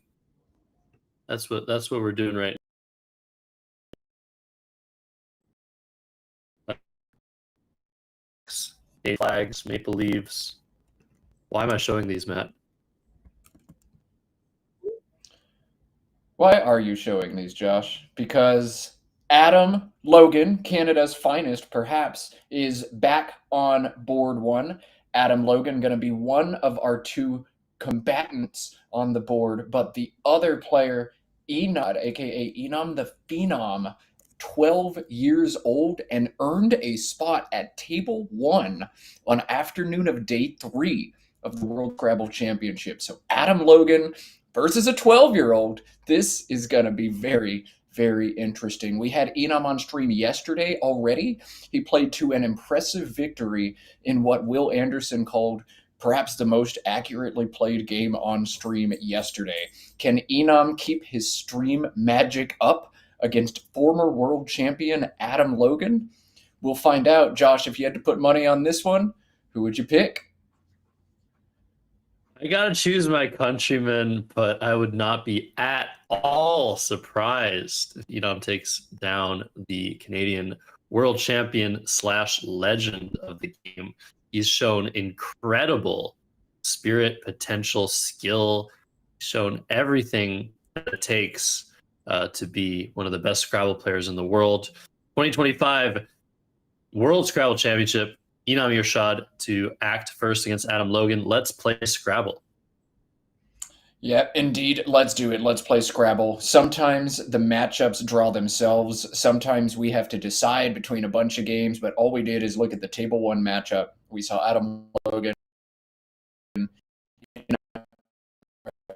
That's the one we're going to pick. Look no further than this.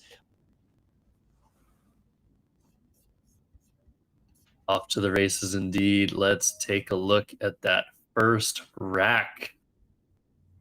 Inam, what has he got? Very good letters. EELNGOS. Pongles a word? Oh, man. There is a bingo here for him. It's not super high probability, and it's not the one I would have guessed.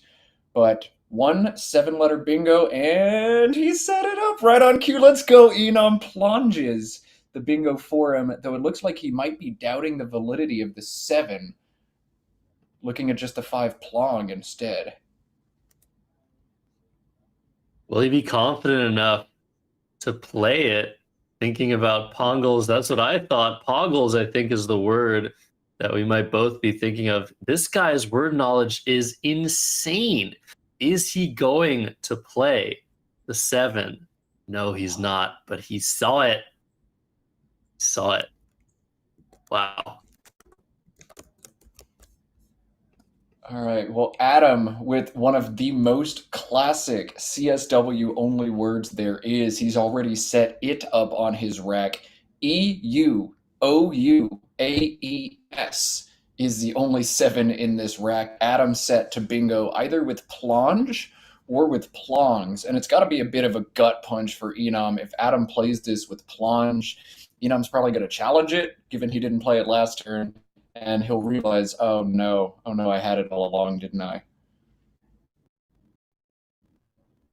This is the second game we're seeing Inam in action, and the first time he's made a very clear mistake.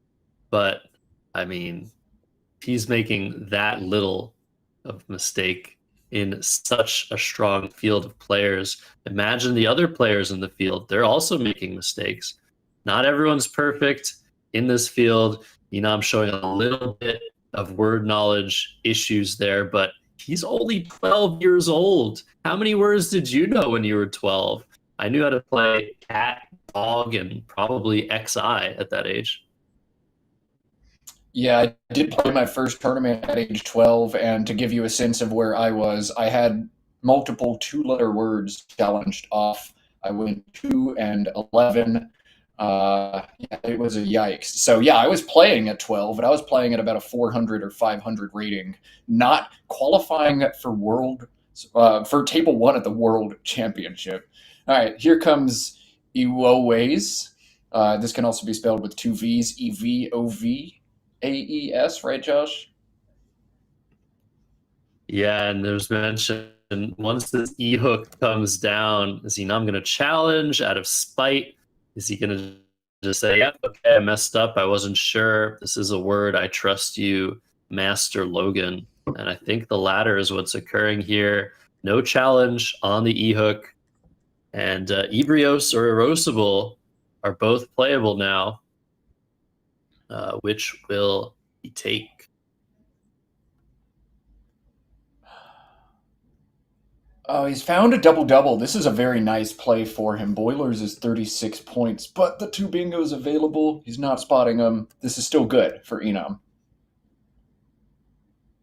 Yeah, the spot for Ebrios is so hidden, but it plays underneath the PLON. Boilers for 36, a very strong candidate anyways, but can't keep missing bingos against someone as strong as Adam. He's going to come back for a huge score next turn. Oh my goodness. Yeah, Baryons, a valid 7. That doesn't play, but the 6 plays for 59. 4 overlaps along that blank where Josh is drawing. Goodness. Poor Inam, you get the double-double for 36. You're feeling all right? How's 59? Oh.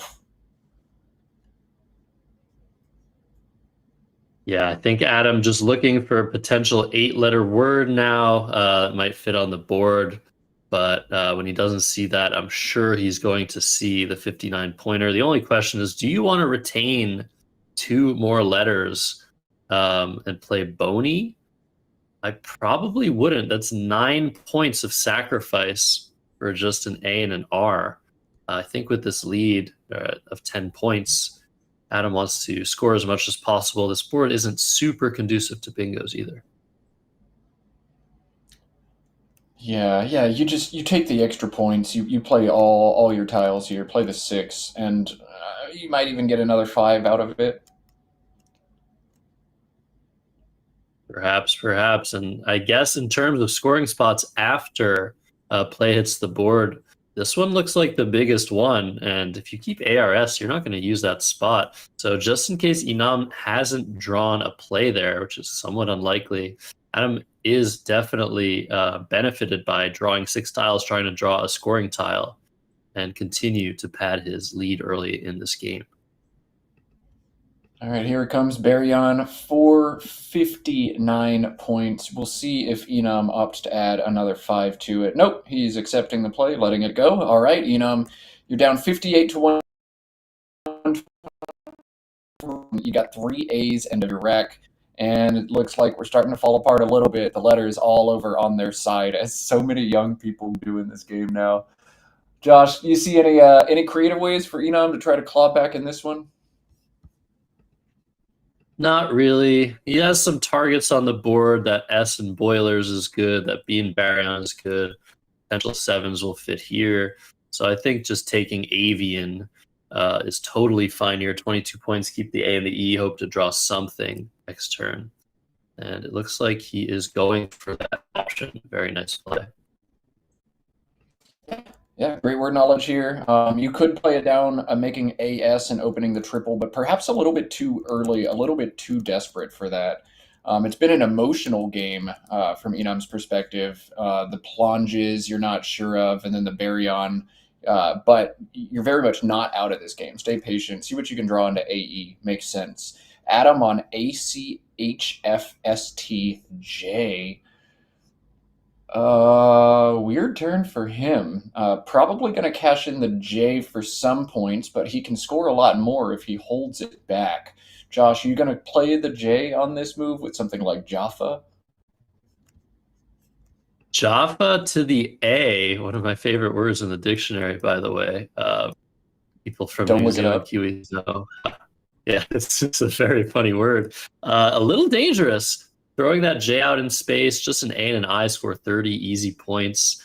Inam has an A and an I a huge amount of the time. I like the option here of Scath, Scath. The reason being that S in space, there's already an S here. It's not creating a new threat. And JA will play next turn, most likely.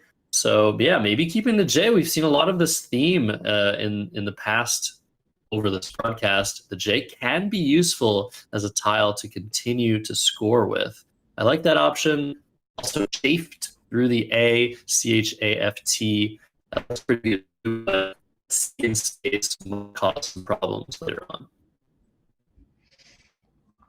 Yeah, the J in space could be dangerous. Just this morning over on the stream on board 2, we saw another kid phenom at Keisha get crushed on a triple column with the bingo from a J.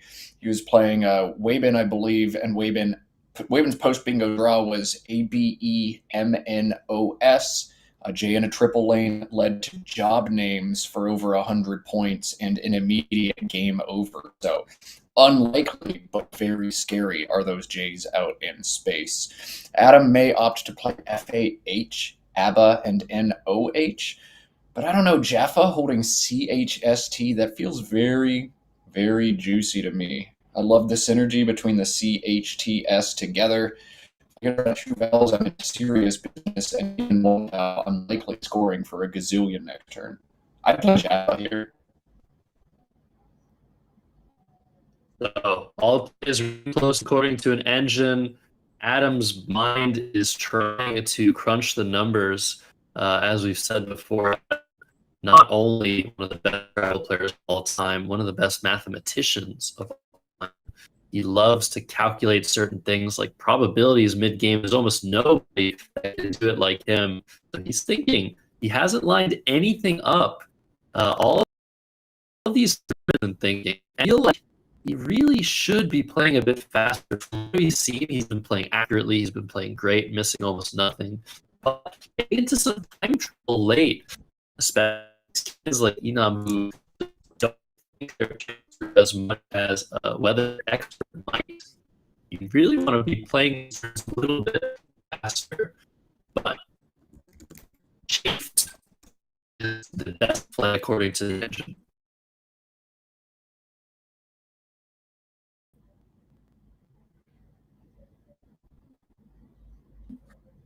I had a little bit of internet difficulty there, Josh. Repeat that last bit. What was the best play according to the engine? CHAFT through the A in avian. Shaft. Wild. And right on cue, there it There we goes have from it. Adam.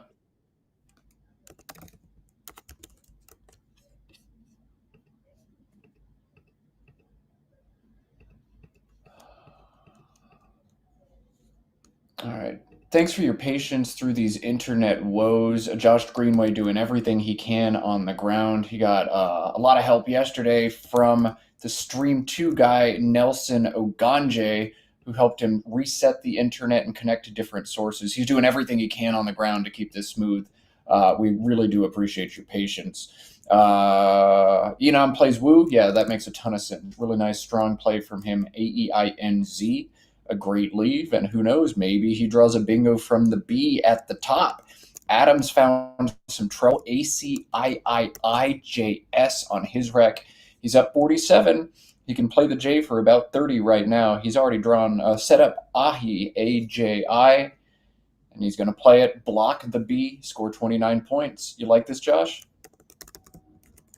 Yeah, it looks very good. Only other option that scores more was JAI to the left of Woo, but I like that this blocks the B. Adam has a very solid lead, so you want to block bingo lanes here. Indeed you do. Inam on 5 vowels into A-E-I-N-Z, a dynamic leave. He drew another A and another E. Fortunately for him, he can play off that A and that E for 27 points. That's what he's looked at here. A-V-E looks to be a great play, and he'll try once again to pull good tiles into A-E-I-N-Z. His draw is probably not going to be worse than it was last time. Of course, now that I say that out loud, I'm sorry for what's about to happen, Inam. Yeah, maybe looking back a turn, Inam could have scored a couple of extra points with the A instead of the O, making A-W. But, Engine slightly preferred that play. He drew duplicate A, one of the reasons maybe you wanted to play the A over the O. He drew pretty nicely. If there's an E in space, Tedanize will now play. He's not getting that E. Adam's not opening the board, and he doesn't have one. So FIG is a potential play here, getting rid of more of the danger on this row. Keeping sick, that's a very strong scoring leave for Adam Logan. Anything else on your radar here, Matt? KIEF and Woof.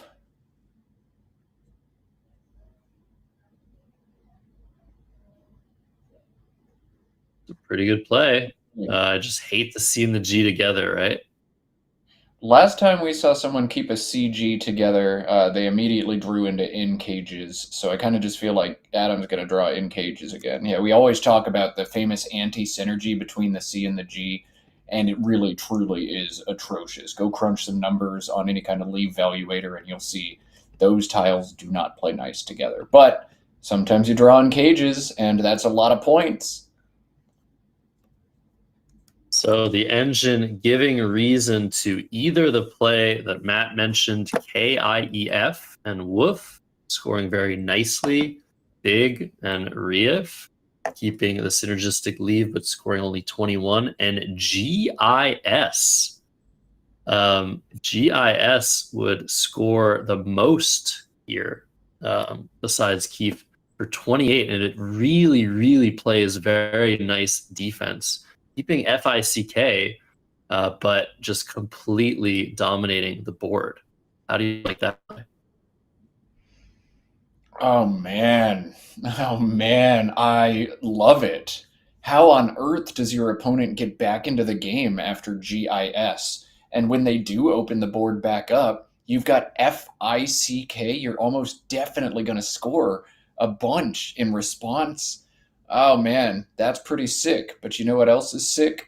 The leave sick. That's what Adam opts to hold on his rack, playing Fig for 21. Indeed. So over to Earshot, who probably wants to play off his T and his, I meant to say Zed, but one of his T's as well. Tiz was now opened up by the play of Fig. That looks very, very strong. Keeps AENT, 31 points. Potentially, if you really want to keep the Z again, you could play a Tane. I just don't really see why we're continuing to keep this tile. Yeah, one other really nice thing about Tiz is it sets up potential mammoth stacking plays, but you need an A to play ITA. Inam holds one. There are only in the bag, so that spot more likely than not to be his if it stays open. Yeah, that's a great benefit to that play, setting yourself up for next turn, potentially massively. Over to Adam, who's drawn 3 consonants, so starting to get into a little bit more trouble. This is what Inam needs. Adam needs to be struggling with certain racks, not being able to continue to score and balance, because if he keeps doing that, Inam's not going to have enough to get back in this game. So what are we looking for here? CDKIMRS. Look at this. Inam has found, first off, sideways blank alert, gotta scream it out, but he has found the second blank. Great tiles. The way Tiz set up stacks, he threatens Sateens, S-A-T-E-E-N-S, for a whole bunch of points. Oh, we're gonna have a game yet, but Adam doing what I think he should do, dropping Dick for 30 points, backhooking plunge to make a D. So Dick looks to be a very strong play for Adam. MRS as a leave and 30 points now. But here comes Inam. Here's Johnny. Is that what you're referring to? Any of the three Ateen's words are super high probability and no big difference between them. Let's see what makes the blank. It could be an L, an R, or an S. Sorry, I'll take that writing off. We'll see what he makes it. He makes it an R. Okay. That's the most pedestrian letter it could have been. But like we said, no difference really between the three. This is going to score 84 points, propel Inam into the lead. Adam to react, he's drawn an X, a V, and a couple of vowels. So nothing great, nothing terrible. And now with Zay on the board, Serac becomes massive immediately.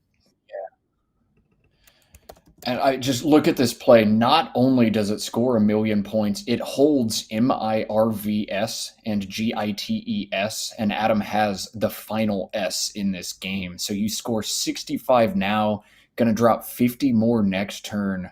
Goodness. Yeah, Inam got the letters he needed, but Adam with a major 2-turn punish. Inam's going to need a great draw here. OOPT. Oh, those 2 R's are rough, and an H. All right, Inam trails by 50. He does have the ability to score nearly that amount right now, though. 44 points is Inam's top move on this turn. Just need to spot this overlap with the H. Thorpe is exactly what the doctor ordered. That takes an E hook, leaves OR. Pretty good leave. Players are confirming scores. I was wondering if I was going to draw something for the A. That would be the best way for him to counteract the threat that he doesn't know Adam has. You play EX with pretty much any rack, so there's no real reason would think to play in the top right unless he had a big play there. But he has a big play elsewhere. This game is not even close to over. Really is going to depend on the next couple of draws. And look at Adam's draw into MIRSV. He's pulled EN, so the 7-letter vermin's on his rack. I don't expect that to go anywhere unless Inam opens a spot, but Inam quite likely to open a spot. Oh, man, I got a feel for Inam. He feels like he's caught up with routines, and then Adam plunks the X. He feels like he catches up again, finding Bow or another big stacking play here. Hang on, just Bow? Just Foe doesn't give back a bingo, does it? That's the 6th sense. Oh my goodness. Maybe Thorpe missed. It's a pretty low probability 5-letter word, but it's a good thing this was missed. I don't believe Adam has anywhere to go now. So staying alive is Inam Irshad from Sri Lanka against the phenom Adam Logan, who is about to score around 50. Yeah, Adam reserved MIRVS. He can still cash that in for 48, and it looks definitely like that's going to be his best play. But with the final S, with both blanks played, you're going to hold back for just a second and make sure there's no other cool setup or opportunity. Adam has now taken his time on this turn, and he's going to plunk 48 more points. Not going to be impossible for Inam to catch up. He's got some nice bingo-prone tiles as well, ADEORRT, and he does have a playable bingo on this move. We'll catch him up to Adam Logan. Oh my goodness. Yeah, it's just white, not quite blocked. This S in the perfect spot for Roadster. This is a play that you have to see in this position if you want to maximize your chances staying in this game. Look at that terrible draw from Adam Mervs, luckily saving him. He's drawn the Q. This will fit here, but Roadster would open a huge spot. Oh, but he's playing too quickly.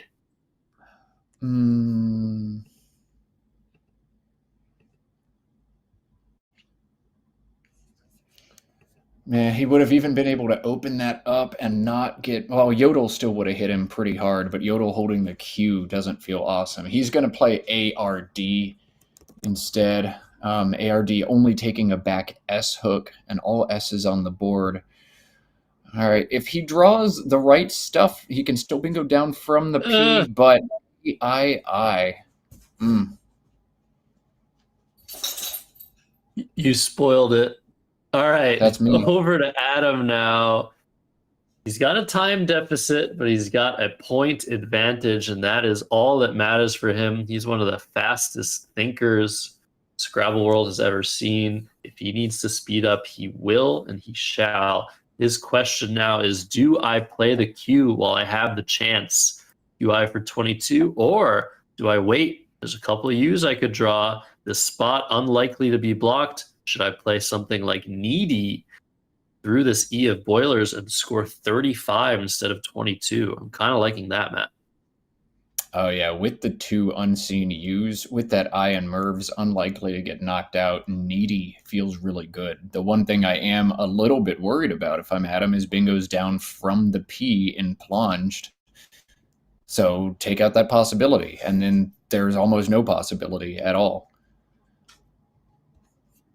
Yeah, after the play of Needy, if we imagine how Inam can come back into this game, maybe a 7-letter word here, that would give back massive counterplay. No S's left, no blanks left. This eliminates a lot of threats. I would play Needy here. Yeah, Needy looks very good. All right, Chido. Chido is what we see from Adam. He draws an O, he gets nyloned with no spot on the board. That could be interesting. Close. And E the draw instead, and Inam now on a tough turn. I suspect Inia, yeah, this is going to put an A out in space and just breathe some life into the board, unclog those vowels. This play makes a bunch of intuitive sense.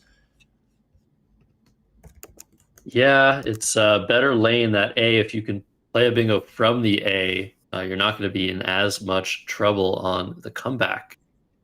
Over to Adam now. He's probably going to play Needy this time. If he saw it last move, passed it up, he's going to play it now and keep ELN, a very nice leave.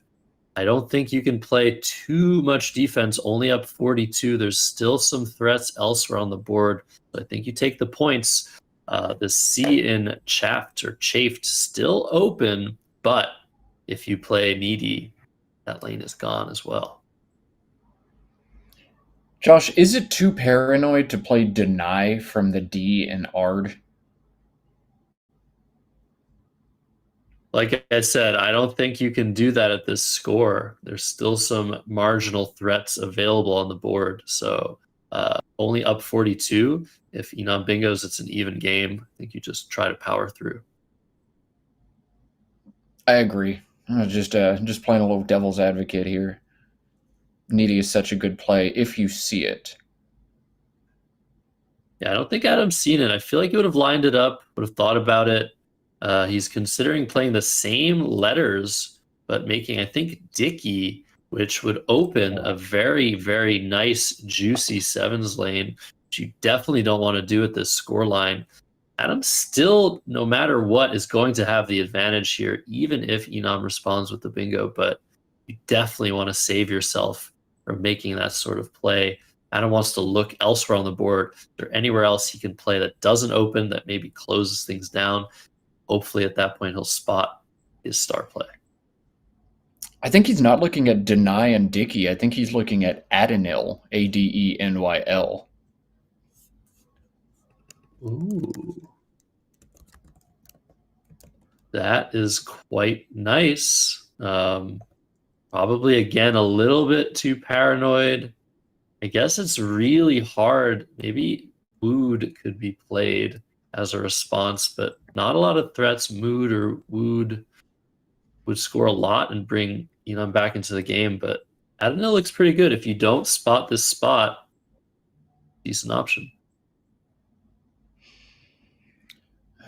Adenyl, indeed, the play. Adenyl does have one 2-letter extension, Adenylic, but the I's and the C's both played. That's not a possibility. And I do want to remind everybody, Adam has a tie. So I think maybe without a tie, this would be something more like Needy. Needy definitely ends up with more spread more often, but maybe Adam feels like he can just not lose after this play. Yeah, I mean, it's going to be tough to lose, but I think this is definitely a missed opportunity. There's still some hope for Inam on this board. Adam ends up drawing that M. Oh, that's very nice. He's threatening some massive potential plays, overlapping the ENYL. Yeah, definitely a miss.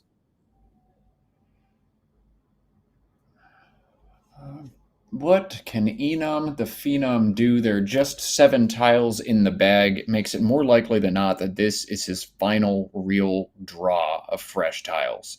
So he's going to try to find some bingo-prone stuff, try to open a new line. It looks like GER, create just a little bit of space, and see what happens. Inam's last stand right here.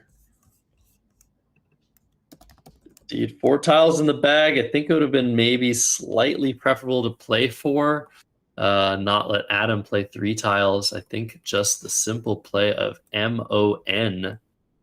Adam will be so far ahead. I don't think a bingo is going to do it. Yeah.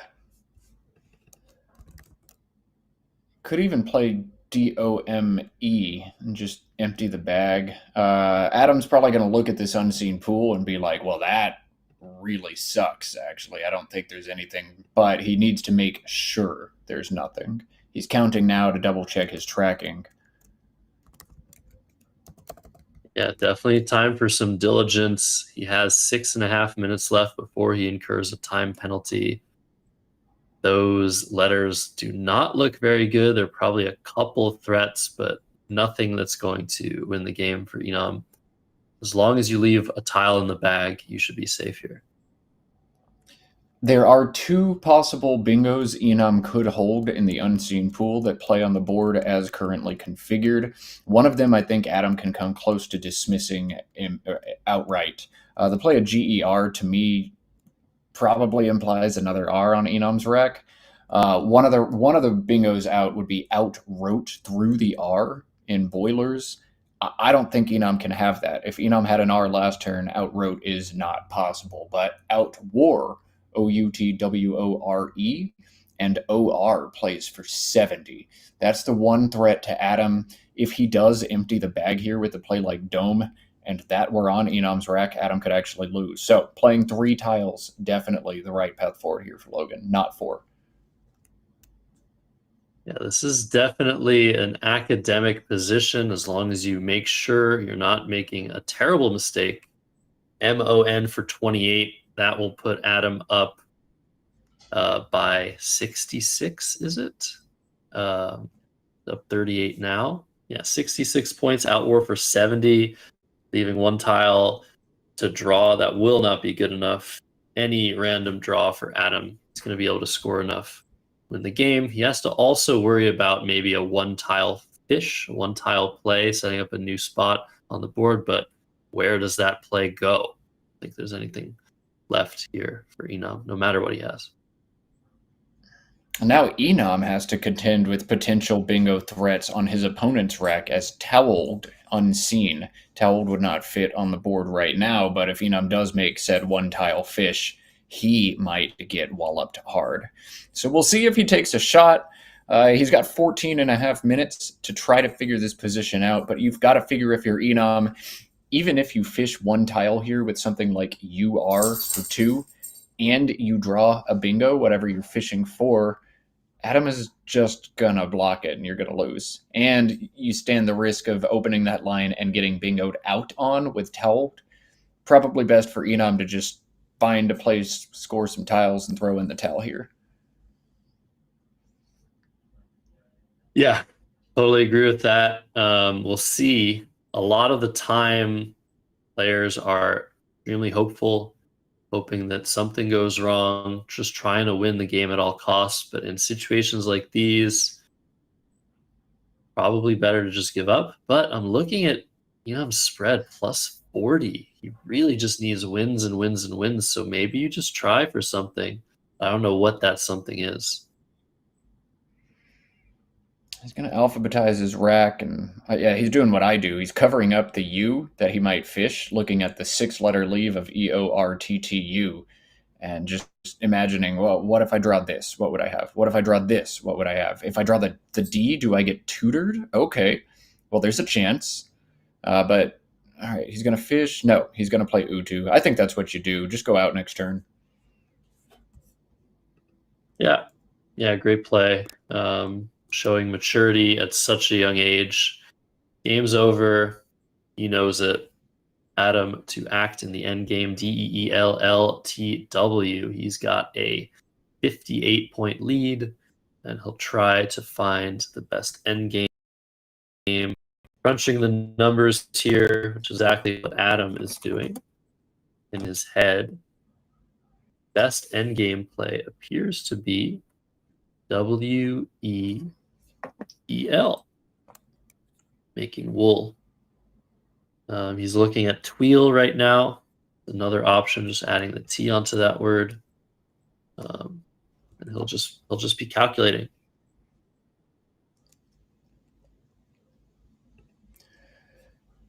First things first in this situation, you want to make sure.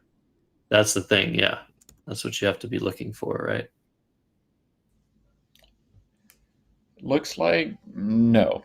Looks like Inam can't go out anywhere on this board. He'll alphabetize his tiles anyway. We see very interesting tactic that we use to try and remember words. We alphabetize the letters, and that reminds us of the pattern recognition that reminds us of words. Other players try to shuffle, but I think the newest generations have mostly adopted that rote memorization technique. Even with 5 tiles, it's just it's a second nature thing to do is just alphabetize your tiles.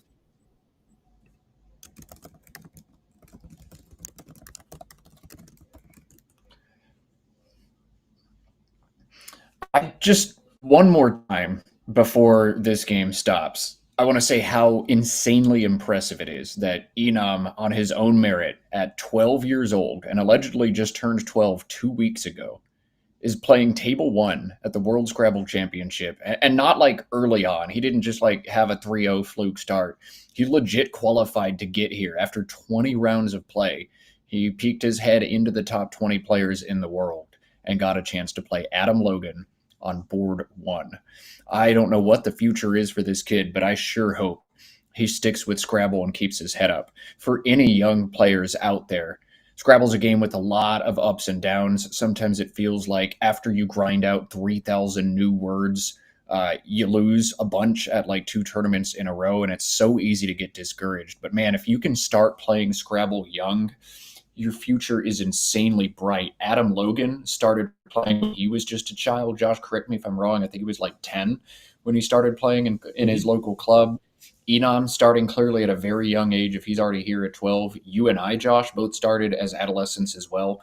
If you're young, keep your head up, keep grinding it out. Don't get discouraged by a few bad results, because in the long run, you can rise so far. I couldn't have said it better myself. Yeah, Adam's starting super young too. He was a prodigy at his age. There's been a few since then, but Inam's the closest I've seen. 12 years old, playing the top table, like you said, at the 2025 World Scrabble Championship. He has nothing to be ashamed of. Definitely a few misses this game, but he can only improve at this point. An outro, what a perfect way to end this game. The best endgame play for Inam. And Adam's going to go out with Teld. He telled a tale. Let's check that overhead mic.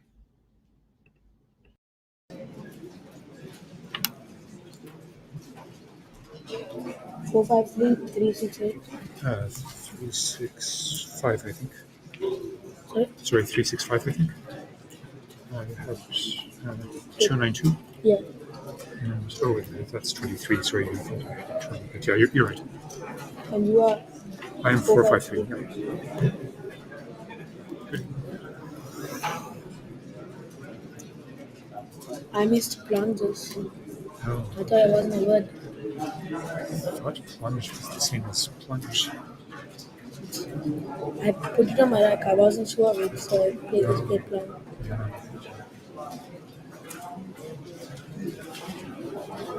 I knew that this was a word. I didn't know. I thought it was plong and an ed. I didn't think it was plunge. Okay. Yeah. It came up recently in a club for me. So.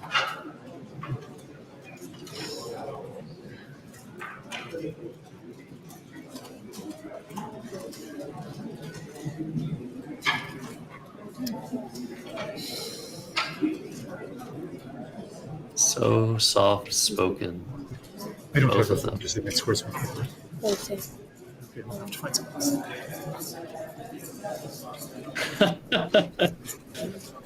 Man, one of these two players too old-fashioned for a phone. One of these two players too young.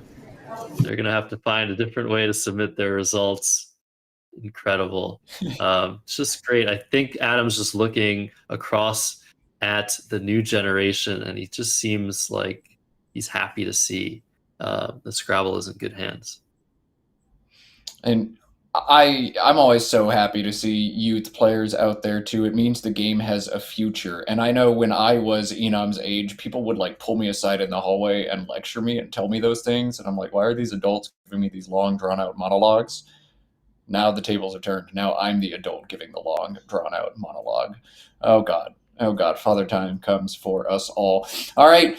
3 games to go here today, day 3 of the World Scrabble Championship. Please, if you haven't yet, click that thumbs up button below the video. Help bump us out the algorithm. We've had some great viewership numbers consistently across this event, but we are hoping that maybe we get 1,000 people watching the stream at some point. You can help us out, drive us up the algorithm by clicking that thumbs up button. If you haven't yet subscribed to the Let's Play Scrabble channel, all they do here is show a bunch of Scrabble. They stream all kinds of live tournaments, and then they chop up the best games from them into individual bite-sized VODs for you to watch while you take a bath. Or I'm not going to ask what you're doing while you're watching Scrabble streams. You can tell us in the chat as long as it's safe for work. But like and subscribe if you want to. You can even be a super fan. It's a small monthly donation that is all used to enhance the future of Scrabble streaming, to buy better gear, to get better internet packages, so on and so forth. Thank you so much to all of the viewers for being here. Again, 3 more games today, 8 games tomorrow, and our best of 7 finals on Sunday. Boy, the World Scrabble Championship sure is fun. Josh, do we know our next matchup yet? Not yet. We'll get on that as soon as possible. Yes, once again, huge shout out to Let's Play Scrabble for all that they do, building the game, growing things, grassroots. They're in Accra, Ghana. This is why we're able to bring you the footage of the 2025 World Scrabble Championship. We'll be back in just a few minutes with the next round's matchup. We'll be back in a few minutes. In those few minutes, if you want to become a Let's Play Scrabble superfan, apparently another Let's Play Scrabble superfan was made today, and this is a guy you probably want to emulate. You want to become a Let's Play Scrabble fan? Nigel Richards is a Let's Play Scrabble fan as well. In fact, a super fan. All right, Nigel and Josh, we're going to leave you there with that. It'll be in chat as soon as we have it, and we'll be back when the players are wrangled and the tiles are in the bag. See you soon.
I am grinning ear to ear. And if you've watched the chat, you know exactly why. Josh, you also know exactly why. Why is Matt grinning ear to ear? The rivalry of the century is back in action. We have two players fighting to stay in the race for top 2 in the 2025 Scrabble Championship of the World. In Accra, Ghana, we have Nigel Richards versus Hubert Wee. This is an insane matchup. These guys have played each other over 100 times in tournaments. Their record is almost completely even. Nigel having a slight edge right now. Let's look at the standings, Matt. Yeah, looking at these standings, Wybinto and Adam Logan were a game and a half ahead of the field. Now, one more game has happened since then. Half of the players on this table dropped their last round, approximately, mathematically. I don't know that for certain. But Hubert and Nigel fighting for their lives in this tournament. They could each probably survive one more loss, but 2 more losses and they're all but out. So a huge game between long-time rivals. Let's cut over to the board. The stakes are very high here at the 2025 World Scrabble Championship. Nigel and Hubert coming up. Josh, tell us a little bit about the head-to-head record between these players. I think coming into this tournament, it was 51 Hubert, 54 Nigel. I'm not sure if they've played yet this tournament.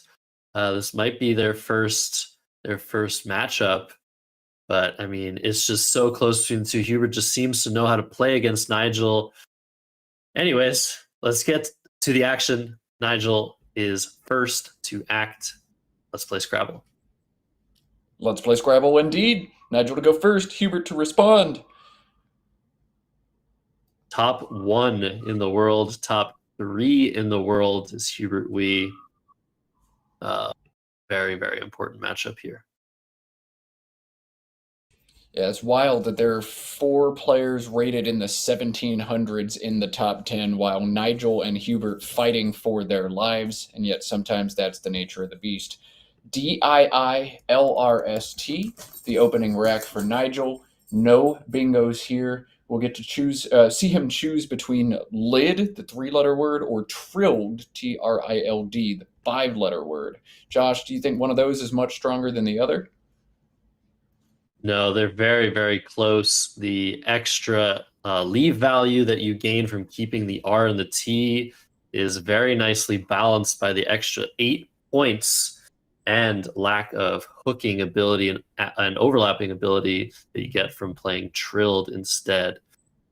Nigel tends to opt longer on opening plays, but this might be just strong enough to merit a short play. Lid for 8. We have seen Nigel play a little bit fishier than we're used to in some of these games. That is his choice. Yeah, I could see a good case to be made for either one of those, but lid vertically, what Nigel opts to do, so many bingos he could draw, especially with an E. Yes, this is looking great for Nigel. Yep, I did that. Nigel has, I think, only won 1 game out of maybe the 5 or 6 we've featured in this World Championship. So maybe some stream unluckiness, but that J is gonna slow him down a little bit. He's still got great tiles to go with it. Over to Hubert. He has the Q and the U together. Quag jumps out as a word I'd like to play, but the best spot to play it is 22 points. I guess you play Quag and Glid. I mean, what else is there? I mean, you could think about holding the QU together, playing Glid and GAK, G-A-K, but FL to go with the QU is not likely taking you anywhere without a bunch of help from the tile bag. So Quag feels rather weak. Probably the only thing that you can do on this turn, though, if you're Hubert. Yeah, so he's sorting through his options. He's already taken around a minute and a half. What's bad about the Q is that it's the worst tile in Scrabble. What's good about it is that you shouldn't be taking too long with your decisions, given that there are so few words that contain a Q. Wag is the play, and he's playing it with Glid, 22 points. I like this. I like it too. I don't like how Nigel rounded out his last draw with the J. DEIRST hits with like the vast majority of the letters in the alphabet, but not the J. 48 sevens in DEIRST blank, 177 eights, but the J absolutely crippling. Nigel can just play it for 9 JA and keep the insanely strong leave, or he can score a little bit more. He can also score a lot more, depending. He's got Jets and Quags for 34, JA for 9, or kind of split the difference with Jedi and QI for 24. What do you think, Josh? How many points is it worth scoring now if you're Nigel? I absolutely despise this play of Jedi. It feels like it gives back so much under the J. Judd for 11 seems pretty nice to me, really limiting Hubert's options, setting up the S so long as Nigel doesn't hit a bingo next turn. I think that's what he's going to go for. One nice thing about Judd is if for whatever reason you do miss a bingo next turn, you can just play a 6. That's what I mean. Yeah, to it's make just such a strong play. Like, yeah. So Nigel's drawn 2 E's. Eeriest is the 7-letter word with that. Over to Hubert now. Probably just going to play KIFF to the left of the I and the D. I don't really see anything else worth considering here, Matt. The 6-letter PILAFF is another option. Same spot, more tiles. I don't like how that strings a lot out for Nigel to use after Lid and then Judd. Hubert's got some memory here. Lid implies Nigel sitting on some strong tiles. Judd implies he's sitting on some very strong tiles and was just a J away from bingoing on me. So I don't want to expose any sort of double-double. KIFF feels okay, but Nigel has an S in range so often. I'd be looking for other options on this turn before I commit to anything, seeing if there are ways that other plays I can make that are decent that don't give back so much if Nigel has an S bingo. Yeah, you're totally right. The S bingos will be less damaging after Pilaf versus after Kif. And if Hubert plays Kif, he's going to get doubled on with Refius. So Pilaf in this position is a much stronger option, as had Hubert knowledge of Nigel Richards' tiles. But I feel like Kif is just the standard play here. I don't really see him getting off of that. Yeah, I don't think you can do anything else here either. There is QAPIK, but that with an S in Nigel's range so often is just crazy. Here comes Kif and here comes Refiest. But of note, Nigel has 92 for Keezerite from the KI. It's too bad that Refius scores 2 more points and is more defensive.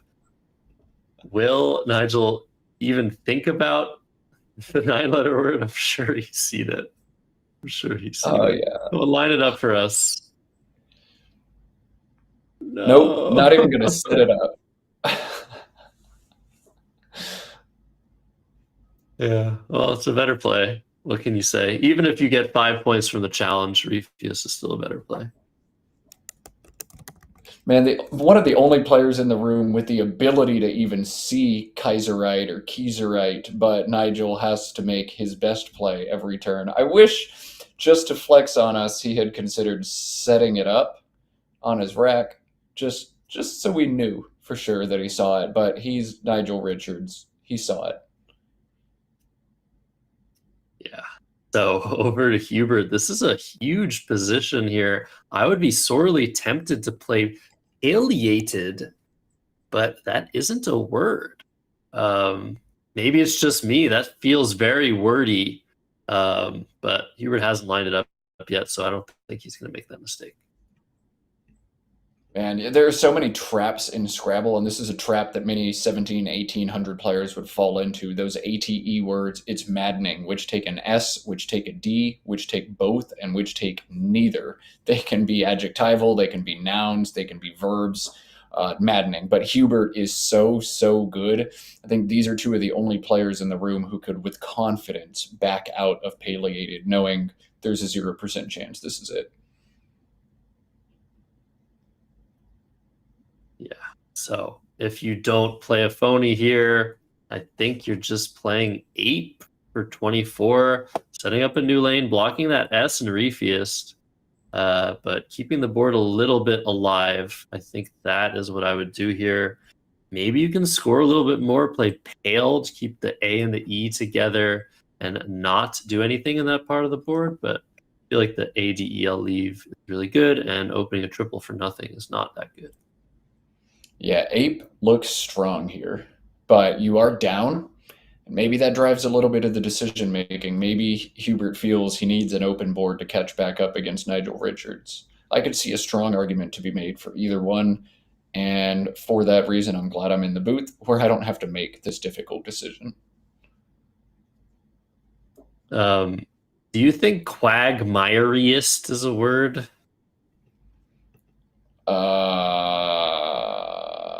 No. I know Quagmire is good. I've played that on stream before, but Quagmiriest? Wow. I don't think it's almost as if I scripted this. I had no idea you played that before. That's amazing. Yeah, I played it on a Let's Play Scrabble stream during the pandemic, one of the first streams they decided to run. It was pretty sick. But yeah, Quagmiriest is valid. Josh in the production chat saying, Matt used to be good. Oh my goodness me. Okay, let's get back to this game where we start roasting each other instead of covering this incredible matchup between two Scrabble legends, Hubert Wee versus Nigel Richards. Game 106. Hubert in danger early. This is a really tough turn. Man, this is a really tough turn. Hubert hasn't really shown us what he's thinking here. He's just stared at the board. He keeps grabbing AA, but I don't think he's going to play AA. I think he's literally just like ticking or stimming and touching things. Now grabbing PA. It's probably going to be Pale. Yeah, I'm pretty sure Hubert's the type of player that doesn't show his thought process on the rack. He's maybe more imaginative, thinking about the options in his head and then laying them down when he's decided on them. That's what happened with Quag. I feel like there are many players like that. Nigel is very deliberate. He just lines up the play he wants to make, waits a few seconds, and plays it. Hubert is playing Ape here for 24. The overlap. We'll get that board cam unfrozen for you. There we go. Yeah, we like this play. Yeah, strong one. And back to Nigel, AACDEIY. Nothing awesome, but Ape gives him some big hooks. Nigel already setting up YEA. That play is making lay, kipe, and idea. Now he's adding the D to it. YEADS plays for 34. I think this is Nigel's star play. Yeah, way better than the play he was considering of Acidy, which would have opened massive plays and bingo lines galore. So taking the defensive route, no telling whether Hubert has an S or not. So this board is extremely closed. If not, what do you do to untangle from this position? I think Hubert needs to draw an S at some point very, very soon.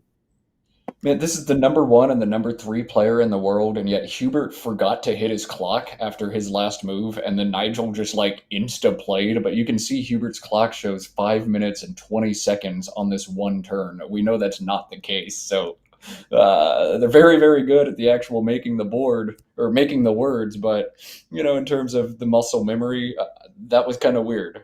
And Hubert hasn't hit his clock again?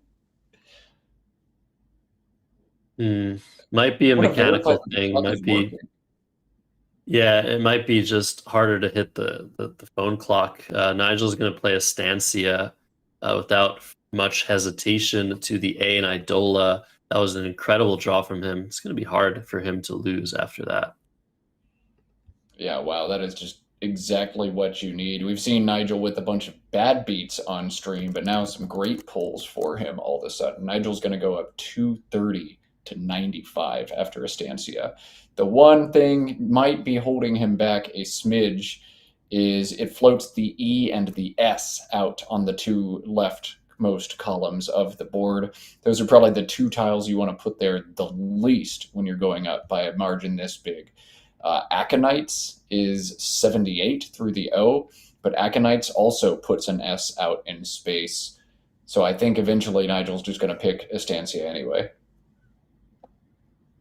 Yeah, it's probably somewhat close. There's definitely a positional advantage to playing Aconites, but probably not worth 5 points. Also, Hubert's rack is somewhat random. He probably kept pretty good tiles on Idola, but drawn 4. So he could have drawn an X, he could have drawn a Y, he could have drawn a bunch of things that that would have punished the play of Aconites. So Stanza coming down, Hubert with AAEINTW, the R's in the wrong position to play anti-wear. Things are just getting completely out of hand here.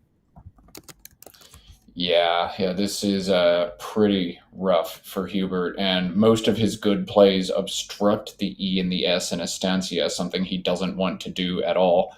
It looks like there's a little bit of a lag on our clock cameras. We're going to continue to watch those and make sure the clock is functioning correctly.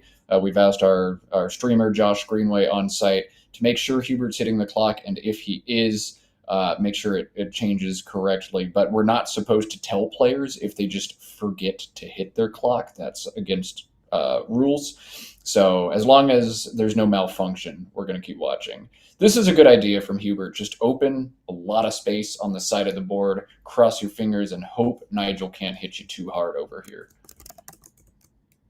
Yeah, but Nigel has drawn one of the two blanks. That was one of the tiles that Hubert really wanted to draw. Is Nigel going to burn his blank now? Vibex is a huge score through the I and waits. Eliminates a lot of the counterplay on the triple. That looks fantastic to me. Oh, man. Yeah. And oh, man, he's also got box room for 56 through the O and Idola. I think the lack of defense of that play probably makes it not worth playing, but it's another huge option. Vibex is 51. Next play in line, maybe you just play Vox, BMOR blank. If you draw one vowel, it turns into gold. That also eliminates a lot of the counterplay in the center of the board, but I'm loving Vibex here. Hang on, we might see one other crazy thing from Nigel. We've seen him play a lot of defense with early leads in games. I wonder if he's going to burn the blank but not play the X. 49 points available in CROMB on the left side of weights. And that holds VX, which would allow him to block the O and Idola next turn. That is a weird play, but we've seen Nigel make a lot of weird-looking plays with the rationale of defending a lead on tight boards. Josh, do you hate Cromp? I don't think it's right because it doesn't block everything. There's still going to be a sevens lane here. That lays spot. Oops, we'll get that forward camera ready for you in just a moment. But I think there's just a little bit too much going on the board. I'm just going to play just VOM.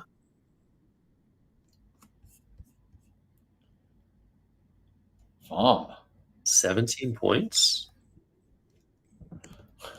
Very interesting. That is also defense.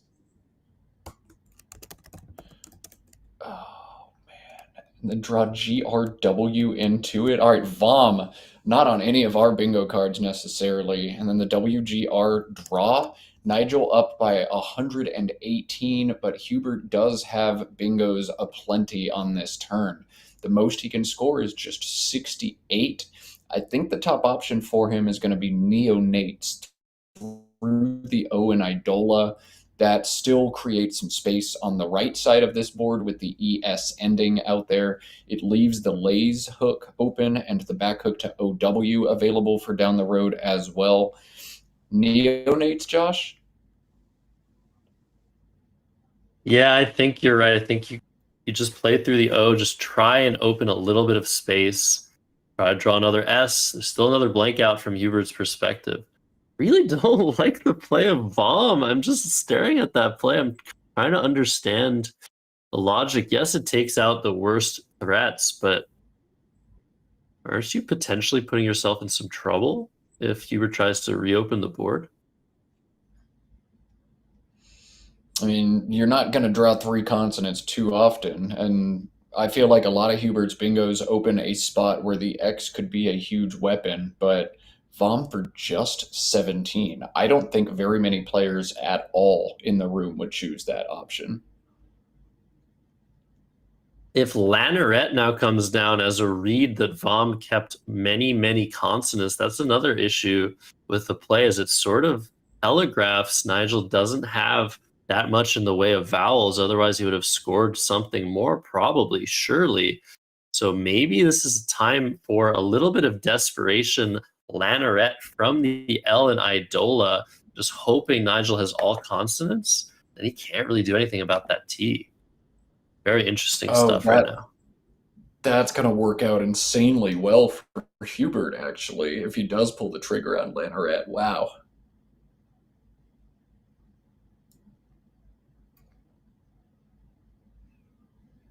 All right, he's just going to play Neatons and open the top. Yeah. Not a bad idea either. Try to get up into that space, leave the O and the L at the bottom for down the road as well. And this one also looks like it's going to work out quite well with Nigel's horrific draw, BRRGWX blank. Nigel has no strong blocks at the top. Looks like the best he can do for defense is Grex through the E in Neatons for 14. He can play Wex in the same spot for 21. Boss, a brutal situation now for Nigel. Josh, what does your gut tell you initially here?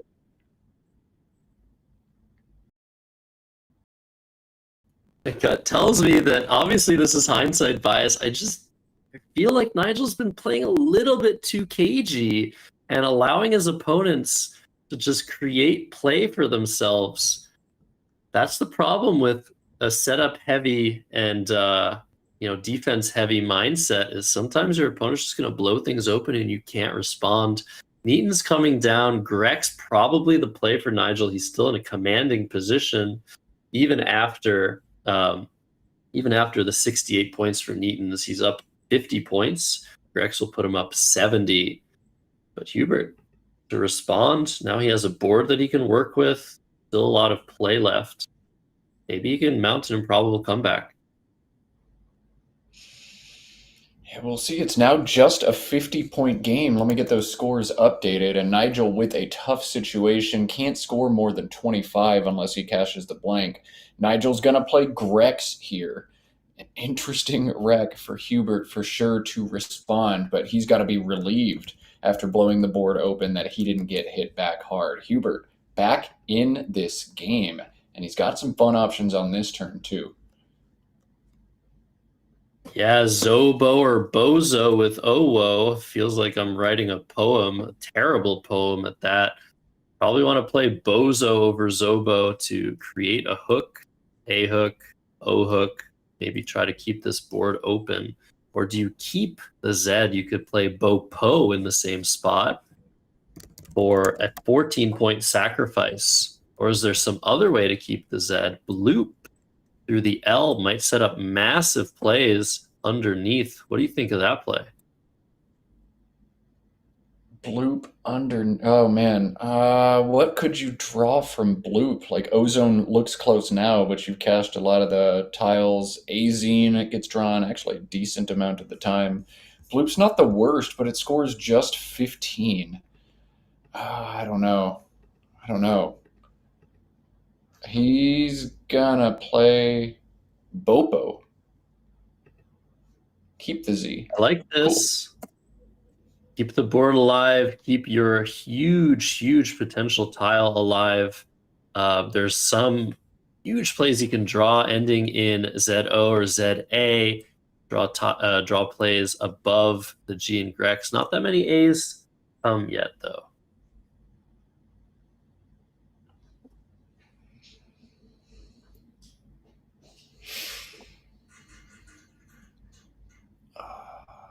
All right, BEHIRW blank the rec for Nigel now. He cannot bingo with the blank, but he can score rather well.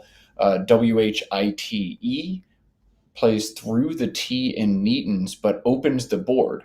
With the blank, opening the board feels okay. You're setting up your R to go behind it as well to make whiter. But you open this line on top, you open the back hook, you fork the board wide open, as Josh is demonstrating. Sometimes it's okay to play offense. With the lead, you generally don't want to. With the blank, you generally do want to. Dilemma, the name is Scrabble. Josh, would you play white? So right now, scores are 261 to 217 after Bopo. Nigel only up 44. Maybe it is time to go a little bit aggressive. Instead, he's playing with, keeping that all-important E. Only a couple E's left from Nigel's perspective. So he's setting his own up with Y, WITHE. I like this play as well. Yeah, just two unseen means Nigel's likely going to connect in that spot. So a bit of calculated offense now. You don't just want to willy-nilly open the board, but if you open the board to something that's advantageous for you, more power to you. BCERTY blank, the next draw for Nigel. He doesn't have a 7 in the spot he's just created, but he does have 8s at the bottom of this board. So Hubert's next decision, huge in this game. There's a case to be made for LUZ, which from my initial look seems to obstruct all of Nigel's bingos. Nigel's already set up botchery through the O in Idola. Lose would knock that out. But this play makes a lot of sense too. ZOL to the left side of Bopo. Huge decision here for Hubert. Yeah, Zol makes too much sense. Hubert's still behind, needs to keep the scoring pressure, doesn't want to keep 4 consonants in a slightly consonant-y pool. This makes a lot of sense, but it's going to get punished. Lose would have been a really counterintuitive play, counterproductive play for Hubert. He does not know what's coming. Yeah, I mean, lose is a bad play, and I would have eviscerated it in almost any situation. You can't know that this is the punish waiting for you, but this is what's happened. Oof. What is this botchery going on over the board? Is Nigel Richards going to win a game on stream? It seems so. Hurrying is not going to fit through that open Y. It is 1 spot too low. Very unfortunate. Frustrating for Hubert. He needed an E or a Y to bingo. Both of those tiles played, but neither one quite in the right position. No hungrier, no hurrying. A hung, though, on top of botchery, HUNG. A handful of overlaps puts a G in a dangerous position with 2 more I's, 2 more N's to be drawn. Keep the I already, so really just needs an N. Maybe that's some kind of path back into this game. Yeah, looks pretty good. Just continuing to throw punches. Hubert now down over 100 points. You need to score and you need to bingo. Hung keeping IRR looks pretty bad, but what's worse than bad is just losing the game. You need to try something.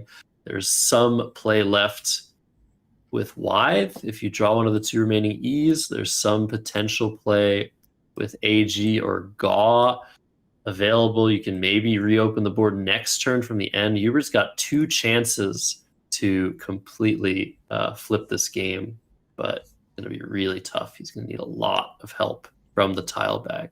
I think Hung is the only play you can make, though. Yeah, you could consider rung in the same spot to get rid of the duplicate R's, but that is a 12-point delta between the two moves. If you're Hubert, you have to score as close to 40 as you can now, and then just hope you draw exactly the letters you need elsewhere on this board. Got to play hung. 6.5 minutes left for Hubert Wee. 112 points behind Nigel Richards, sitting on AENO RSV. Quite the balanced rack considering the pool. He's looking currently at the play of Novi from the N of Neatons. He's up 112. He can open the board as long as he doesn't get bingoed on twice. He should be totally fine. Has to wait and see what Hubert does and if that changes his path forward. But looking like a very likely win for the greatest of all time. Nigel perhaps shedding the curse and do it against a player who has given him so much trouble historically to boot. Is this just Hun?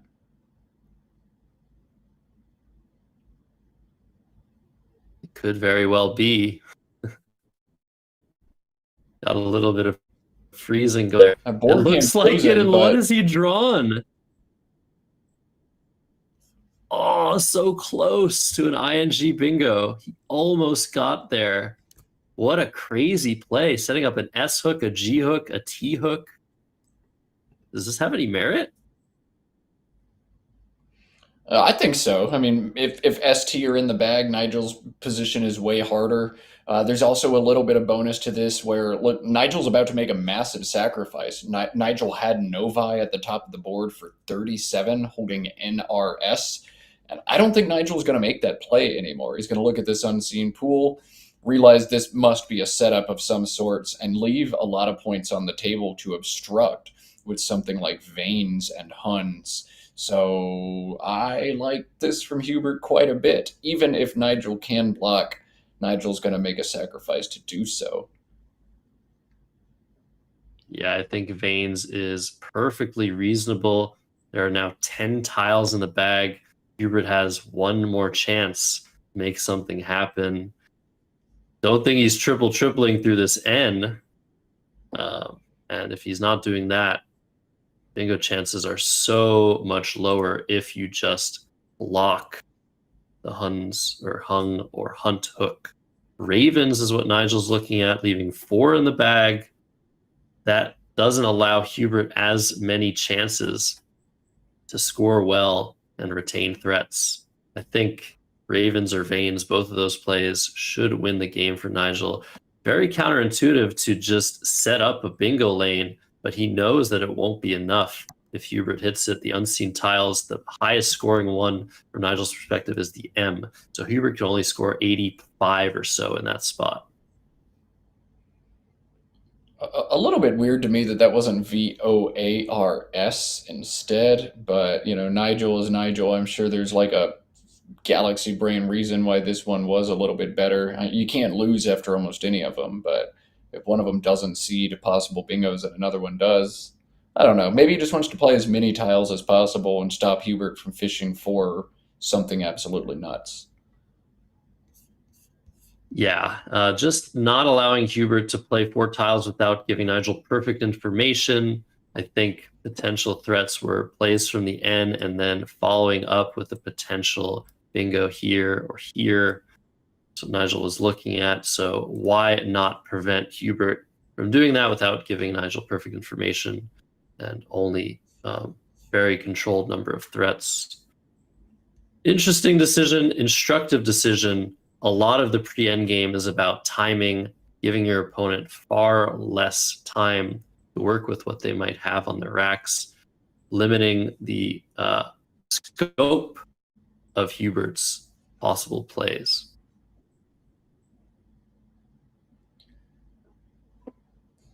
All right, Nigel blocked so effectively this game that the board no longer exists. He has blocked the board into another dimension. Somebody jump into the astral plane and see if you can find the board there and return it, please.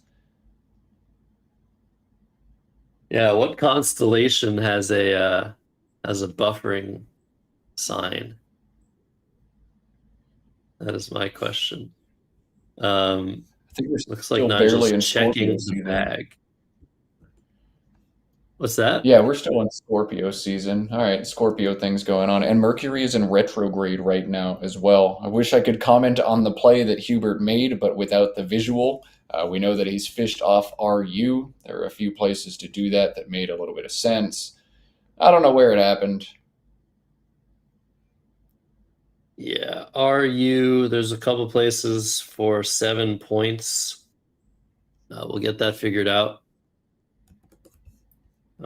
Josh coming to the rescue, disturbing a game that is already determined just to make sure we know what's going on. CUR, CRU from the scene botchery. Let's play blindfolded Scrabble, Matt. I always enjoy that. Yeah, I am stealing this idea from chat to try to throw a Quackle board on there just in case we don't get board cam back. We'll see. Josh is going to do whatever he can to fix it. The big concern here is like, man, if we interrupt a Nigel game in progress, is Nigel going to say, hey, I don't want to play on the stream anymore. It interrupts my flow. That would be the biggest tragedy we've ever seen. All right, Josh jumped in. He's trying to update the board. Looks like his efforts were unsuccessful. I did send him a video Ninja link, and if we need to, we can try to watch the rest of this game on Quackle. No, we got it back. Nice. All right, so CUR is where Hubert played off the U and the R, and he's pulled well, drawing into Retina plus a G. Nigel, MIIOOSU, is going to be his last full rack of this game, more than likely, as he's got plays that score very well on this turn and will empty the bag. NOMOI up top, RIMOUS at the bottom. But he's going to look at this unseen pool. 2 in the bag, lots of possible bingos. He's going to try to figure out if it's better to block the things that Hubert might have or to just score a bunch of points right now. Yeah, all roads lead to a victory for Nigel Richards, but as he is known to do, and as a lot of these top players are known to do, every position is a puzzle, no matter the score. Nigel wants to maximize his winning margin. So, do you play from the N? No moi, no moi. Do you play from the R? Feel like blocking the lane that Nigel just created with the Ravens makes the most sense. NOMOI should be the best play, but that's not the only spot on the board. What about this spot next to with? So there might be some reasoning that involves trying to block that as well. Yeah, Hubert does have like a whole bunch of different possible threats. We know LO is in the bag. Nigel, of course, does not know what's in the bag, though he can make some kind of read based on Kerr. It's a little bit more likely that an O is in the bag, that an L is in the bag. Hubert's probably on some of the better stuff unseen. But WITHE being valid means Hubert has tearing and wide for a bunch of points right now. Will Nigel block? Will Nigel empty the bag? Will Nigel just play one tile? We'll see. He can. There are 2 tiles left in the bag, so not emptying the bag would allow Nigel to make a second move should Hubert bingo. He is going to play ISO and widths. Just completely close the door. Keep MIOU. Threatening meow with an A draw. Threatening probably some other stuff. That's all I see. Oh, MONY, I guess, is an option as well. Well, sorry, Hubert. Yeah, just friggin' destroyed. Ugh.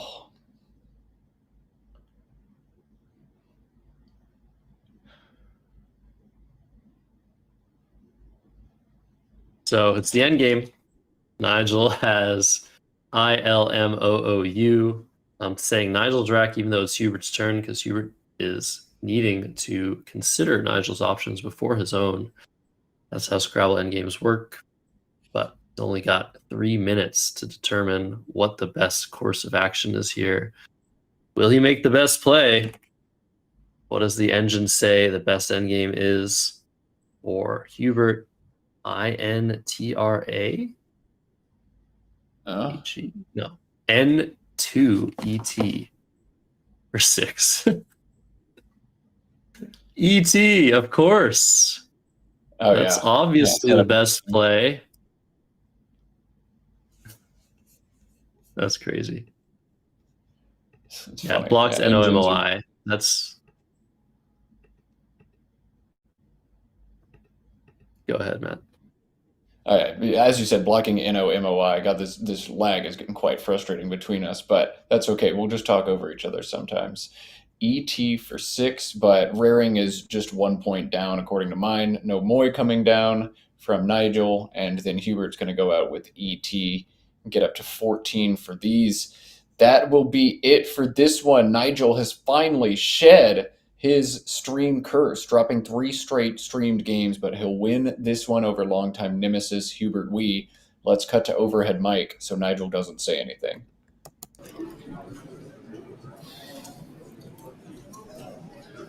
3, 3, 1. 4, 5, 6.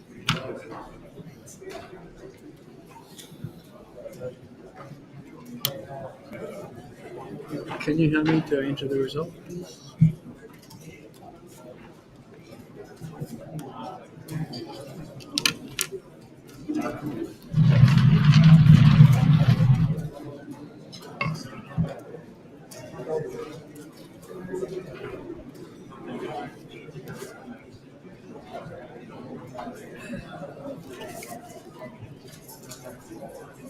Nothing. Absolutely nothing. Once again, just could you enter the result? That's it for this one. 456 for Nigel Richards, 331 for Hubert Wee. Both players fighting for their tournament life in that one. Nigel staying alive. Hubert likely needs to win out. Maybe can drop one more game. But Hubert, the world's number 3 player, perhaps his swan song in that game. We have 2 more games of Scrabble to go today. Is that right, Josh, or am I in a flat circle? Yeah, I believe so. Is there going to be a tea break? I haven't heard. There has been the last. We can give you guys some standings and also some stats while we wait on those answers and on the next round's pairings. So let's look at the standings if we have those prepared from round 21 at the very least, because lots of games are still in progress. All right, and chat, you can help us out. Sometimes chat gets to some game results a little bit faster than we do, so if you know any results out there, let us know. But we know Hubert Wee, number 6, defeated by Nigel Richards, number 7, and Nigel already holding spread over the 15 and 6 players, Harshan, Stanley, and Wasim. If any of them lose, Nigel will springboard not just 1, but 2 players. Nigel could be as high as maybe even number 3, depending on how pairings went after that game. But Waben and Adam Logan sitting atop the field. They both won their last game. They're at 16.5 wins apiece. However, repeat matchups are now a thing. So we're going to see the players at the very top start to play against players at the top again. I believe Adam Logan and Harshan are either still playing or just played against each other. They were paired in this round.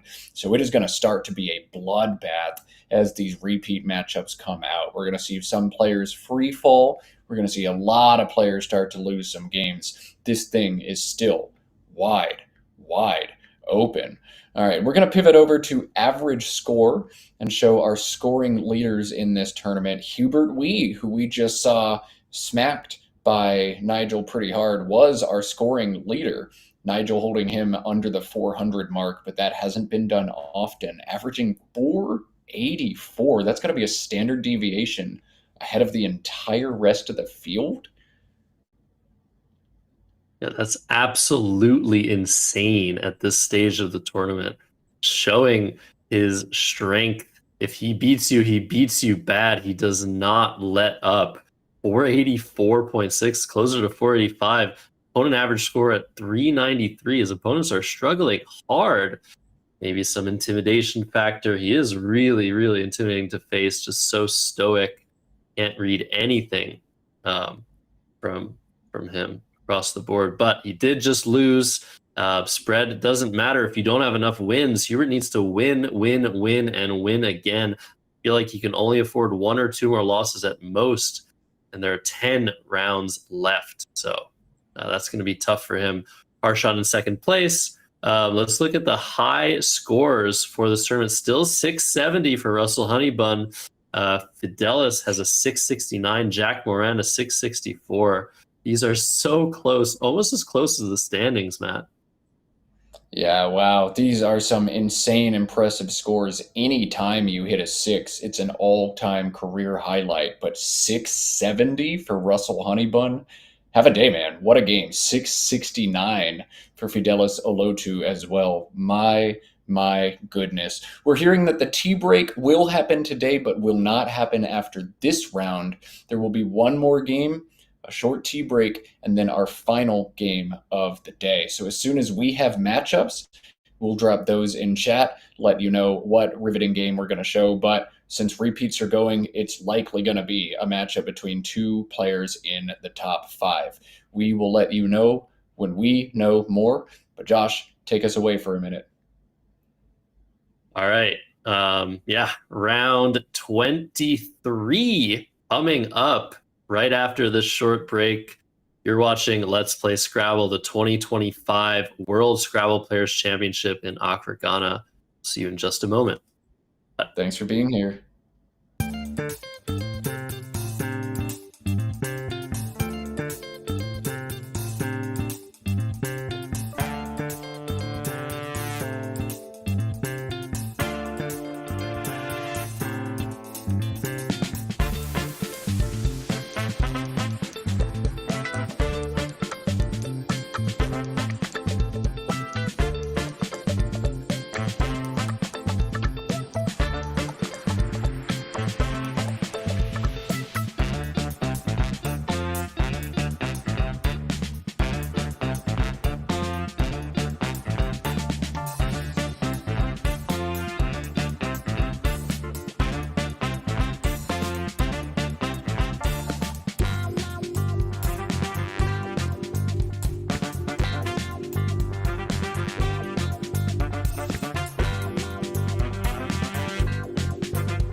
to see some happy dogs and some happy music. We got Josh on melodica, and we got bone snacks queued up for the boys. Here's Colby and Soren one more time. Oh my goodness, they're glued to this screen.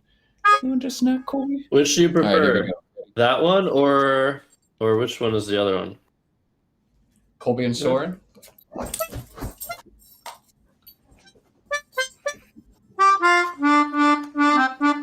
I prefer that one. I think I prefer that one. The other one's overplayed.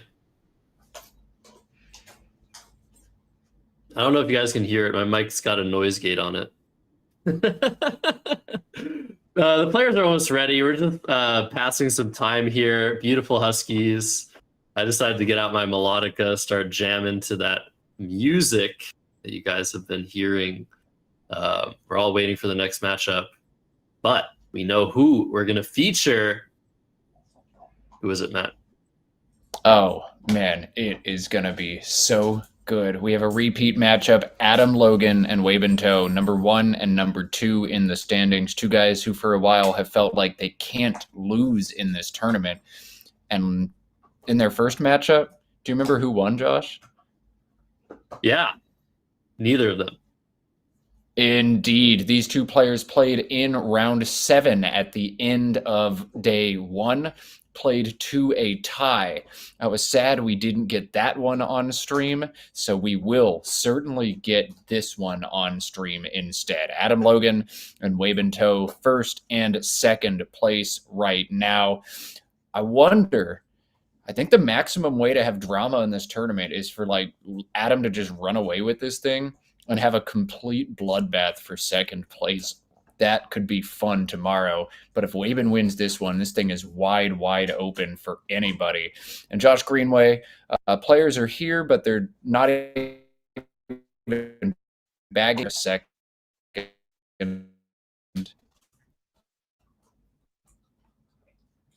Yeah, somebody asking in the chat, what are the odds of another tie? I think it's around 1 in a few hundred. Adam would know better than me. He's the mathematician. One time at Scrabble Club in Montreal, I think there was players drawing for first. I think they drew EE and then EE to see who goes first. And just like, wow, what are the chances of that? And then Adam just like turned around and like instantly told them what the chances of that were. So, I mean, yeah, don't have the correct answer for you, but another tie, that would be the most dramatic thing, I think. If Waben wins, he will pass Adam in spread, though. Yeah, that'd be crazy. I did have a tie early on at a Nationals one time, completely quit playing for spread, just tried to win every game, and then tied a second game. And I was like, no, that's so sad. We'll see. I would love to see the two Titans in the room, the guys in first and second place, play to a tie yet again. That would be sick. All right, tiles are in the bag, which means we get a face-off. Can one of these players actually defeat the other one? That did not happen last time they played. Let's play Scrabble. Yeah, hopefully no collusion going on behind the scenes. Like, be nice if we finish with an even record. Yeah, these are two of the nicest top players in Scrabble. I mean, let's not throw shade at any top players or anything, but Adam and Waben, I mean, just two very soft-spoken guys, super nice, super chatty, super cheery. Adam to go first, NRE, good so far. ED, close to a bingo. And ID to complete the rack. Is that a word, Nedier? Yep, it is a word. It's the only 7 here, and Adam's going to play it where it scores the most. 72 points for Adam Logan on a turn 1 baby bingo. 72-0. But Waben, DELR, a good start. G blank, even better. Waben's going to bingo back, but wildly, you would expect a double-double here. There's nothing. How much time will it take Waben to realize he can't double-double? He can't even bingo down from or to the R in Nedier. He can only score 76 points. This turn has time trap written all over it. A stat I'm always curious about is how often somebody has bingoed on their first turn of the tournament. Surely when you're than usual, maybe also drawing more blanks than usual, but starting off with a bingo usually means you're 70% or more to win the game, and it happens around 1 in 7 games at the top level. So the fact of the matter is, I feel like we've seen a lot of opening bingos. Maybe I'm just biased with what we've just seen and maybe some other games that I'm remembering. But yeah, over to Waben. He's going to take some time here for sure. This rack has so many possibilities. No double doubles, no triples. Let's see how confident he is. I would take probably at least 5 minutes on this turn. We're hoping that he is a little bit more confident than that, right, Matt? Yeah, I don't know. 3-5 minutes at least on this rack for me, and maybe like at table 17, I might just play it a little bit faster. But on the stream, you definitely always want to do everything right. All he can do though is 76 for enlarged. Man, I don't know if Waben has the ability to play fast late in games, but this has trouble written all over it. Yeah, I think he should be fine. This is definitely a position worth thinking over for a long time. You don't want to miss something that's significantly better than another option that you might have. Enlarged is the highest scoring bingo through the first E of Nettier. I feel like it's easier to get off the D, the double-double possibilities, than getting off the R in Nettier. Both of those are duplicated letters, which does help trying to sort of sort through the options, makes the options a little bit less likely. Gladder is a word, doesn't take an S, and I make the blank I think a vowel. That's the first thing I'd look for. And at some point, just decide, all right, either there and I'm missing it, or it's not there. I got to trust myself. Could you play Gladder here as a double-double, 40 points, hold the blank? You could. It'd be wrong, though. So, all right, let's talk about positions like these. When you're down a bingo, you want a bingo. But what's better than a bingo is a high-scoring play and then a bingo. Lars already lined up. Even so sharp. But 40 points plus a blank, that's usually worth around 25 points. So if you have a bingo that scores less than 70, it might be worth considering, but I feel like 76, you want to just tie the game up. All right, well, he has found his top bingo, and it's taken him less than 4 minutes, so slightly better than the 5 you cited you would take yourself, Josh. 76 points, Waben up by 2. Adam, EEHIRTU, is his second rack of the game. He can't bingo again, but he has several high-scoring plays. The double-double, erudite, 32 through the D, is his second highest scoring option. But there's 45 or 35, 3-5 hiding on this board. I don't know if it's right, but it's fun. Wow, yeah, erudite would be a perfect Adam Logan word, but diether, 5-way underlap, 35 points, just keeping a U though.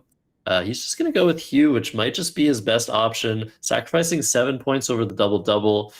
Not opening too much on this triple. The UN is really hard to overlap once you make this letter a T or an S or a C. So not much danger lurking in that. And EIRT super strong. Maybe not so much on this board, but I like this play. I think it's his best.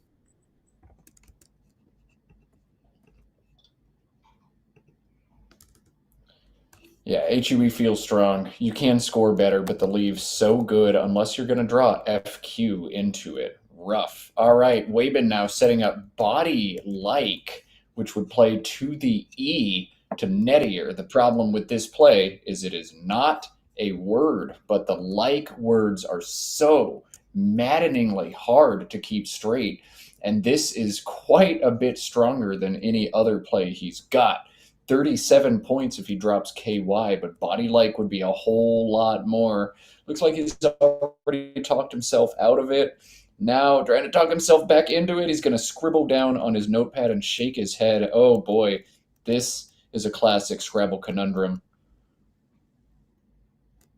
Yes, it is. I mean, he's wearing his emotions on his sleeve. That can mean a lot of things. Hard for Adam to read anything into it if he's noticed what Waben's doing. But oftentimes when players are writing on their score sheets, they're writing down an alphagram. So BDEIKLOY. Does Waben recognize that from his studies? Does it look like it contains a valid word? Has he seen the pattern before? It looks like he hasn't. Looks like he's talking himself out of it. That is the right decision, but boy, it must be so hard psychologically. Feel, is this too good to be true? Is this exactly what I need this game? Is this my ticket to win against the behemoth, Adam Logan? Mount Logan, as we call him in Canada. Oh, man. Big trap for Waben. He's had 2 tough turns back to back now on the first turn bingo that just looked like it should have scored more, and now here. Looks like he's grabbing KY. He will not fall into the trap, but you know the first thing he's going to do when this game ends is pull out his phone and type BDEIKLOY into his anagramming machine. He'll be relieved to know, though, that he navigated this one right. BILOD is his leave. Adam again into EIRT, picked up FAQ, and he's going to play Fakir. Yeah, very easy decision for Adam. Not really much to think about there. And that's why the leave of TIRE is so good. You draw the Q without the U, but you still have 42. Didn't mean to rhyme that. I think Waben way less likely to check body like if he wins this game, but if he loses, for sure. Totally agree with you there. Over to him. Bad draw. He drew a duplicate I and a U. Pretty much one of the worst draws, actually, you could have imagined there, but still in the game, down 26 points. You overlap the I and the R. B-U-D-I, is that a word? B-U-D-I or B-U-I-L-D. Booty 25, build 30. But it does open up an S hook that you don't have. It does keep 2 vowels and no consonants, whereas booty, you'd hold 1 consonant. Do you have a preference between booty and build, Josh? Booty and build, always a conundrum there. Yeah, I think I'd probably play BUDI. There have been no S's played yet in this game. After overlapping the I and the R, the Fakir's hook, which is extremely strong, pretty much goes away. No need to set something up. He doesn't have IO, also not the greatest leave. I like keeping that constant for a little bit of balance, but sometimes you just got to go aggro. This isn't a mistake, I don't think. And it's 30 points, best score Waben has. Yeah, Booty bypassed build the play. Build was the engine's play slightly over BUDI. And yeah, definitely not something you would categorize as a mistake in as much as style. AAEPTUY on Adam's rack now. He has a lot of plays that do a lot of different things on the board. I think the base standard equity play is to do what Adam's looking at now, YAUP, Y-A-U-P. This plays on the far left side of the board, making Yelk. 28 points, AET's a rock-solid leave, but other options do completely different things. He's got PT set up now. This plays beneath the UR, right in that spot. 38 over 28 for YAUP, but AU as a leave instead. Josh, this play is a bit more defensive, but Adam suddenly trailing in this game. Bad leave. PD for 20 or PD for 38, YAUP for 28, or something else completely. Yeah, players trading blows. It's obvious to Adam that still 4 S's left. Build looks like a play you would make with an S for sure. Does it look like a play you would make without an S? That's what he has to ask himself. Is he wanting to block that hook? So, from Waben's perspective, of course, Adam far likelier to hit that big triple spot before him. But when he doesn't have an S, is he going to sacrifice leave value or even point value to try and inhibit that big hook? That's what Adam's deciding here. It's a very human thing to want to eliminate the big threats from the board, score some extra points. But Yop, ATE, such a strong leave. This is really difficult. I think I'd go with PD. It's not just the S hook that I'm concerned with. This is also a very big scoring spot. I think that would be my choice. Yeah, PD and Yop both make a lot of sense for different reasons. One key thing here in this position specifically is PT is going to give Waben better plays next turn. Right now, Waben on a strong rack has 68 points through the D in Nettier in Dorsey or its anagram, but PT will allow Waben to play 6 additional points next turn if he finds a 9-letter bingo. And Josh, I know a lot of players don't study 9s because you only have 7 letters in Scrabble, but you think Waben does know some of the 9-letter words? Yes, and I mean, some of the players that know even better could maybe inform us in the chat, but I think a high probability word such as the one that is now available once Adam's hit his clock, it's a word that I believe studied. It is such a high probability word. Let's see if he's able to find it. Oh my goodness. How quick was that, Matt Canik? Jeez. You don't become the world's number 3 without doing something extra. There are a lot of very, very, very good players on planet Earth, but this is something very few people have done, actually tapped into the high probability 9s. This is not a baby 9. This is not an 8 with an S at the end. You'll have to have studied this at some point, and he spotted it so quickly. Impressive as heck.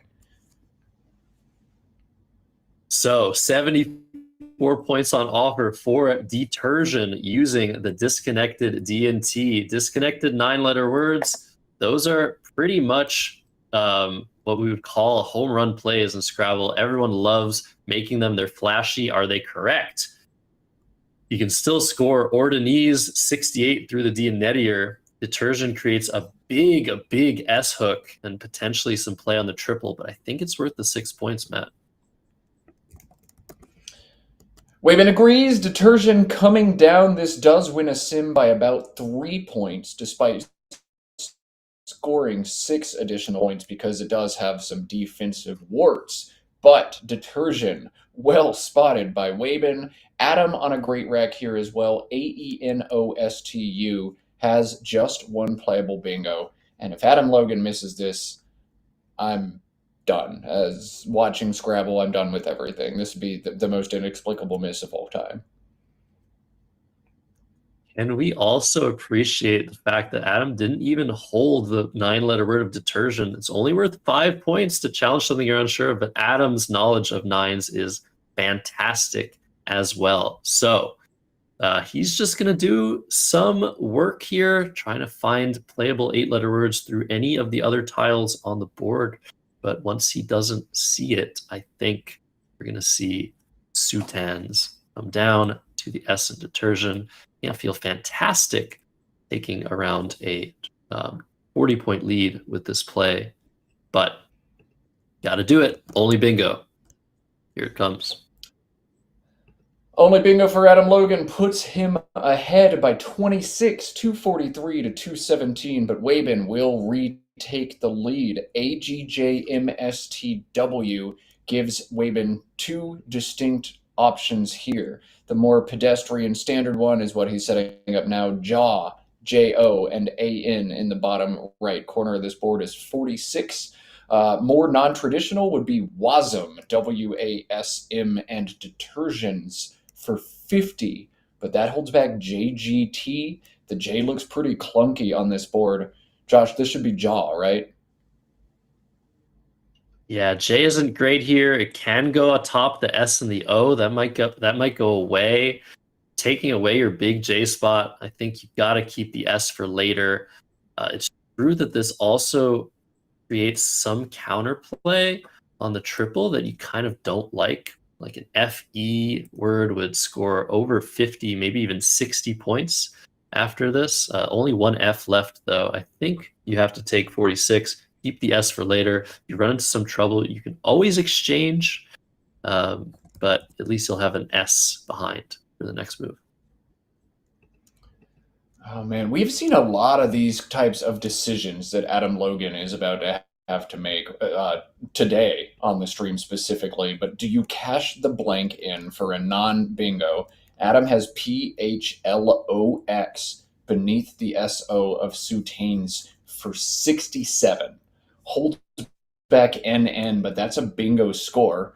He can also just play Knox in the same spot for 30 less and hold HNP blank. 30 points is a lot, Josh. Should this be Phlox here? Oh man, I don't know. Adam's slightly behind here. It feels like the blank is going to be so useful down the line. You can just hold on to it turn after turn until he hits a likely bingo. I think NN as a leave is just so sad. I would just take Knox and run. Locks and run also an option. 30 points for a blank. It's really close, but I think the blank has a lot of potential down the line. I'd play Knox. This could also be Hawks, a hidden third option. Hawks, FEH, and the newly added A row. Hawks is 41, holds PNN blank, which is also rather sad. But once you look at the distribution, you're a little bit less sad about it. 19 vowels, 23 consonants, only one N means you're unlikely to run into some trouble. Let's play along, chat. What would you play? Phlox or Knox? And if your option is something else, you don't have to vote in the poll. Just let us know in the chat. We're loving your inputs. Let us know where you're watching from, how you're enjoying the stream.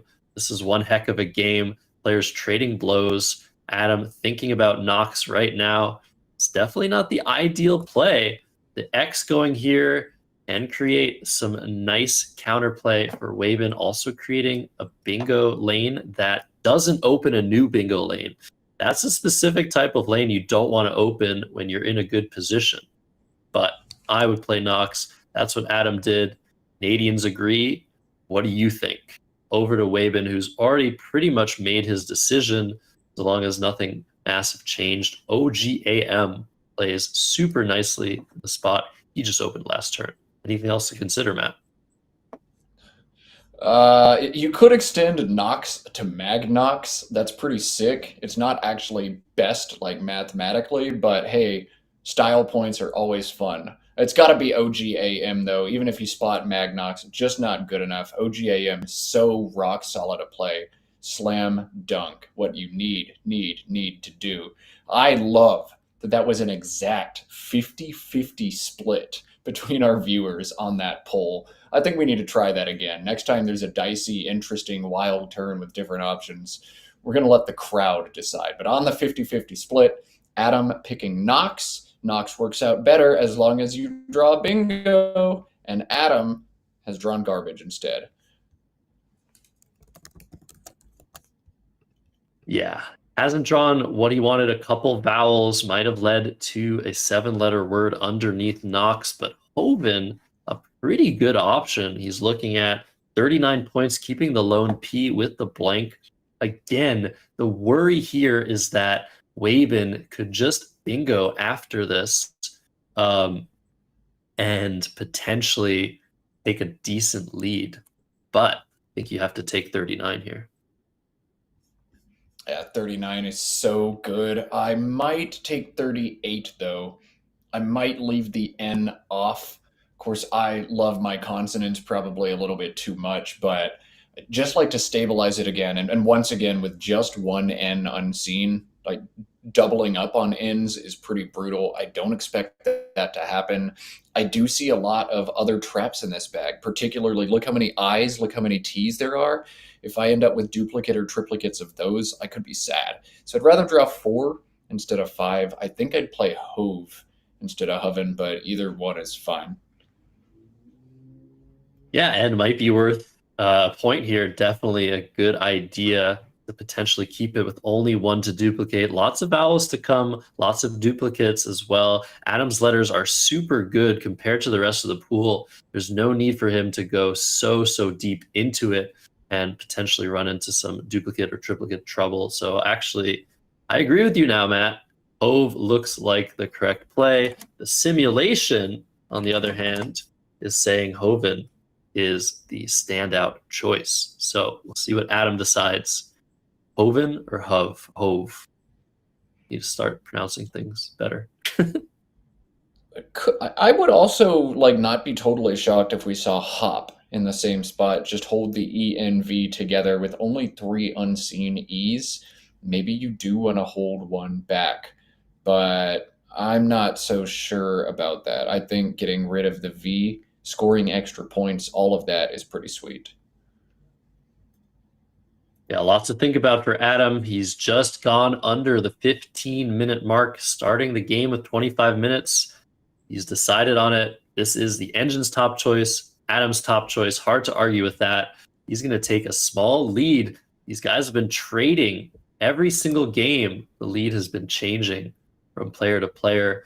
Unfortunately for Waven, he's run into a little bit of trouble. He's got duplicated eyes, and maybe he's going to keep them. OBO looks pretty strong on top of build, but those 2 eyes. Ugh. 2 eyes with 3 more laying in wait for me is pretty rough, but when you start looking for other options, it starts feeling better and better to play Oboe for 33. The only reasonable candidate play that plays off an eye is what Waven set up now. Ubits and builds. That is 36 points, keeps just 1 eye, but the S now very, very important to hit SOHS at the bottom of the board. You don't really want to get rid of it if you can avoid it. I think Oboe's a better play here. Just hold your nose, hope that you don't draw a 3rd eye. And if you do, eye dump and then bingo, that might be the best path forwards here. Yeah, I think both players can afford to be a little patient. It is true that probably the next bingo is going to decide the winner. But if Waven plays Ubits, he's completely relinquishing his control over his chances. So he's going to be patient, play Oboe. This is a nice 33 versus the 36 Ubits would have scored. Keep his S for SOHS with another S and a blank being threatened from Adam's side. So he needs to potentially keep his own S, try to make his own threats. I like this decision too. All right, so Adam now grabbing TWP. He's going to play this very quickly for 29 points. He could score 3 more with Wept beneath the ER of Nettier. WEPT is 32, but TWP 29. I think this is a very solid play for Adam. Yeah, absolutely. This is what you do here. You are setting up the T-hook. Welked, I think is, yeah, that's a valid word. So now it's up to Waben to decide, is that a setup? Do I have to get rid of that setup? The only way he can do that is playing Rit or Ritz, though. Ugh, that looks horrible.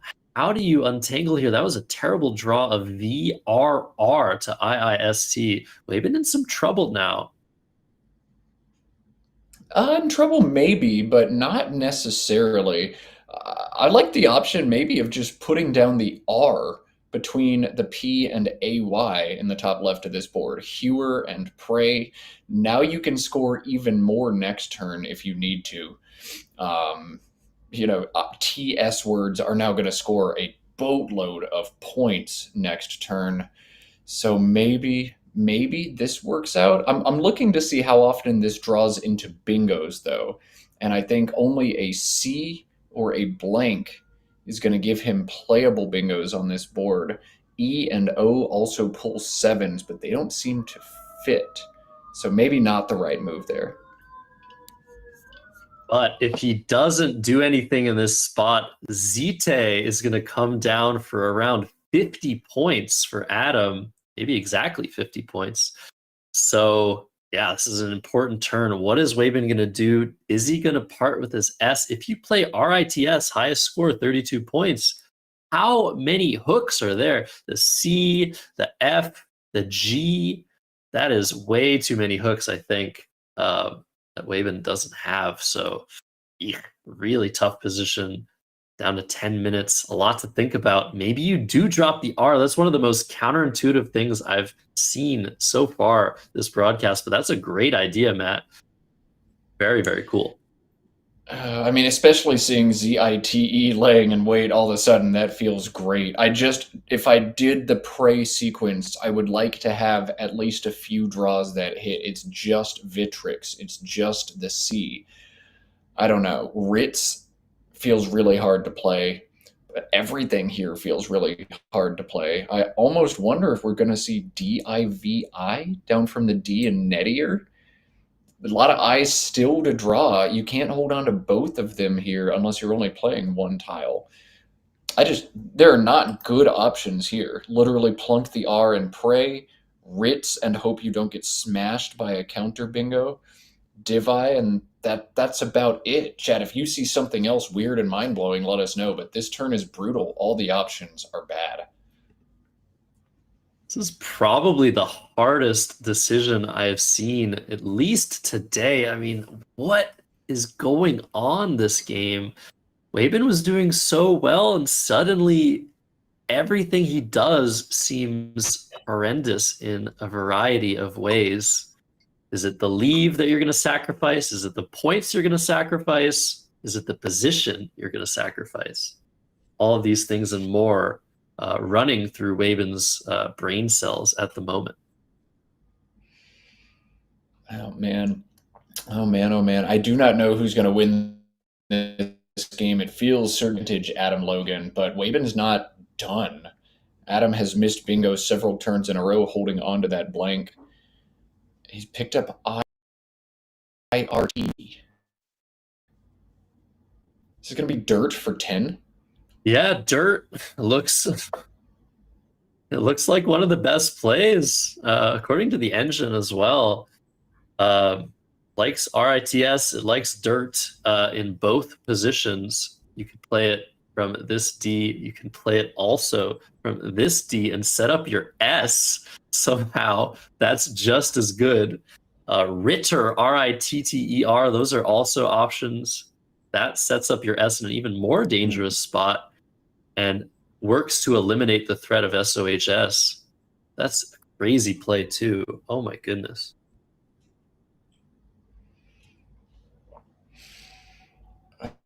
Oh man. I also TIRR to the R in detersion if you're going to play off those three tiles is another option. Keep you in play for some bingos down from the D in Nettier, diverters type things. So maybe you want to not play TIRR maybe. Oh, a DIVI.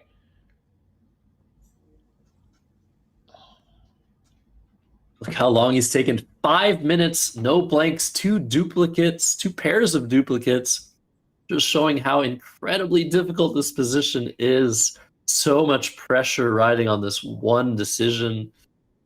RITTER it is. That is the most dynamic possible decision he could have made.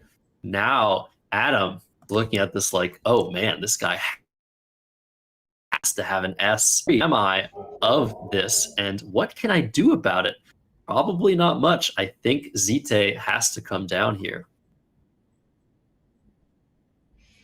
Yeah, I'm just looking through potential blocks for Adam, and they all come at a massive, massive sacrifice compared to just ZITE for 50. If you play ZITE, even if Wabin bingo's on the bottom of this board, you might still hang on and win the game. If you go in and draw the next S and hit the builds spot, I think you can survive some of the Ritter's bingos at the bottom, especially if they're cheap. But Adam has a lot to think about here. This is such a huge turn. He's counting the unseen tiles now, 13 in the bag from his perspective. He's got to have at least one S on the range for Wabin, maybe even both. Wabin did not draw any bingos. Oh, geez, what a big turn. Josh, how long do you think you'd spend here? Probably not too long. I'd be scared, but I think I have to just keep pushing. The unseen letters are not very good. CCFGV, lots of I's, a U, and Wabin's played 4 tiles off. You have to think about the probability, even if he has an S, even if he has ISE, for example, chances of him bingoing have to be at maximum 50-50 or something like that. So I think you have to take your 50 points with Zite, Welkt, and AYE, and you still have ways back in the game. Even if Wayne gets the worst case scenario down, you'll have spots the bingo on this board, potentially score very well as well. I think you have to do it. It's an even score. Just take the points and pray. Yeah, interesting. I put in S as an inferred leave for Adam and nothing else, made no other inferences, just to get a gauge on how often Waben has a bingo at the bottom of this board. I won't say that number out loud just yet because Adam's going to take a lot of time here and we've got a little bit of time to fill. But you guys in chat, what do you think, with an S inferred on Waben's rack, what do you think his bingo percentage is after Adam plays ZITE? Good question. And is it worth blocking with zits? Even without an inference, my engine is telling me zits. Burning the blank for less than playing the E is potentially worth it here. My guess is 24% with just an S. That's probably too much, actually. All right.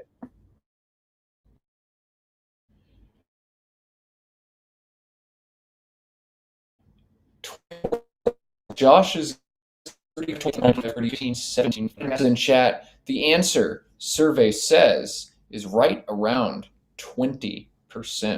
So congratulations to those of you who guessed plus or minus 2 percentage points. Your prize is absolutely nothing. Well done, M. Mahad Uddin, for your guess. You're the only one who actually got it right.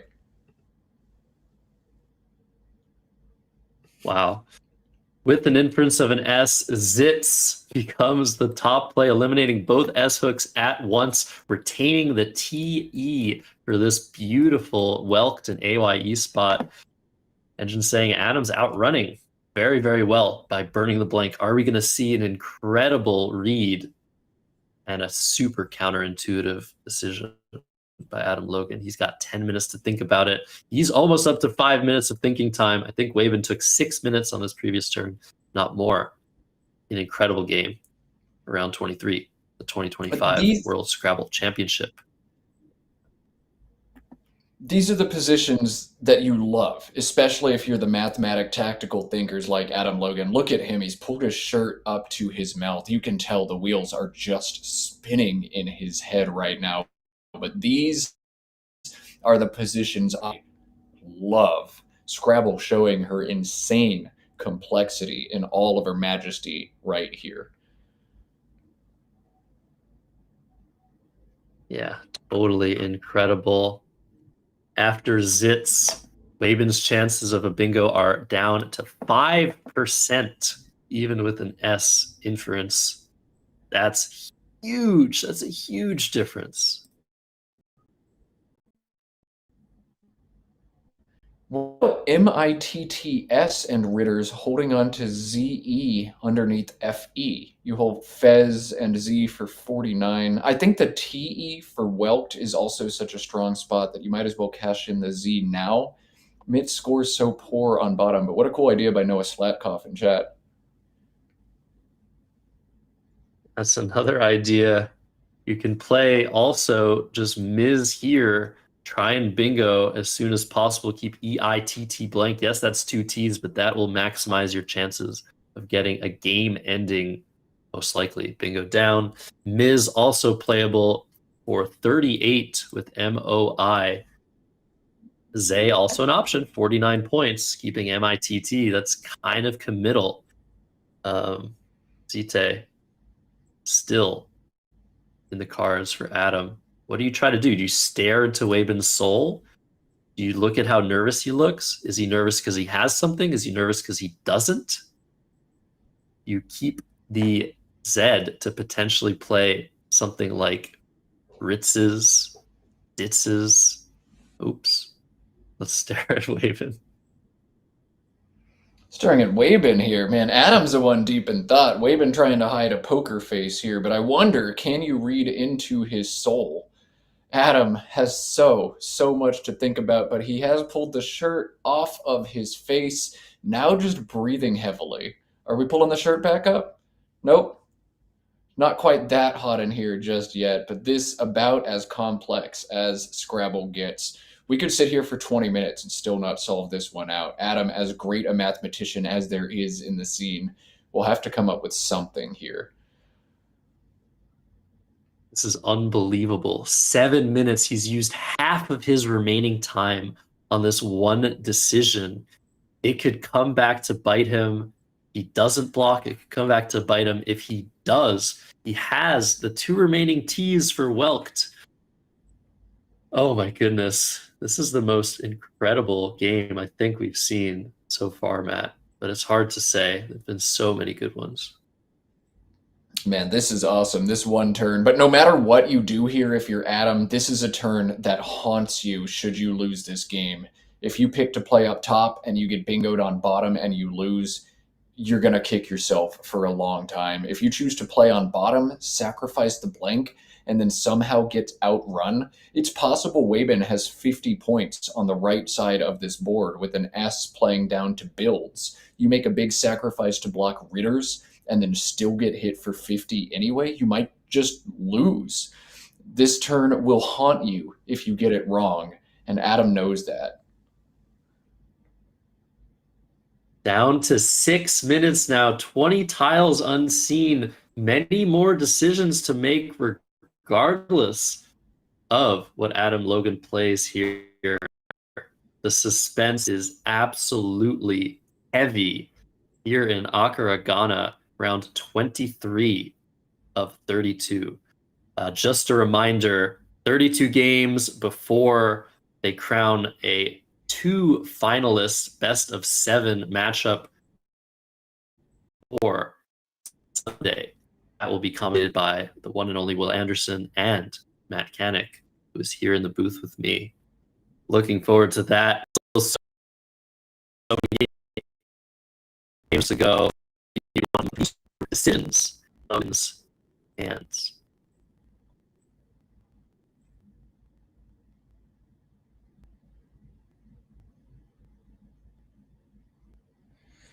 Zite has come down. Adam has made his decision. He's rolling the dice, says if you hit me on the bottom, you hit me on the bottom.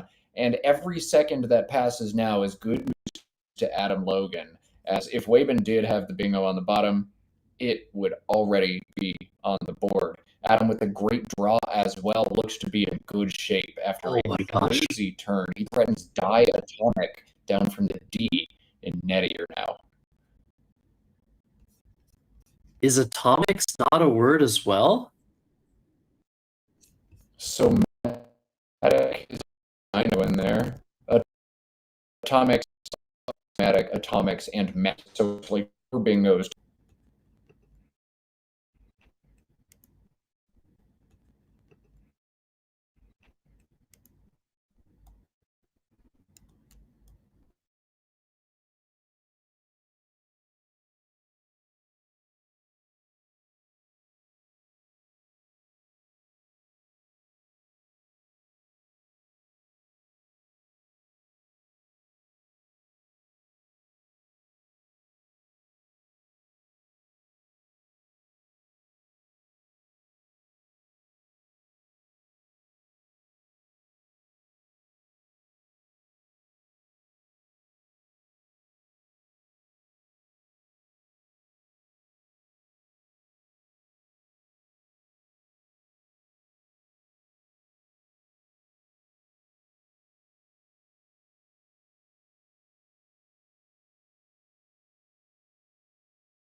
All right, this absolutely nuts here. Waben has played a phony.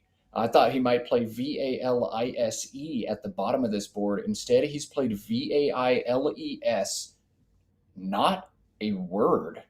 Adam seems to have it on hold. Waben has not put the tiles on his rack, and Adam's got some thinking to do. If this is valid, it will bring Waben close in the game, but Adam, with bingos on the bottom of the board, Maticos or Atomics, can just let it go and win. He can throw 5 points at it and probably still win, but that is not what I had on my bingo card at all. Yeah, totally crazy. Can he afford to challenge? Probably. But if this is a word, does he not just win after Maticos? I'll have to run the engine to see. But yeah, fortunately, this is game over regardless. Adam not even putting his tiles face down. He knows he's going to bingo. He doesn't care if Waven sees his tiles. That is not a word. Lots of words like it, but this is coming off, and this is going to be a very, very, very unfortunate loss for Waven Toe. What a crazy game, Matt. Holy mackerel. Absolutely nutso. Back and forwards. Adam's going to think for just a second, like, is there any reason that was like an intentional phony and you're trying to bait me? But no, Adam's going to play Atomics. Maticos is 6 more points, but I guess the one he's slightly more sure of is what Adam's pulling the trigger on here. Adam Logan is going to win again, but what a great matchup we saw between Adam Logan in first place, Waben Toe in second place. I cannot believe, Josh, that we still have 9 more games of Scrabble to go. We've had so many great ones, so many great players in the room at the World Scrabble Championship. What a treat to watch this one. Absolutely. So, Adam draws a full rack of faces plus NU. Waven now with pretty much no options. 2 tiles in the bag. Maybe you try to go for something. Maybe something fits in 2 spots. I highly doubt it. Maybe try to open the board this way. But I think if you're Waven, you probably just give up. Yeah, there's no chance at this point. You're down 140. It can't happen.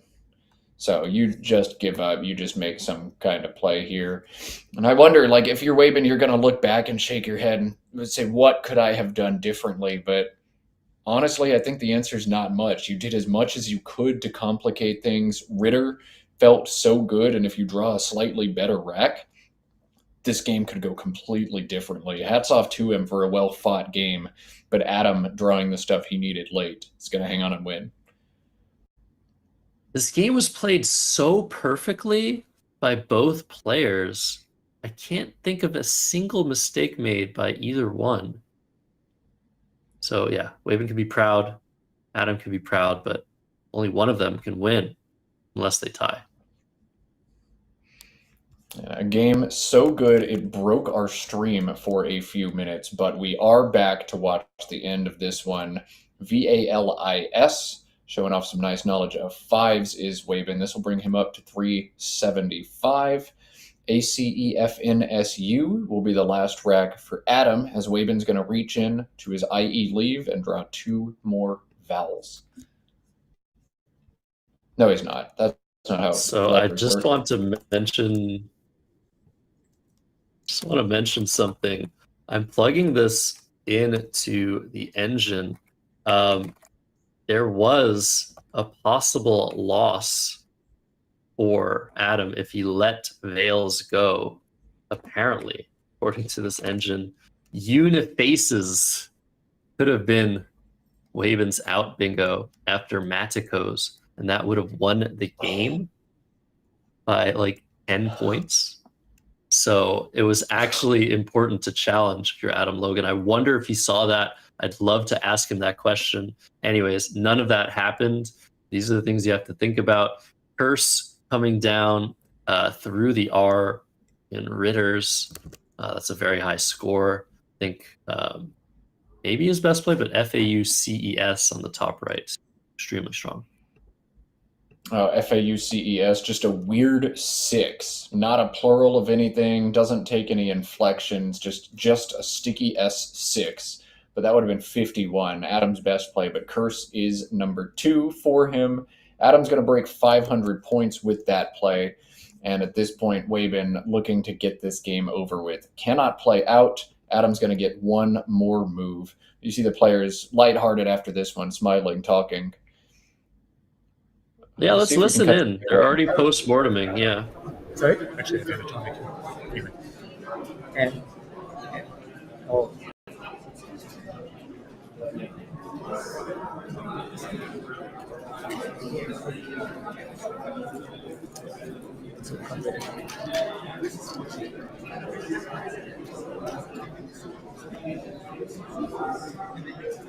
I think that was Adam pointing out unifaces was a possibility, if I heard it correct or interpreted it correct. GILL is the best sequence here for Waben, and Adam out of FAN is now going to play out for 28 points at the bottom of this board.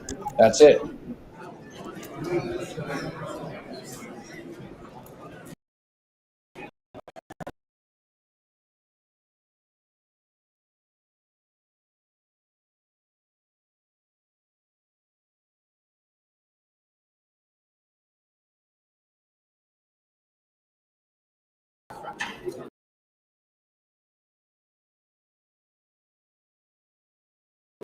Two, 6, 3, 4 here, right? Yeah. So 391. No, this one was interesting because I had. Is that? Or this one? Oh, they always do.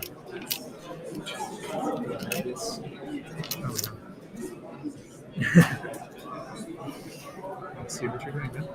Yeah, so I can play like read or reads, but like there's so many fun hooks. Yeah.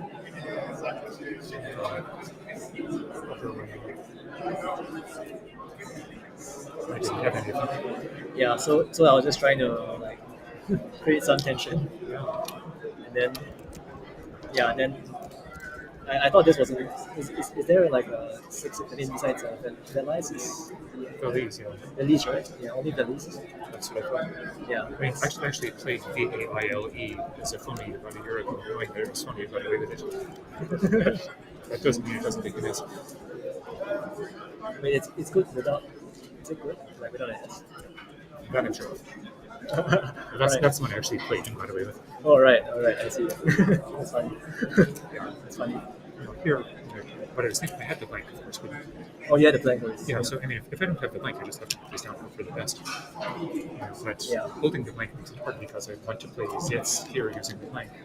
But if I go here, okay, well, I still have some play here, but who knows? Yeah. Or if you play here, it's something like SUM even. Then I have to hope for something good. So I guess it was just a spread thing in the end.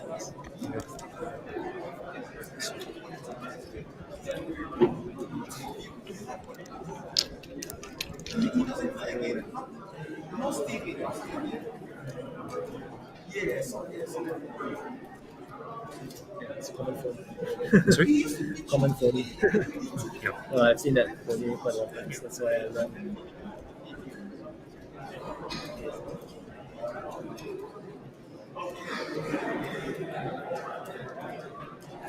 I mean, I thought this was quite inspiring, actually. Yeah, I think that's very good way. Yeah.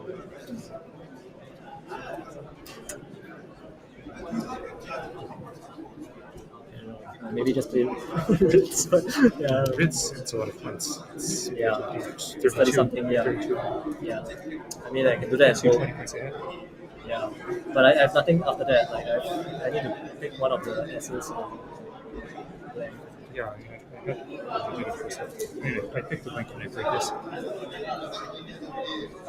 But here I had PHN blank. Here I had still had the P. Here, forget it. Only Drago. So, yeah, oh, yeah.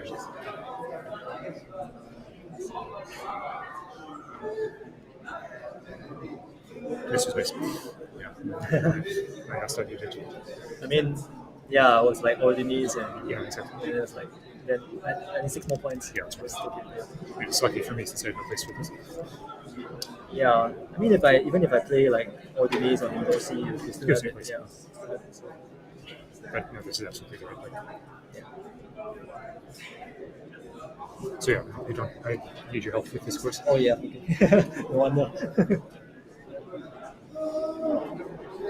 Right, both players so soft-spoken during that post-mortem, but you could tell they both were fascinated by the moves Ritter and then the response sequence from Logan. Hopefully you could catch out a little bit of that post-mortem. I was having a bit of a hard time hearing, but Josh, you had headphones on. Looks like tea break is next, but you absolutely cannot go to school, go to work, go to bed, go out to eat, or anything else because, oh my goodness, round 24 looks like it's going to be Nigel Richards' last stand. Nigel was knocked off again last round. He is paired with Adam Logan on board 1, and I believe if Nigel drops one more game, he's done. Maybe 8-0 tomorrow could launch him into the finals, but Nigel Richards, Adam Logan, board 1. Nigel Richards fighting for his life here at the World Scrabble Championship. We're going to figure out exactly when the tea break ends and what time we can start that game for you. But oh my goodness, if you like Scrabble even a little bit, cancel all your plans. Either Nigel mounts the greatest comeback of all time, or you can say, I was there when Nigel Richards was eliminated from the 2025 World Scrabble Championship. Josh, do you have anything to add? I just can't wait. I don't know if we're going to be able to top that game, but we can top the matchup. Adam and Nigel, two of the greatest players of all time, undisputed. It's always a brilliancy to watch them face each other. So, yeah, don't go anywhere. Get some tea. Do whatever you need to do. Stretch your legs. We'll be back with round 24 after a 15 or 20-minute break. Get hyped. Thumbs up the video, share the link to your friends, send this via text message to that one lady who plays you on Words with Friends. This is peak Scrabble right here. Don't go anywhere. See you in 15 or 20. Enjoy your tea.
All right, folks. Thanks for your patience during that tea break. One more game of Scrabble to go from day 3 of the World Scrabble Championship. The stakes higher and higher with every passing round. And my goodness, is this last game going to be a good one and an important one?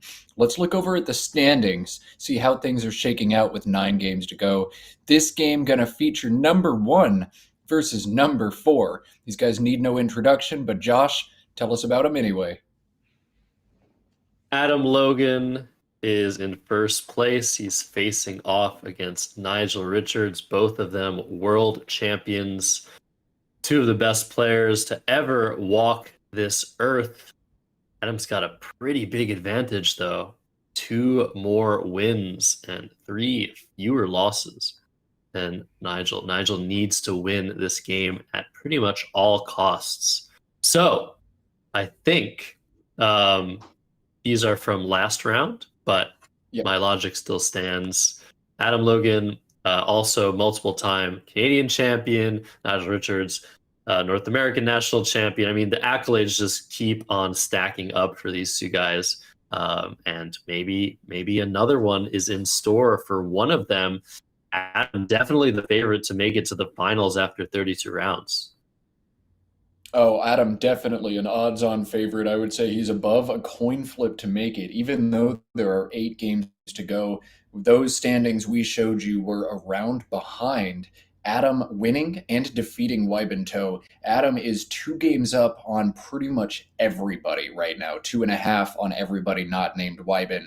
3.5 up on the one Nigel Richards. So if Adam can beat him here, basically going to be impossible for him to get lapsed, barring a complete meltdown for him tomorrow. Boy, that's the bit that's going to get clipped if that happens, isn't it? So Adam Logan, Nigel Richards over the board. Play us a little melody, Josh. I just have that stuck in my head. Oh my god. I know how to play it now by heart.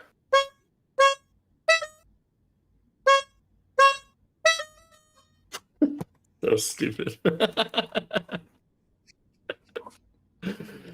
That's what I was doing over my tea break.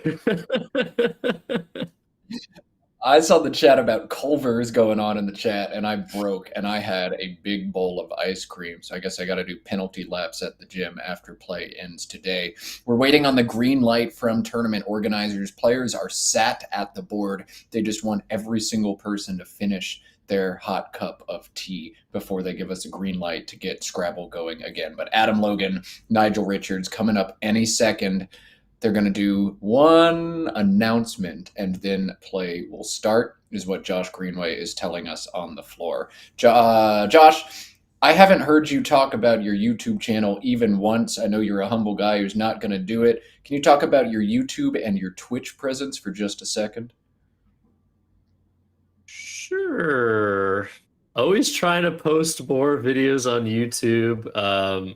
You know, it's really important to grow the game. I think I have a decent amount to offer in terms of analysis, storytelling, and starting to get better at editing. I don't know.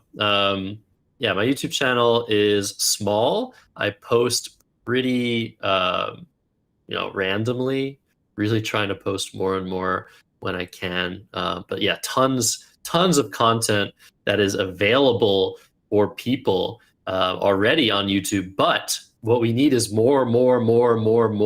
Most of the reason I think that I'm doing this content thing, Twitch, YouTube, is just to keep a status, keep the game sort of online, keep people able to watch Scrabble whenever they want. But we need more of you. We need more content creators.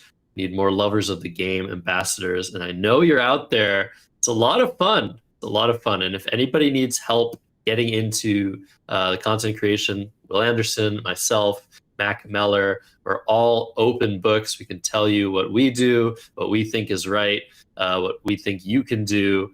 There's so many gaps to fill. And especially for this tournament, there's just so much content that's going to be created. We have live updates every single day. I mean live updates. I mean posted updates on Will Anderson's YouTube channel, recaps, and there's going to be one tonight. yeah, content is flowing. That's all I have to say.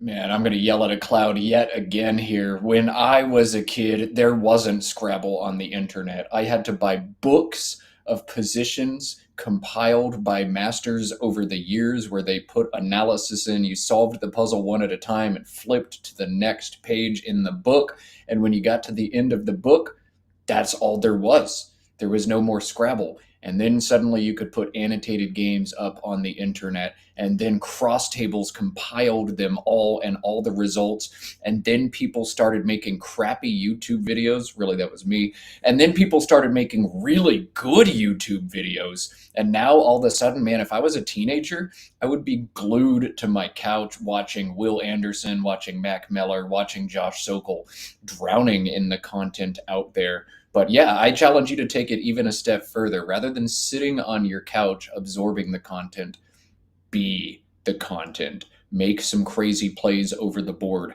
and then make videos about them. I don't have any of the social media at all, but I feel like some Scrabble positions could do good on TikTok. I feel like they could do good on Instagram, maybe not so much there, but YouTube for sure. Be the content, go make it, stream yourself. You might start small. So did Will, so did Josh, so did Mac. Here we are today. Let's continue getting Scrabble out there on the internet. Let's cut over to preview though. You're not here to listen to us wax philosophical. You're here to best Scrabble players on planet Earth face off. I wonder what Nigel just said, pointed at the tile bag a little bit and said something. I'm sure it was a joke. All right, Nigel, bored, Adam, staring longingly into space. Let's fix that. Let's play Scrabble. How much IQ do you think is over this board at the moment? I'm thinking well over 300. Obviously, IQ, completely not a valid measure of Scrabble ability, but these two guys, super witty, super funny, very personable, very nice, and killers over the board. Nigel to start, ADEEEFI. Not great. Ugh. Fee for 12? That's pretty much it. Leaves idea, which isn't even the best leave. Maybe you exchange, but I think 12 is just enough. Probably play through.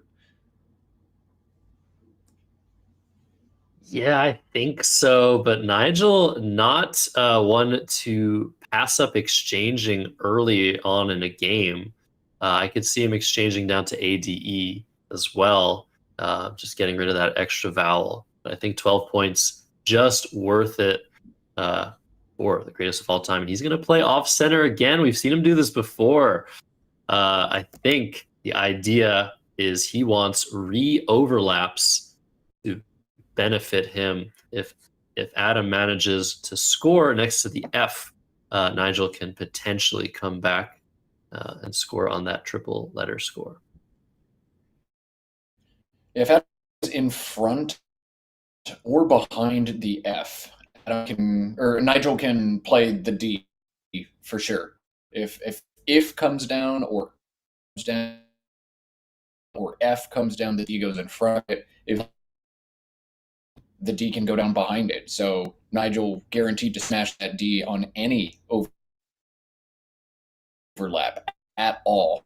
Overlap we're going to see to score pointer.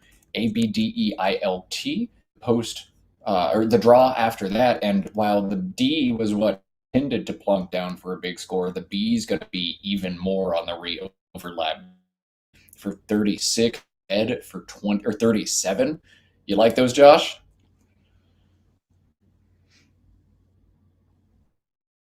Yeah, I like the play of on and now. I think Nigel to respond and bingo with libated 82 points. Can play this on the double. It's not going to play. Yeah, he's just going to re-overlap. I think this is definitely the correct positioning of this play. Will it give Adam Logan a response? AINOSTU.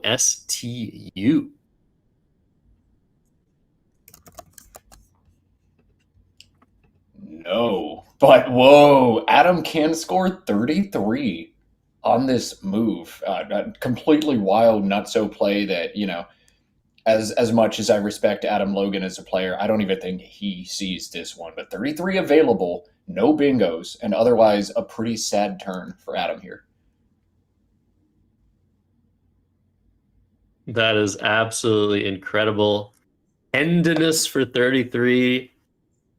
Probably the best play. This is not a good board right now. Maybe you overlap. Maybe you just try to bingo, play off for your OU, exchange your OU. You play Ubit, OUBIT. That's probably the best play that a human being can find. But these guys are machines. What's Adam Logan going to do with this position? He'll look for a while for 8-letter words. And then what? Nigel's drawn another S. Goodness, what a brutal position for Adam otherwise. Ubit, yes, 16 points. You can try to fish a little bit smaller, but LOU for just 3 is so bad. Maybe about through the B instead of Ubit if you want to do something different to the shape of the board, but with the deficit, I guess Ubit and hold your nose. Yeah, the main benefit of Ubit is that it will create a 7s lane for an S. There's already a lane here. The more the merrier for Adam Logan, down 68 early on in this round 24. Final game of the day, by the way. So, Nigel in a must-win situation, off to a great start against Mount Logan of Canada.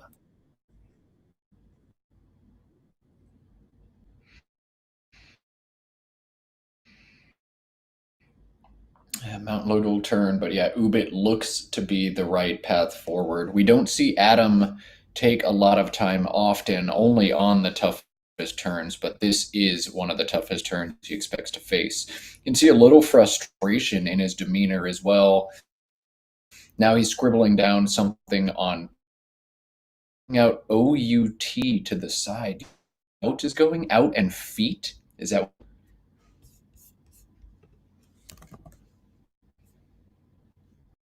Maybe just out for 12. AINS, definitely a strong leave. But yeah, it's a really tough situation. Right at it, setting up an S hook, keeping pretty well. He needs a bingo soon. Nigel's not going to let Adam continue to score 12 points on his way to a bingo for a very long time. Nigel has something to say about that. EENOOPS. You want to get rid of OPE at the very least. You could get rid of OE as well. This is an interesting spot. I wonder what direction Nigel's going to go. Is he going to play longer? Is he going to play shorter? A lot to think about for sure. Man, I'm excited to watch Nigel play this turn. I thought he was going to come to this option of Poteen, P-O-T-E-E-N. After the play of Bout for just 12, you can have all 1-pointers almost surely. So when you play Poteen, full letter score, you're unlikely to get hit very hard by it. Nigel doesn't tend to get bogged down on fishing, not very often, and particularly not with the lead. So I like this option from him. Look at Adam's draw. He kept AINT and draws ERS. This rack has the most bingos of any rack in Scrabble without a blank. 11 solutions in CSW play. An embarrassment of riches, almost to the point where I feel like you should just be able to play this in alphagram order and move on. Nigel going to play OE instead, Josh. How about that? That's what I thought he was going to look for. This keeps as balanced as he could possibly hope for. Look at that draw. J blank out of nowhere. Adam has an embarrassment of riches here. No matter what he does, he's going to give Nigel something to work with. So what do you do? Pick your poison. So many bingos to choose from, all of them opening something. Up to Adam here in a really tough position. Oh man, look at the draw for Nigel now. JENOPS blank. Jalapenos, not going to fit. Doesn't look like he's actually threatening anything, but we'll see. Adam on turn has one bingo that outscores all other options by 6. The best Adam can do on this move is 75. Just one of the 11 solutions plays for that score. Otherwise, 69 is Adam's best bingo. Yeah, I think you just take the points here for retains. He's not hesitating that much. There's so much to think about. This is the only 75 pointer, Adam, right back into this game. But Nigel is going to strike first. Jeeps plays for 44 points, keeping the blank. That's the first thing I've come up with. But other plays are also potentially better than that. What does Nigel have here? Gian as well? That's a good place. I like that as well. Yeah. Jeeps 44 for Nigel, Gian 41 for Nigel. Both of these looking strong. Forgive us for showing the Quackle board instead right now. We're trying to work on the resolution images here, seeing the messages at everything 240p max. Those tiles are quite blurry. Looks like Nigel did indeed go with Gian. So we're going to go ahead and commit that play. And a brutal post-bingo draw for Adam. He went from one of the best racks he could have had to one of the worst racks he could have drawn. KQRT, his post-bingo draw. And Nigel pulling a second S, a second P, and a second blank out of the bag. Oh, boy. All right, this one might get ugly in Nigel's favor pretty quickly.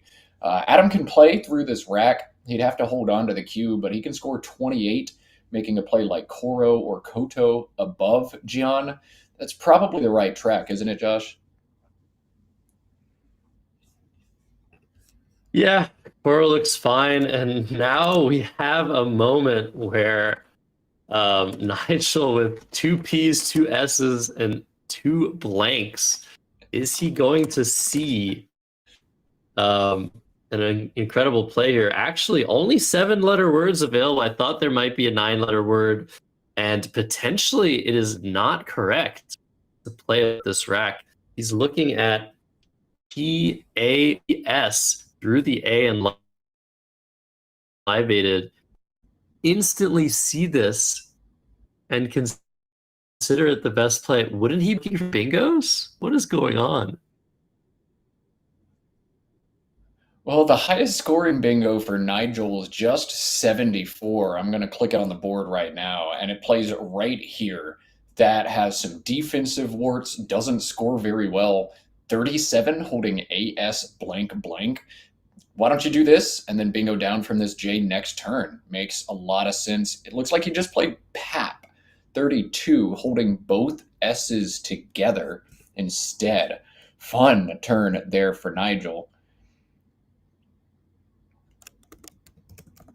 This is so hard without seeing the board, but this has to be... Go ahead, Josh. A lot more bingos he can draw from the J. Very interesting.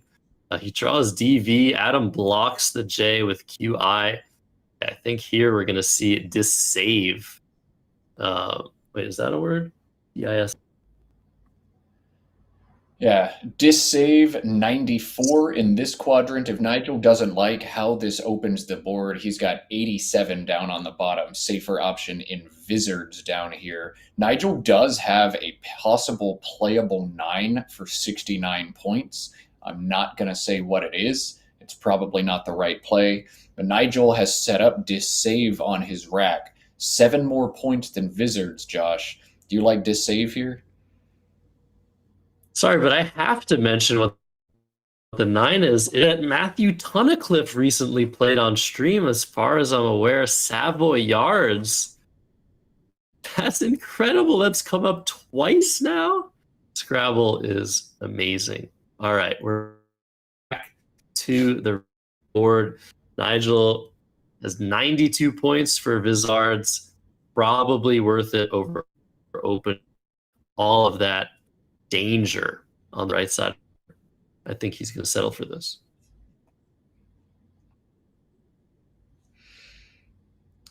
All right, here it comes. Vizard's 87 points for Nigel, opting for a little bit of defense. We've seen him do that so many times this spot on to do it again here. 264 to 180 now the score in this game. Adam seeing 2 S's, 2 blanks come down all at once. That has to hurt his chances of coming back into this game. Does it make him want to vomit down from the V, Josh, or should he play elsewhere? I think you have to start opening space here if you want to win this game. Vomit, playing from the V, keeps poorly. The W and the A and the D, the W has some hope on top of the O of Koro. There's a very nice spot. Instead, Adam's going to go with Dow immediately, keep the better leave. He's keeping a T to put under the S of Vizard's. Maybe he's going to draw atomics. Just like last game, maybe he'll redraw to vomit.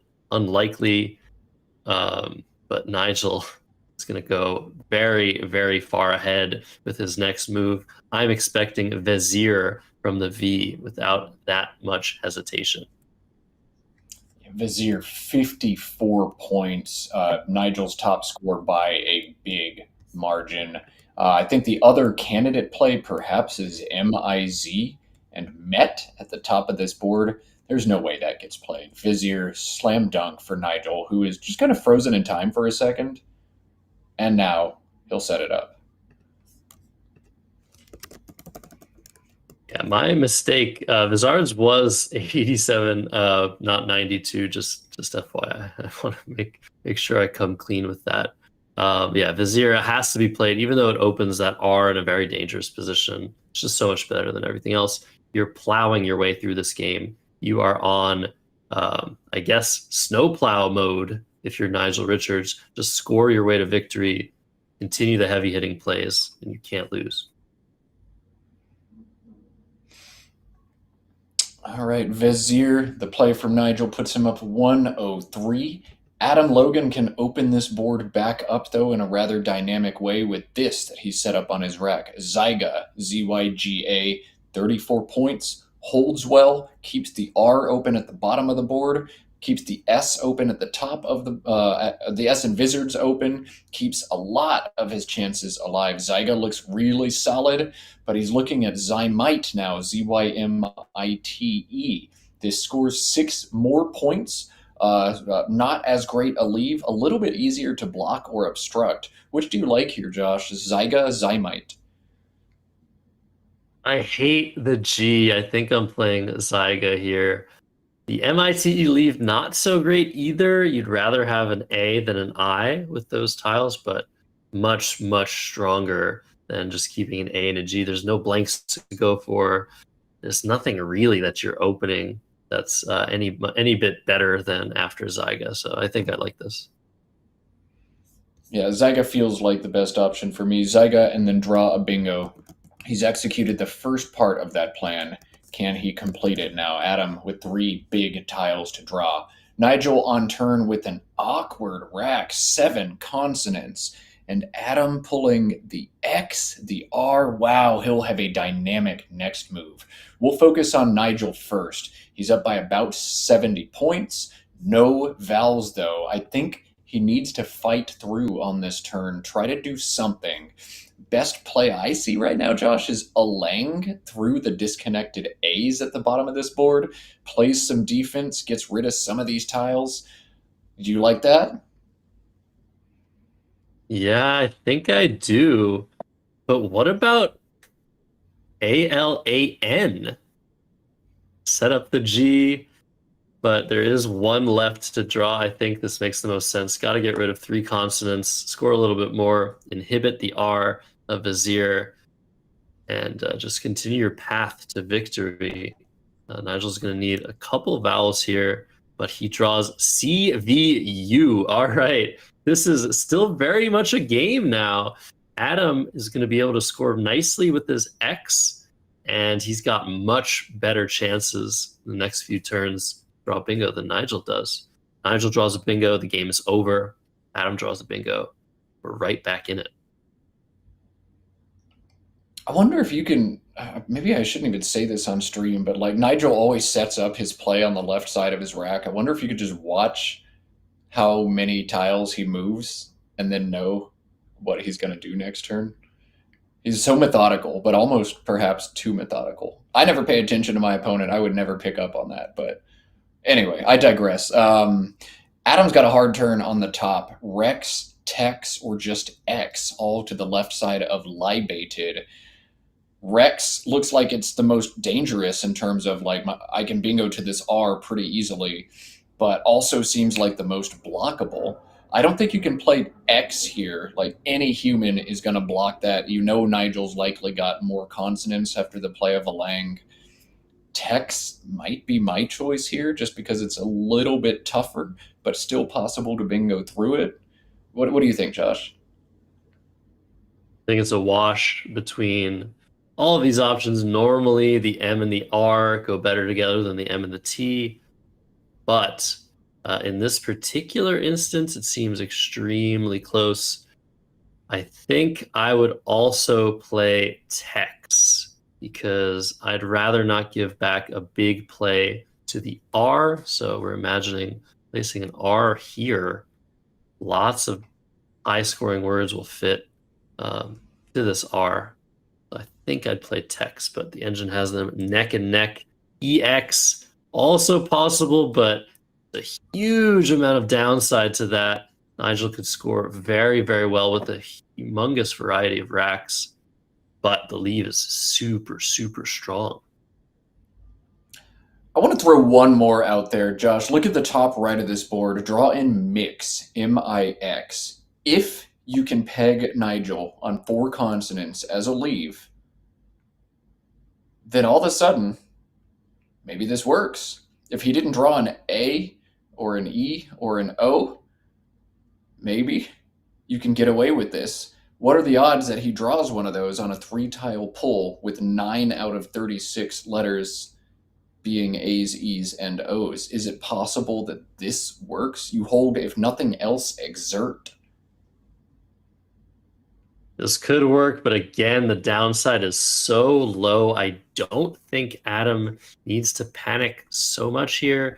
He is down 85, but being able to score in the 30s and be somewhat likely to bingo in the next turn or the turn after that, I don't think he needs to go for something like that, but that would be an incredible read from him. And in this particular instance, the play of Mix would be formidable. It would be so hard for Nigel to do anything about that opening, but I really can't see it. Yeah, I mean, 9 out of 36 is 1 out of 4, so you would have to miss on a 1 out of 4 3 straight times for that play to work out. Rex looks like the play we're going to see from Adam just as our poll comes up. I would have picked Tex. Josh would have picked Tex, but Adam Logan is a smart dude. Hard to pick against him. Drop your vote in chat right now. It's your last chance to contribute. We'll try to get a few more of these polls. Compliments of Josh Greenway and the Let's Play Scrabble team. Rex and Nigel's poor draw makes this game interesting. Adam didn't draw stellarly, but still dynamic enough on his rack. Nigel has set up VUM. This would play with Vet in the top corner of the board, but now opting into what you've drawn, Josh. Sure, this makes more sense to me. What would you do here? Yeah, it's a must play. You have to address that R on the top of the board and score a little bit more rather than open the board. Nigel is ahead. He wants to close the board. There is definitely a potential threat of that C getting hooked with the other remaining H, but that threat is far smaller than an 8-letter word ending in R, which would propel Adam Logan into the lead after the play of VUM, let alone the fact that VUM opens another triple and even potentially a triple-triple and opens up Yvette as a hook. So I think Chur for sure is what you do. Nigel agrees. He's putting it on the board, 27 points, 361 to 286. Over to Adam Logan with AEGIMTT. Tough position. Oh, man. Will Anderson pointing out that had last turn been Tex instead of Rex, then right now Adam would threaten Gregatim, Gregatim, from the G at the bottom of this board. I wonder if Adam thinks through things like this. I know when I'm in a bad headspace, I always go back and think, well, what would have happened if I picked the other play? Would I have bingoed? And then I get really upset at myself. When I'm in a good headspace, I don't even let those thoughts into my head. Wonder if Adam has noticed it, but what a different game this could be right now. Yeah, we definitely fall into those traps of trying to figure out we made a mistake by looking at the one iteration of what could have possibly happened, just saying, oh man, the exact same thing happened. I would have had this much better play. In some way, this is such a toxic mentality, especially at the top level. All you want to be doing is trying to solve your current puzzle. If you're facing the past and you're regretting what you did on the previous turn, you've already lost the mental game. So hopefully Adam Logan here is thinking about his current position, not thinking about what ifs, and terrible statistical analysis as well. Terrible statistical analysis indeed. You want to make the right play in all universes, not just the one that you eventually draw into. But wow, what could have been. You're totally right, Josh, though. You can't think about these hypotheticals. You can't think about your own hypotheticals. And I've actually gotten to the point now where I don't even think about my opponents. When people bingo on me, I used to go back and be like, was that their best bingo? Can I find more for them? And I guess it was sort of a chip on my shoulder, little man syndrome. Now I don't even care. I feel very Nigel-like when people ask me, was that the best bingo? I just say, I don't know. Am I reading this right? The engine is saying end gate is the best move here? Excuse me? All right. What? You're running Macondo, Josh? Yeah, I don't agree with that at all. I don't think that's right. I think somebody might have put the wrong situation into the engine. My engine is saying just get for 12 and get. Just get out of this situation. But looks like TIG might be the choice instead. This is also a valid play. Scoring one fewer point, making it a little bit harder to use the triple, maybe? Fascinating. Maybe he's going for like Agmanate, triple. This is also a valid play, says Josh. I think maybe part of it is getting two Gs in different parts of the board. If I draw a bingo from a G, I'm guaranteed to hit it. And the one at the top is really scary for Nigel, but I'll probably get the one at the bottom, if nothing else. So, Tig, the play we see from Adam, but not the best draw CFO into his tame leave. Nigel on 6 consonants again has to choose if he wants to score a lot. He can use the C and sure to play CH and either HM for 37 or SNAP for 47. But that does nothing to address the threats on the board. Josh, points or block? TAVS? Trying to think of what Nigel might be thinking of here. Okay, he just moved one tile, moved it back. I think HM is a good idea. They're going to discuss the scores a little bit here. Nigel with a 64-point lead on our by our count, but we've said this before, both players responsible for the scores. They could have the wrong score.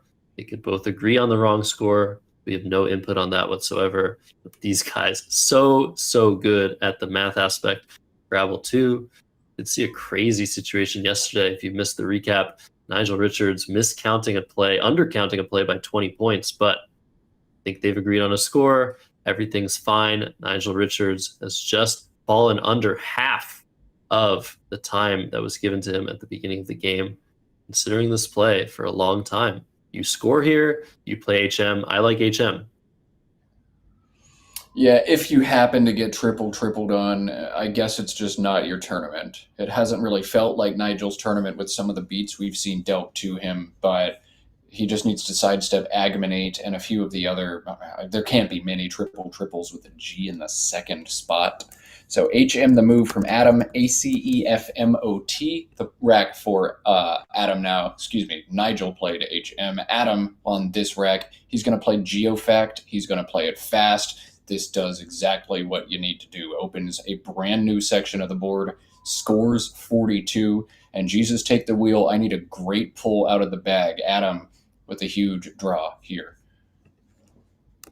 An AINOS TV for Nigel Richards. That looks very good. The V, the one issue with this rack, he could decide to simply drop it for 12 points. If he just draws a bingo after this, Atonias, Atneys, so many bingos will play. He's going to do the math here and see if it's worth just fishing, but he's up just enough where I feel like he plays Gavot, Gavot. It's just going to be so hard to lose. What are you thinking here, Matt? Gavit feels very good. We'll play another guess the number with chat since we're here. If you fish the V for Nigel, how often do you bingo next turn? Let's see your solutions in chat once again, everybody. AINOST on this board with this pool. How often is your fish going to hit? But I would say at this game score, that fish needs to hit 90% of the time for me to justify it. I'm playing to win and only to win. The worst thing that can happen is if I fish and I draw something that misses, like it looks like a U or something like that, and then I'm forced to fish again or take a small score. You just can't let that line happen. And the way to make it happen is to score 27 and play Gavit at the bottom. My guess is 73%. I know the Y doesn't seem to work, the U doesn't seem to work, the I doesn't seem to work. That's my guess. Lots of people going very low. You're very wrong if you're going low here. But Nigel, to consider his real plays. What sorry, Josh, not to interrupt. This is just actually fascinating to see players. I know some of you and who you are, and I don't know others or who you are, but different players of different ratings trying to guesstimate different probabilities. The answer, 64%. Congratulations, Womble Scrabble and Scrabble with a bunch of numbers. Nice guesses. Your gut spot on in that one. 64%. Nigel says not good enough for me. Gavit also not good enough for me. I'm going to block and set up my T. And my S. Wow. What an amazing play. This eliminates this line. This eliminates this line. Allows Nigel full access to this bottom row for the rest of this game. And a good draw for him, too. Wow. What a great play from the master himself, Nigel Richards. But is it too little? What if he misses? What if Adam hits? That's why I didn't like playing for such a small score. Now Nigel only up 69 points. Adam with the opportunity to play for a decent score and threaten to bingo on a later turn. But his options severely limited by the previous play. If you are Adam and you see this come down, that's such bad news. Nigel is only going to do this with ST on his leave for sure. I'm probably screwed. So now if you're Adam, you have to assume Nigel's got those things and then just pray that he drew really bad. Maybe he has ST UUIIA. Okay, I might actually win this game. If that's the case, then there's a lot of consonants in the bag and I have to draw those and hope Nigel's just dead. Maybe Nigel has STLLERN. That's pretty brutal too. Maybe I can win that game. But you just have to guess that Nigel had the worst draw in the world and iterate based around that at this point. Nigel is hiking on an extremely steep cliff with this move.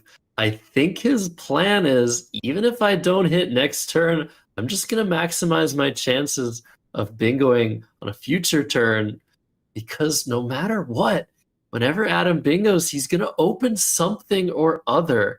Nigel has the rest of the game to broom his rack to the perfect 7 letters and take the game with a bingo. This gives him so much control over what he manages to draw, while simultaneously limiting Adam's choices as much as he can. Beautiful play. I think Nigel is the only player in the room who plays Devo, and I've probably said that like 7 times this tournament, but man, Nigel's just on a completely different level from every other person who exists, and it's so beautiful to watch.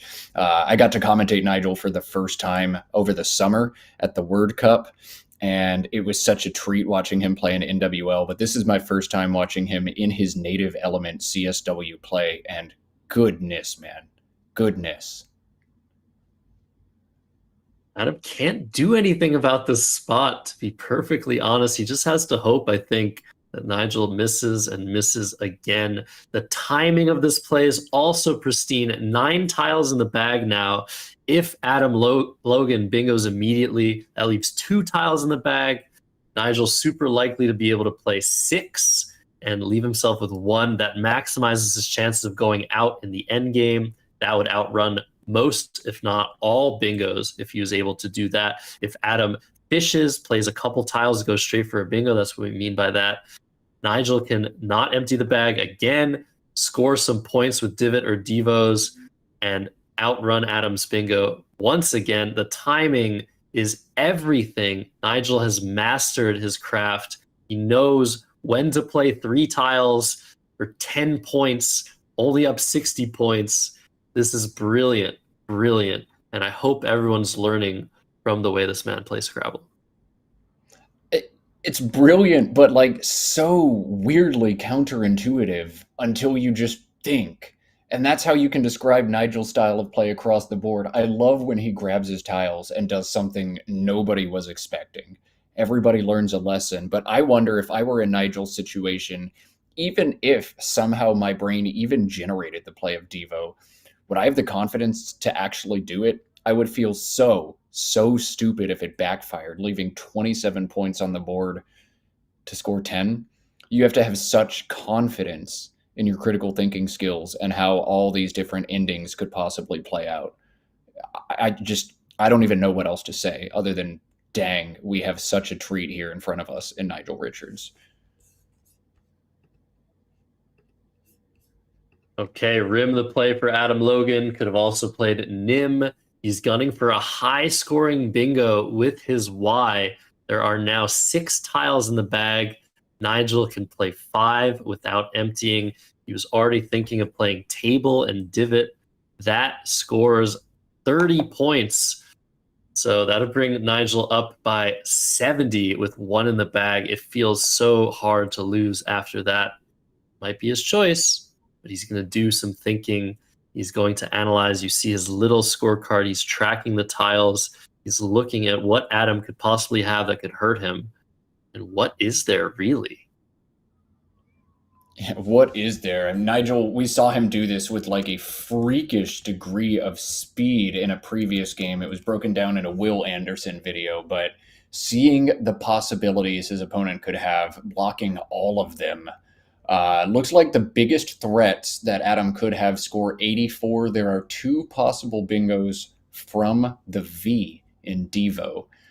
There are several other bingos that play all the way on the right side of the board with ET or UT going down that way. A number of different bingos that'll score 78 or 76 in that spot. Nigel can't block everything here. I wonder if he blocks anything at all. Tab, score some points. Even if something like Vineyard comes down, you can probably outrun it. Table kind of does the same thing. Yeah, if you play table now, Vineyard comes down, you're down by 12 or 14. I think you can still win this game. Well, it's definitely going to be a win for Nigel Richards. Adam Logan has pulled ARI out of the bag, but keeping that Y and that U, he's not going to be able to bingo. But now, what is he going to do about what's unseen to him? ADEILNSU. The remaining tiles from Adam Logan's point of view, those are pretty scary. He knows that Nigel has the S, though, so unideal Aliunda is not a possible bingo. So, denials, of course, the U's in the bag. I don't think Adam's stopping this. I think you just play Yearn and get bingoed out on. Islander. I'm running it through. What if the worst thing possible happened to Nigel? What if Adam plays Vineyard and then draws a really good letter out of the bag, the A, which means Nigel draws U out of the bag. If that exact line played out, they'd tie. And that's the worst thing that can possibly happen to Nigel. So table seems to win in almost all universes and tie in the very, very, very worst case scenario. Bang, dang, he did it so fast. He's got 8 minutes left on his clock. So casual. Good. That's incredible. He probably calculated that too. Very important to leave one tile in the bag with table. You can't let Adam Logan draw 2 tiles after a bingo and score a lot of points. Just a clinic here by Nigel Richards. How to play Scrabble 101, but like just at a freakish degree. I don't know. It's so easy to get cynical in Scrabble and think, wow, like 20 of the players in this room would have played this game exactly the same way. And that's often true over like a 3, 4, 5 turn span. But watching Nigel all tournament has just given me such an appreciation for the tiny, tiny nuance that you can vary to rack up just a few more percentage points here and there and truly maximize and optimize this game. The saddest part to me is that it hasn't really worked. Nigel's just 15-8. He's had several brutal beats in this one. At the same time, though, Nigel's still very much in contention, and there's something beautiful about these long tournaments. After 32 games of play, it always does seem to be the very, very best players who rise up to the top. Couldn't have said it better myself, Matt. Over to Adam now, down 70 points, under 2 minutes. I think he's just going to ultimately decide that he can't really stop Nigel if he has something. Probably a couple racks that Nigel could have that don't bingo, but with the inference of the S, I think you just take your points with the Yearn and move on with your life. You don't want to incur a time penalty here either, but it's a brutal position to be in. Like, wow, I was gunning for that bingo. Now you are drawing all the letters you need, and I can't stop you. It's still now just over a minute to go. He's got to do something. And whatever, if something bad happens, I guess something bad happens. But Yearn looks solid here. Can't wait to see Adam's reaction to drawing that U out of the bag.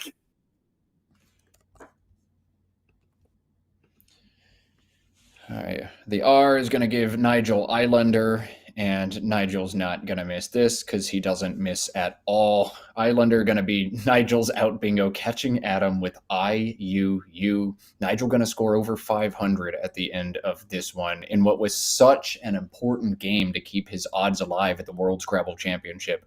Nigel's defeated Adam Logan, who sits in first place, and kept his chances very much alive. Everybody at home wins with this outcome unless you absolutely love Adam Logan, because now the World Championship is going to be insane. 8 more games to be played tomorrow. This is the final game of our set today. Those 8 games begin at 9 a.m. Ghana time. That's 4 a.m. if you're on the East Coast of the United States or Canada, like I am, and you can adjust from there. 4 a.m. Eastern time, 9 a.m. Ghana time. We have viewers from all over the world. We're so appreciative of all of you. 8 more games in the main event on Saturday. The top 2 players at the end of play tomorrow will play a best of 7 on Sunday to be crowned the world champion. All of that action will be right here on the Let's Play Scrabble YouTube channel. The last drama is, how are they going to put the result in? Neither of these players has a phone to submit it. Let's listen to the overhead mic as Nigel bingoes out and figure out how they're going to submit it. $516. Welcome. Can you help me to the score? No. We have to go. Yeah. Oh, there's a tablet set up over there.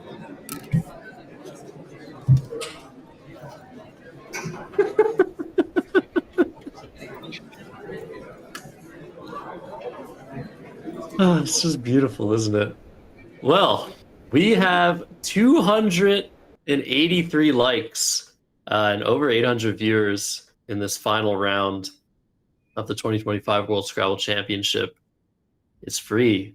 Like the video. It helps us gain exposure. We're gunning for that 1,000 mark tomorrow. I can't wait for the action to start, but we will have to wait, Matt.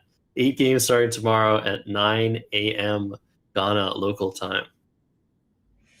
Goodness, 8 more games to figure out which 2 players will play in a best of 7 for the title of World Championship. I am so excited. This World Scrabble Championship happens just every other year. So joining an extremely elite fraternity of players if you win your first title. Adam Logan looks to win a second title. Very few humans have ever done that. Or Nigel looks to add to his extensive trophy collection. I believe he has won this event 5 times before. He might just notch number 6 with a hot run tomorrow. So 9 a.m. Ghana time, 4 a.m. East Coast time. Josh, you and I have one more extremely early wake-up call to get this action underway. If you tuned in late, you can rewatch the stream, or Will Anderson is going to be working tirelessly to build a probably 5-10 minute summary of all the board 1 action we've seen today. So be on the lookout for Will. I'm sure he is already typing and editing furiously, trying to get the coolest and most interesting positions summed up for you. That video to drop tonight, our stream to start again tomorrow morning. If you haven't yet, subscribe to the Let's Play Scrabble channel. All they ever do on this channel is put a bunch of Scrabble on the internet. So why would you not watch that? They've got a lot of upcoming tournaments. I think they have 3 or 4 more scheduled streams before 2025 closes. You can put more information about that in the chat as well. But right now, it's all about the World Championship. We want to do a round of thank yous to those who have stuck around. Again, the biggest thank you of them all goes to you. I never thought 15 years ago that we would get hundreds of folks watching live streamed Scrabble on the internet. But the idea started, Josh Greenway committed to it, ran these streams at every event he goes to, and has gotten so good at rolling with whatever kind of punches the internet throws at him, whether it's spotty Wi-Fi in the playing room down in Ghana, crazy time changes, unforeseen tech blips, weird just whatever, man. You never know what's going to happen. And Josh has rolled with every single punch. He runs the whole operation and the Let's Play Scrabble YouTube channel. Thank you to Josh Greenway for what he does. Thanks to Nelson Oganje, who's been streaming board 2 here at the World Championship. If you haven't checked out some of those games, go back and watch the historical stream. I heard there were some crazy games today featuring Nigel on board 2.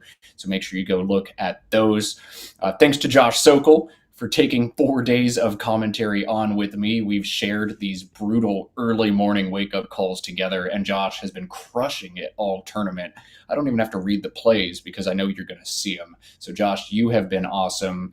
A lot more thank yous as well. Seth Lipkin, who's been in and out of the chat, for crosstables.com, which catalogs all upcoming tournaments and historical results of North American Scrabble events. He also brought us the Ulu clock that is used on the display here on the Let's Play Scrabble streams. John Chu for TSH, the tournament software being used to run this event and most major tournaments. To see Steve Seguin of Video Ninja, who runs the program Video Ninja that we use for screen sharing, so important for us behind the scenes, and Steve made that program completely free.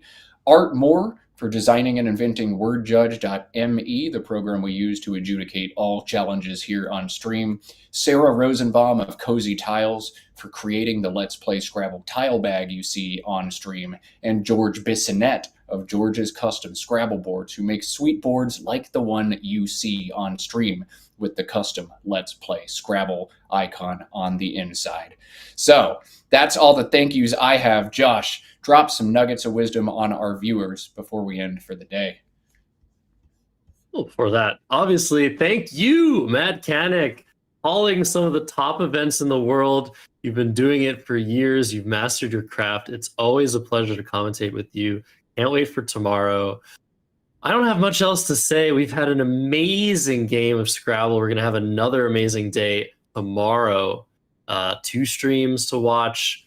Please go and watch both. So many fun games. Let's look at the standings. Whatever we have, we will give to you. See what is going on at the end of day 3 of 4 of the 2025 Scrabble World Championships. Oh my gosh, I'm so excited. Adam Logan, still in first place, of course. He was 2 games up on the field. Wasim, we have to see what happened in his game. This is after 23 rounds. If Wasim won his game, he's only a half a game behind Adam, who just lost to Nigel Richards.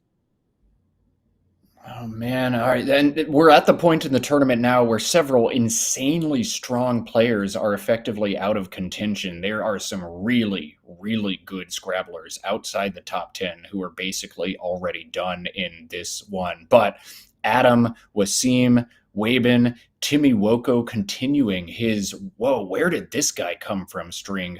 I remember Timmy did not qualify for this tournament. He went 8-0 at the last chance qualifier to earn his berth and then went off to a 10-0 start. He's proven he belongs with these top guys, going 6-7 since against what must have been just brutal, brutal opposition at the top of these. Hubert Wee, Nigel Richards, Harshan Lamabadusaria rounding out your top 7. Boy, is tomorrow going to be spicy. All right, that's all we've got for today. I desperately want to go touch some grass while I still can before the sun goes down in like 1 hour because winter in Boston. I'm going to go swim a couple laps as well. Josh, what are you going to do with your afternoon?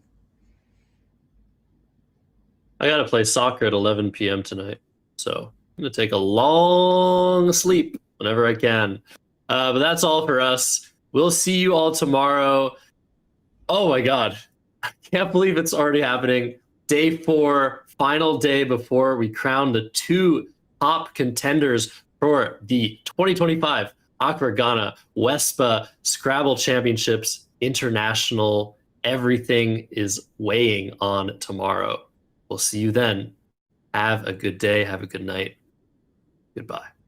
You're watching Let's Play Scrabble, and we will see you tomorrow bright and early. Adios.